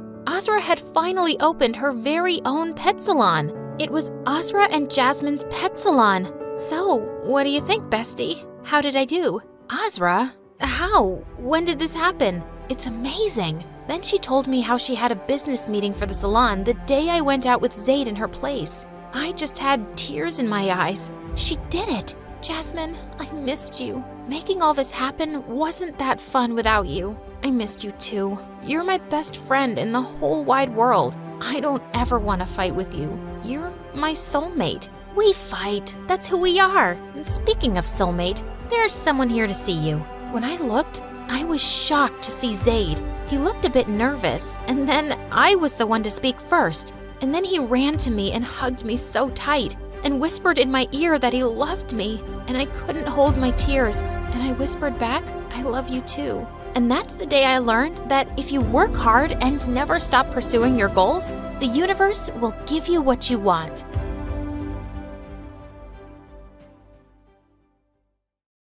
Hello everyone, my name is Rue, and this is my story. Before I continue, please like and subscribe to MSA. I was brought up by a single dad who worked very hard to give me a good life. We didn't have much, but Dad and I had each other and it was enough. Always work hard and success will follow. Got that, little birdie? I'll say yes if you buy me ice cream. Dad and I were close, and we would talk about everything under the sun. Well, everything except Mom. Every time I tried asking Dad about Mom, he would avoid the topic like the plague, and eventually I stopped asking. Growing up, I fell in love with music. It was my dream to become a singer, and at 19, my dream finally came true when I got an invitation to audition for a famous all-girls group, the Masked Minx. These girls were super famous, but no one knew what they looked like because they always performed with a mask on. I was pretty excited, but the only thing was to convince Dad. But I've never been away from you. And you're too young to travel alone. What if you get in some trouble? Then come with me. I wish I could, but I have a work trip coming up.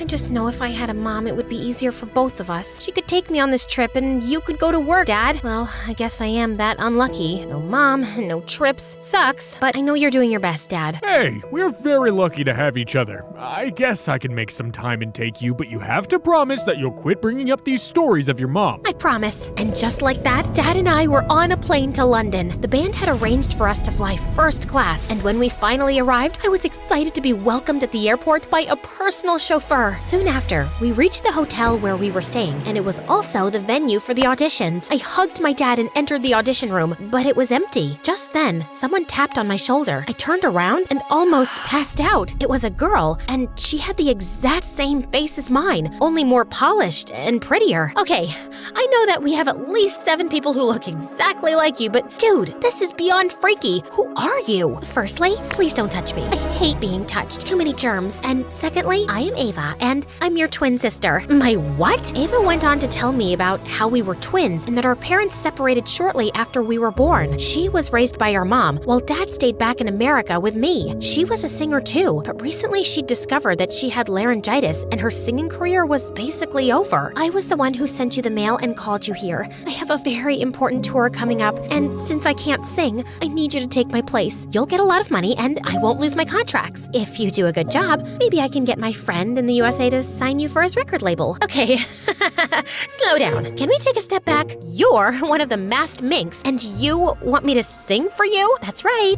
Are you crazy? I just found out I have a twin sister, and my head is already spinning, and I'm so close to having a panic attack. Ooh, 1 second.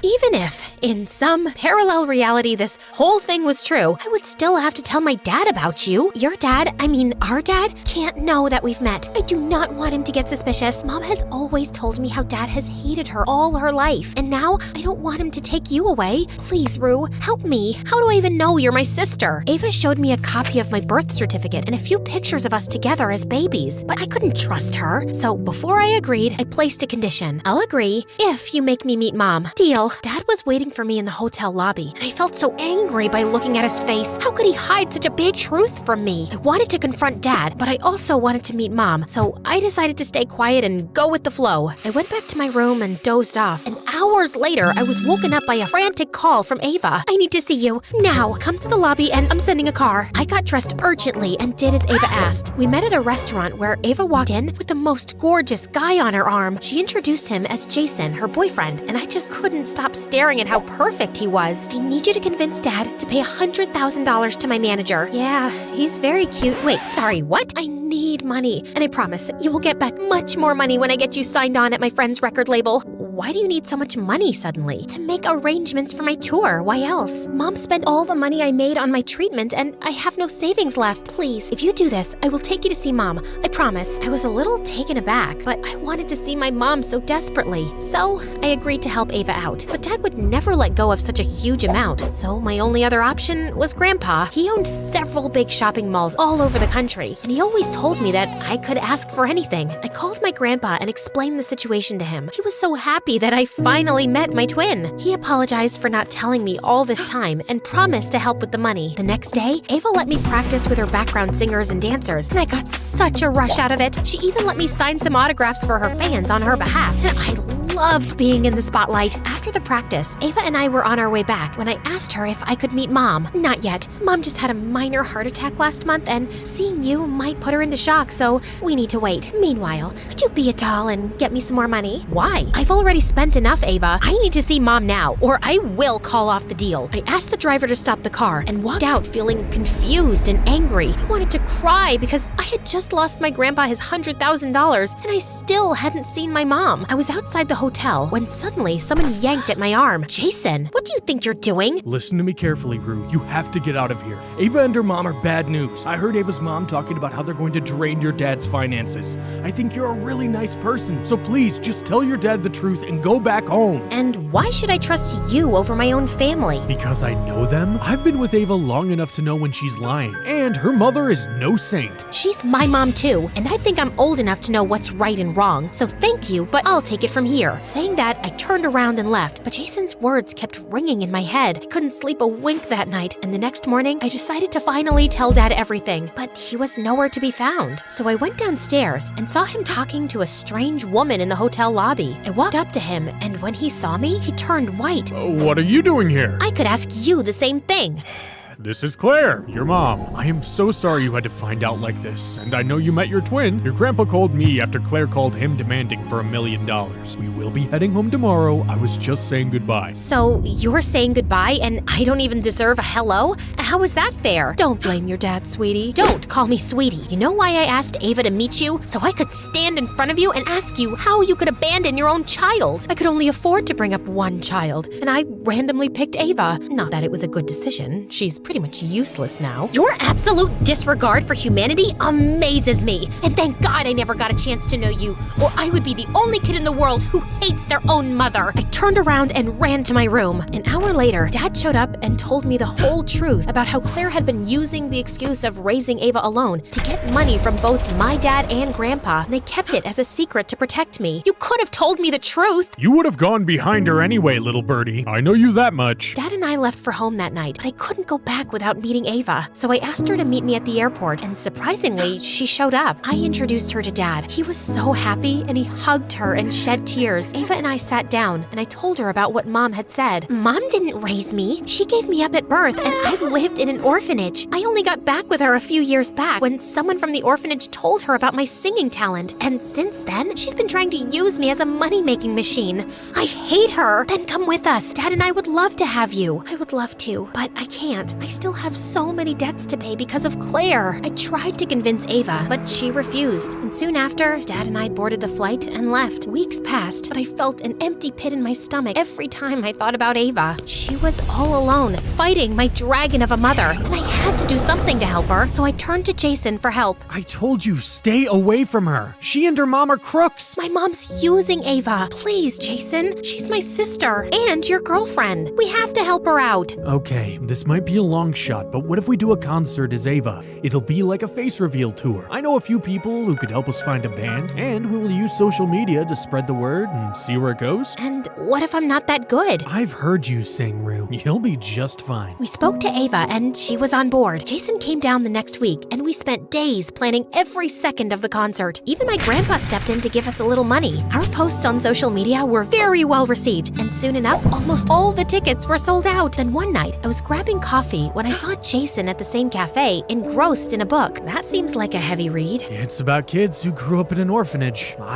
I was one of them. I'm sorry, Jason. That must have been tough. It was, but it made me who I am. And besides, I found a great family who loves me and adores me. You learn to find family in unexpected places. Our conversation flowed from there. We talked about our pasts, our dreams, our fears. I shared about the loneliness I felt growing up without a mother, and he spoke of the challenges of growing up without a family at all. I'd never connected with anyone like this before, and it was truly amazing. One night before the performance, I was nervously checking out the stage when Jason slid his hand inside mine. I just hope it works. I'm sure it will. And Rue, it's amazing what you're doing for Ava. Not everyone has this kind of heart. Not everyone gets a second chance with their families either. Trust me, I'm doing this for myself. Jason came forward, gently stroked my cheeks, and I felt my face on fire. And before I could react, he leaned in and kissed me, but I pushed him away. This is not right. You're with Ava. No, I'm not. Ava and I were just dating for the public. Trust me, we mean nothing to each other. She's still my sister, and you and I have to respect that. I walked away from Jason knowing I really wanted the kiss. But family is more important, so I decided to put my feelings aside and concentrate on the bigger picture. The next night was the concert, and it was a huge hit. We collected a lot of money, and when Ava found out, she was beyond happy. That night, I slept with the best feeling ever. But the next morning, my dad shook me awake, and then he told me the most shocking news of my life. Apparently, Ava had turned down my offer to move in with me and Dad, and instead, she slapped me with a legal notice for impersonating her without her permission.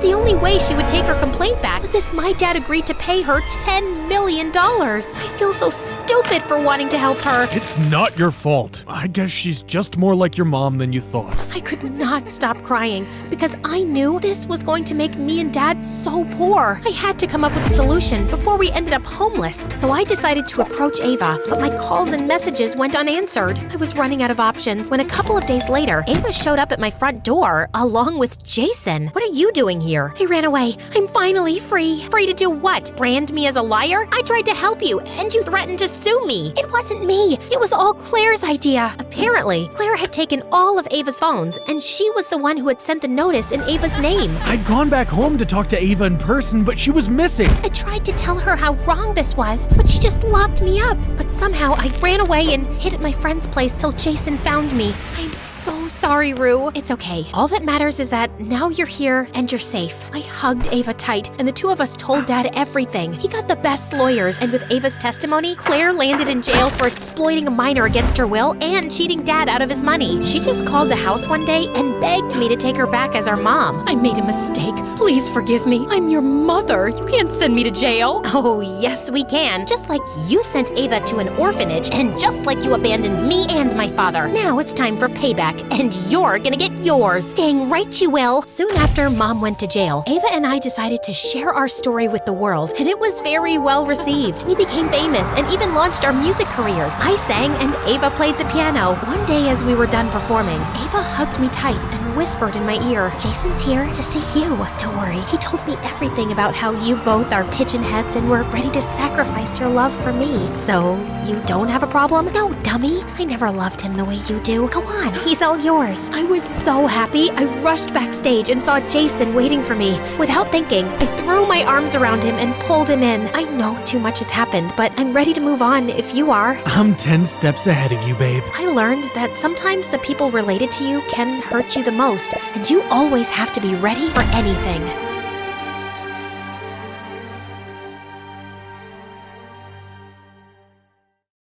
Hi, my name is Taylor and I'm from Miami. Please like and subscribe. I remember being 5 years old and Mom and Dad throwing me the biggest party ever. We were all so happy until Dad got a phone call and his smile changed and stayed that way for a very long time. The company Dad worked for caught fire.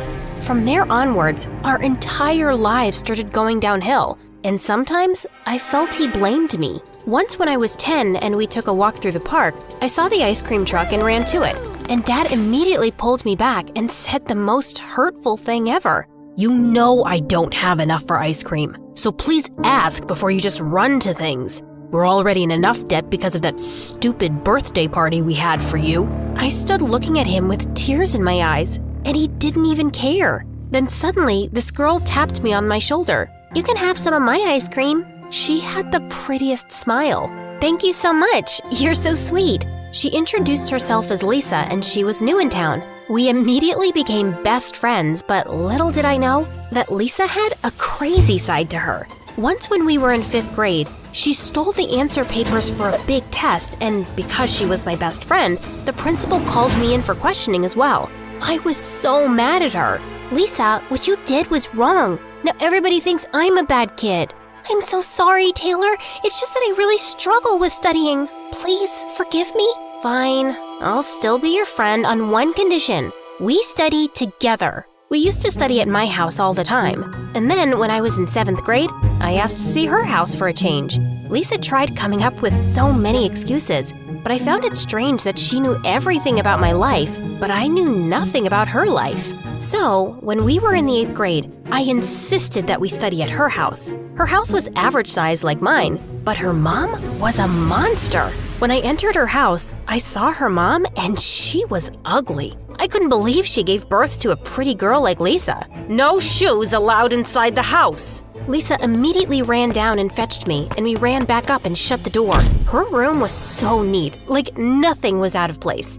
"I'm sorry about my mom. She's a bit of a neat freak. I stay in my room most of the time to stay out of everybody's way." I felt so sorry for Lisa. No wonder she's always getting into trouble. Her home is so scary to live in.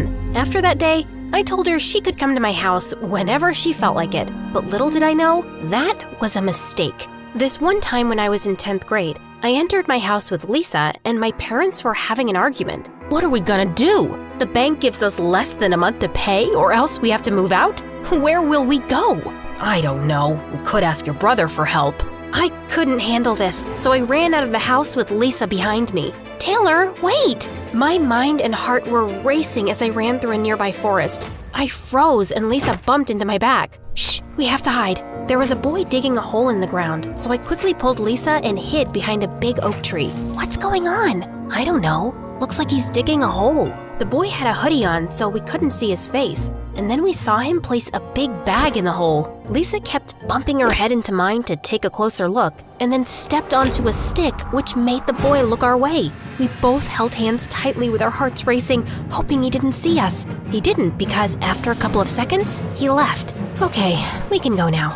"Let's go see what he put in the hole." "Lisa, no. What if he comes back?" She didn't hear a word I said and went skipping to the spot where the suitcase was buried, and then started digging with her hands. This is none of our business. I think we should go. What if we find a body in the suitcase?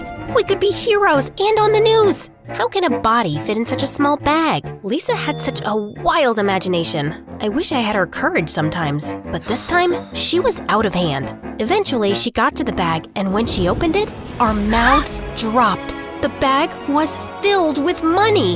Oh my God, we are rich. No, we have to put it back. Are you crazy? You need this money. You hurt your parents. If you don't pay the bank, you and your parents won't have a house. All that money was so tempting after what she reminded me about, but my conscience would haunt me day and night. It's still wrong to take someone's money. Put it back. When I tried to take the bag out of Lisa's hand, she tugged back, refusing to do the right thing. And while we were at it, the boy with the hoodie appeared and stood in front of us. We both screamed and ran for our lives as Lisa still held on to the bag. What are you doing? Just throw the bag down. Are you crazy? This is ours now. The boy was right behind us, and Lisa suddenly picked up a rock and aimed it at the boy's foot, making him trip. I felt so bad for him, and yet still continued running away. When we got to my house, I shut the door of my room, and Lisa placed the bag on my bed, smiling widely. It's time to celebrate, girl! What? I'm flippin' freaking out here! You took the boy's money and then hurt the poor boy. Well, that'll teach him to never hide his money in a hole again. We have to take it back. Lisa ignored me and started taking some money out of the bag and then took the rest with her. I took my half and you have yours. Now go to the bank and help your parents out. Before I could refuse, she left, and I was left standing gazing at a pile of money on my bed. I did not sleep well that night, and when I went down to get a glass of milk, I found Dad in the kitchen with his head down on the table. It looked like he was crying. Dad, are you okay? No, Taylor, I'm not okay, but you need to go to bed. My heart sank when I saw the agony on his face, so I ran back to my room, grabbed a stack of cash, and left it on the table in front of him. There, now you can pay the mortgage. Taylor, where did you get all this money from? Please don't be mad. I sat down and told Dad the whole story, and instead of taking the money, he looked upset. Tomorrow, we will go back to the woods, find that boy, and give him back his money. This is not how we do things, Taylor. But Dad, it wasn't me. Dad wouldn't hear me out, but when I got up in the morning, Dad was gone. When I told Lisa what happened, she started freaking out. What is up with you and your family? I hope this doesn't get me into any trouble because I already spent some of the money. As you can see, I'm all Gucci covered. He's not gonna get you into trouble, but he's right. We should give... While I was explaining to Lisa, her eyes widened, and when I looked behind me, the boy with the hoodie was in our school. How did you get through the gates? I go to this school. Now give me back what you stole. We don't know what you're talking about, and we've never seen you before in our life. If you don't give me back that bag, I'm gonna make your lives a living nightmare. Lisa pushed past him, and I walked nervously behind her. She didn't feel an ounce of guilt, but all that changed when we went out for recess and found both our lockers on fire. Oh my God, Lisa, we have to give back that boy's money. No way, I'm telling the principal. There should be a CCTV camera for this. The school tried looking at the cameras, but it was all blank. And as we walked home after school, the boy stood in front of us looking like a freaking creep from a horror movie. Don't be scared of him, Taylor. He's just a kid. Why don't we just give him back the money and then he'll leave us alone? You should listen to your friend. But instead, she pushed him and he flung out a bottle of skunk juice and threw it all over her. She screamed and ran home crying. I'll get you your money back. Just give me some time. Fine, but if I don't have it by tomorrow morning, you don't want to know what's next. When I got home, I found Mom and Dad smiling and looking cheerful. Hey, Taylor, you saved us from losing the house. What are you talking about? Well, I know I gave you a lecture last night, but after you went to bed, I spoke to your mom and she suggested that we pay off our debts and then save up again to pay back the boy in the forest. No, you don't understand. The boy is in my school, and Lisa and I have to pay him back. My parents came with me to school the next day to speak to the boy, but he never came to school. We tried the next day as well, and he still wasn't around. So I took my parents to the forest, and we walked for miles, looking for a cabin or a house, but there was nothing. It was like this boy just vanished. Lisa was over the moon, and soon after, when we were in 11th grade, she started acting very strange towards me.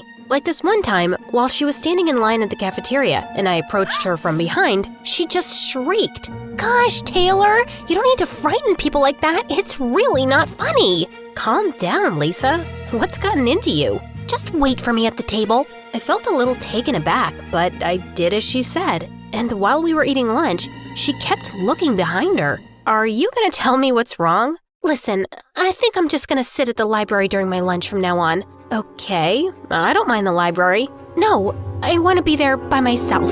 After that, she just got up and left. And when I tried reaching out to her again after school, she just pushed me so hard that I injured my arm. And she didn't even care. I told you to stay away from me. Have you lost your mind or something? My arm is injured. Well, go tell that to someone who cares. Lisa's actions made no sense. I wanted to be angry with her, but we had such a deep history. It was really hard for me to just leave her like that. I managed to get a Band-Aid for my arm, and then I decided to pay Lisa a visit. No matter what was said, I needed to know what was going on. When I got to her house, I was surprised to see her sitting with some boy in her yard, so I hid behind the wall to figure out what was actually going on. Whatever they were talking about made Lisa cry, and then I decided to bravely face them. Hi, Lisa. What's going on? Taylor, I told you to stay away from me. You know I can't do that. You're my best friend. Who's this? The guy she was with turned to me and smiled wickedly. Hi, Taylor. I am Jerry. You're that guy from the forest. I tried looking for you. Yeah, right. Because of you and your friend, my dad fell into a coma because I didn't have the money to pay the doctors. Oh my gosh, I am so sorry. Well, sorry doesn't fix the mess. Are you back for revenge now? Lisa, what did he say to you? Is this the reason you've been pushing me away? I was trying to protect you. He threatened to hurt you if I didn't help him with stealing and shoplifting. I told him we weren't friends anymore, and I had to act like it in case he was watching us. Jerry suddenly grabbed me and Lisa started screaming. Take me instead. Please, leave her alone. I'm the one who insisted on taking the money. Please. Too late. Now, you will never see your friend again. You better not follow us or tell anyone. I tried to kick him, but he was too strong. He took me to a part of the forest I'd never been to before, and into a neatly built house. If you let me go, I'll try and get back all your money. You're funny. Do you know how many years my father worked to make all that? But then why didn't he just put it in a bank? Because we don't trust banks, and we don't trust people, because they lie and steal, like you and your friend did. So, what are you gonna do? I'm gonna keep you here, and then ask for a ransom. But my parents are not millionaires. Yeah, but they're richer than your loser friend's parents. And no problem if they're not. They'll just have to sell the house they paid for with my money. Then he started pacing up and down like a mad person. My eyes fell on a long vase. I took a bold step, grabbed the vase and knocked him down. And then I ran as fast as I could. But then he was right behind me. When he eventually caught up to me, I screamed my lungs out, and Lisa came running with the police. My parents hugged me tight, and Dad apologized for everything. Jerry was arrested, and when Lisa and I watched the news later that evening, we found out that Jerry's father was a criminal who robbed banks and the police were looking for a very long time. So he lied to us? His father was not in a coma. It was their plan to get more money. Well, at least they're in prison where they belong. And no more secrets and no more stupidity. Can you do that? Yes for secrets, no for stupidity. Yeah, she might do crazy things, but she always has my back. One good friend is always better than 1,000.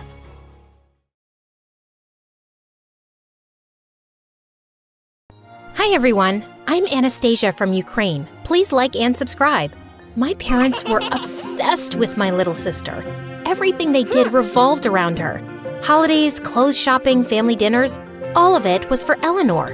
It was like I was invisible. I had worked so hard this year at school and even became top of my class, but even that barely got my parents to stop fawning over Eleanor for more than 2 seconds. Our annual vacations were just random spots Eleanor pointed to on a map. She didn't even know where she was pointing. Last year, we ended up in Antarctica because of her. My parents thought she was so adorable in her little snowsuit. Meanwhile, I was freezing because they forgot to buy me a winter coat. This year was gonna be different though. My dad pulled me aside to talk last month. You've been such a great big sister, letting Eleanor take center stage all the time. But you worked so hard this year and you deserve a reward. What do you want to do for family vacation?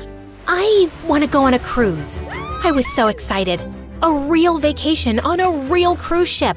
For once, we were doing what I wanted. When I walked into the living room, Eleanor had her eyes closed, and then she spun around and pointed to somewhere on the map. Looks like we're going to Panama.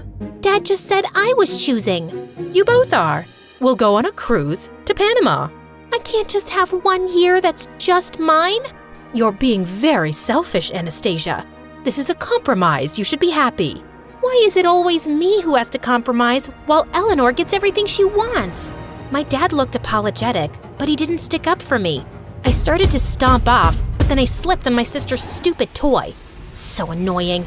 I couldn't even storm away without her ruining it. But as soon as we got on the ship, I decided, you know what? I wasn't gonna let it ruin my vacation. I was gonna ditch my family and do my own thing. My parents probably wouldn't even notice me being gone anyway. I couldn't believe it. The ship was gigantic, not to mention gorgeous. I was so ready for this. Our cabin was a little small for 4 people, but that's all right. I didn't plan on spending much time in the room. We were thinking of hitting the buffet. Sorry, can't. I'm going to the pool. I zoomed out of there so fast I practically left a dust cloud. I wasn't gonna get stuck in a buffet line with a bunch of old people and little kids. At the pool, I was lounging on a chair with a good romance book and not a care in the world. The best part? No nagging parents or annoying little sister in sight. I let myself fantasize about meeting a cute guy who looks like the cover model from my romance novel. Hey, not likely, but I could dream. At sunset, I walked to the railing. The sky swirled like cotton candy, and the ocean sparkled in every direction. Then I heard him. Beautiful. When I turned to look, I saw a boy with a long blonde mane like a lion. Was I crazy, or did he look exactly like the hero from my romance novel? The view's not bad either. Wow, that was cheesy, but I couldn't help blushing anyway. Hi, I'm Damon. I'm Anastasia. Anastasia? Let me know if there's anything you need. That's kind of a weird thing to say to a stranger. I work here. He pointed to his uniform. Of course. I felt so embarrassed. Keep it together, Anastasia. He's just doing his job. Sorry. No worries. Want a tour? Yeah, that would be great. Damon took me on a private tour of the entire ship. I was trying to pay attention to all the interesting facts he was telling me, but I kept thinking about how much he looked like the hero from my romance novel. Was this a dream? Or maybe my fantasies becoming real? When we passed by the kiddie pool, my sister started jumping up and down and waving her arms. Anastasia! Anastasia! Come swim with me! I put my hands over my eyes and pretended I couldn't see her. Maybe it wasn't the nicest thing to do, but I needed to set boundaries. This was my time. Damon took me up to the bridge where the captain and all the navigation tools were. It was amazing. Is it okay to be here so late? It's almost night. That's when the captain came in and yelled at us. I guess it wasn't okay. Damon took my hand and we raced back down to the main deck. What happened? I didn't know we were breaking the rules. Technically, we're not supposed to schedule tours this late. Damon, I don't want to get you in trouble. You're worth it. How would you know? You just met me. Maybe I'm a criminal. Even if you were, I'd still like you. My heart started to thump in my chest. Damon gently took my hand in his and then kissed me under the stars. In the cabin that night, I lay awake thinking of the kiss. I felt like I'd been transported into a real-life romance novel. Even Eleanor's snoring couldn't wipe the smile off my face. The next morning, I couldn't wait to see Damon again. But before I could leave, my mom blocked me at the door. You know, this is supposed to be a family vacation. I'd like you to spend some time with us and your sister. I can't right now. I already made plans. Besides, I see you guys every day. You're not coming to breakfast, Anastasia? Yes, she is. Yay! But Mom, my friend's shift starts at lunchtime. If I don't see him now, you can see your new friend afterwards. She didn't listen to a word I said. I was too mad to eat when we got to the cafeteria. I watched the guests at the pool having a blast. Meanwhile, I was stuck here with my parents and annoying sister. And the lady at the next table over was throwing a temper tantrum. Something about her earrings being missing. Eleanor showed me the smiley face she made with her pancakes and bacon, but I wasn't in the mood. Do you want to help me build sandcastles when we get to shore, Anastasia? Maybe. I knew I couldn't say no here, or else Eleanor would start crying and make breakfast even more unbearable than it already was. Anastasia, stop sulking and eat your breakfast. I tipped the plate over into my mouth like it was a bag of chips and finished the whole thing in one bite. Then I gave my mom my most sarcastic smile. Can I go now? Go ahead, sweetie. I hightailed it out of there before my mom could contradict my dad. Damon wasn't on the sun deck where we agreed to meet, but that made sense. I was over an hour late. Thanks a lot, Mom.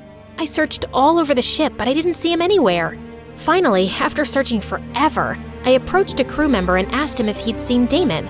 What he told me made my head spin. He told me that no one named Damon worked on this ship. I said there must have been some mistake. I showed him my romance novel and said Damon looked just like the model.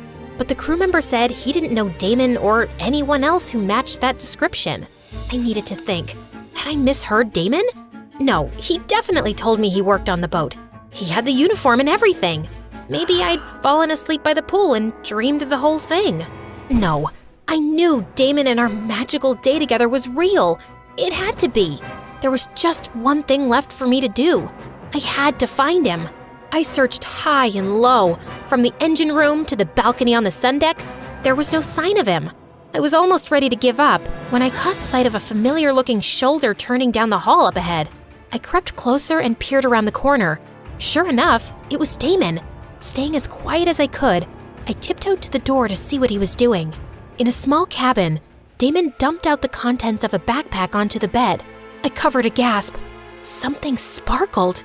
It was jewelry. Expensive jewelry by the looks of it. There were rubies, gems, gold rings, diamond necklaces, and earrings. Am I interrupting? Anastasia, I can explain. Did you steal all of these? And what happened to your hair? Damon no longer had the long, luscious locks of the cover model from my romance novel. His hair was shorter and darker now. You did! You stole all of this! No wonder you said you'd still like me if I was a criminal. Because you're a criminal! I'll tell you everything. Please, just hear me out, okay?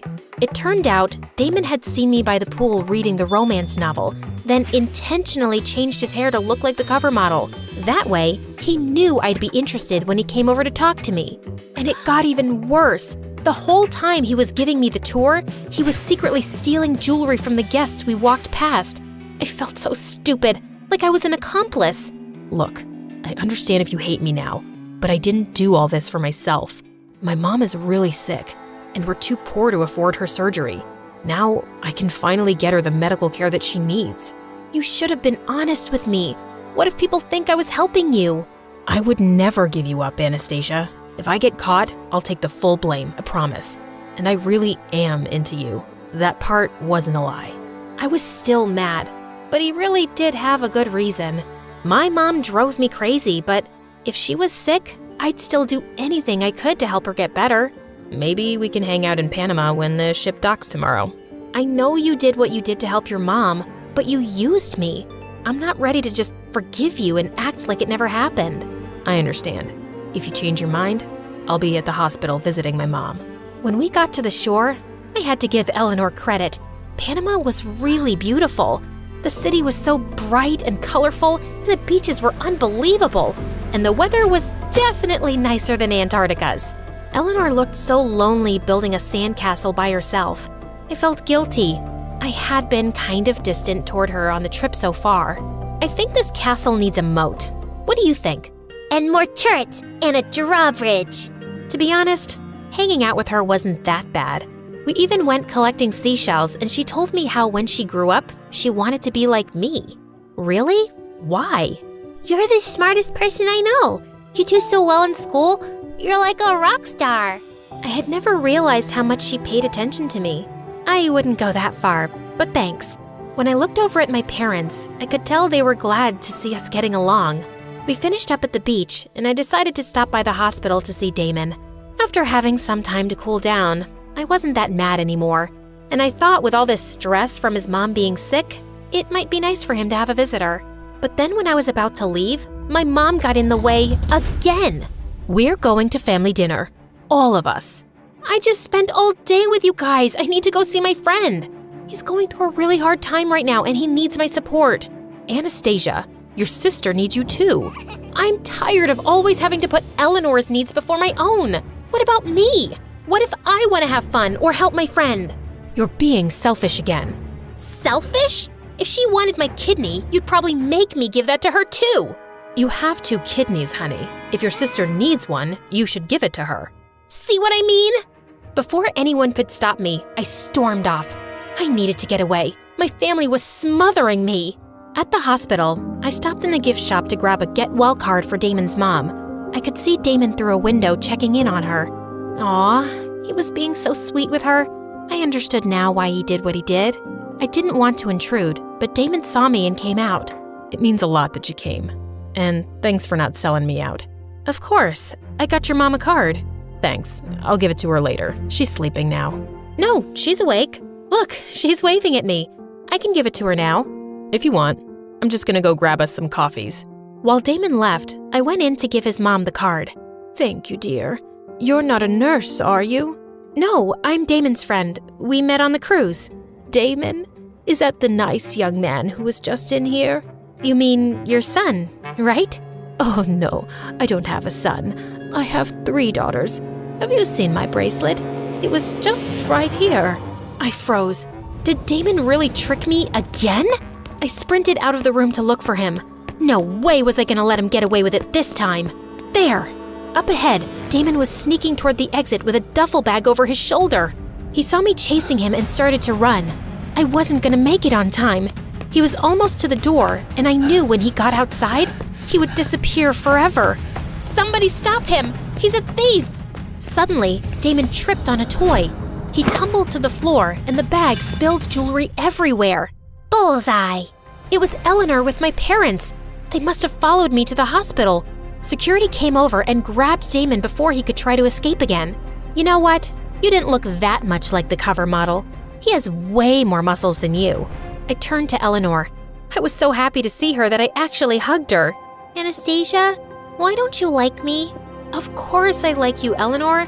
Sometimes I just want to do my own thing, that's all.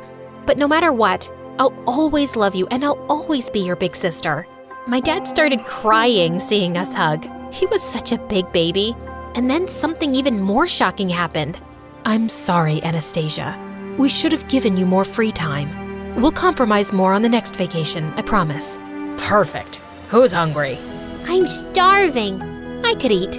I let Eleanor hop on my back and gave her a piggyback ride to the restaurant. She may have been an annoying little sister, but she was my annoying little sister.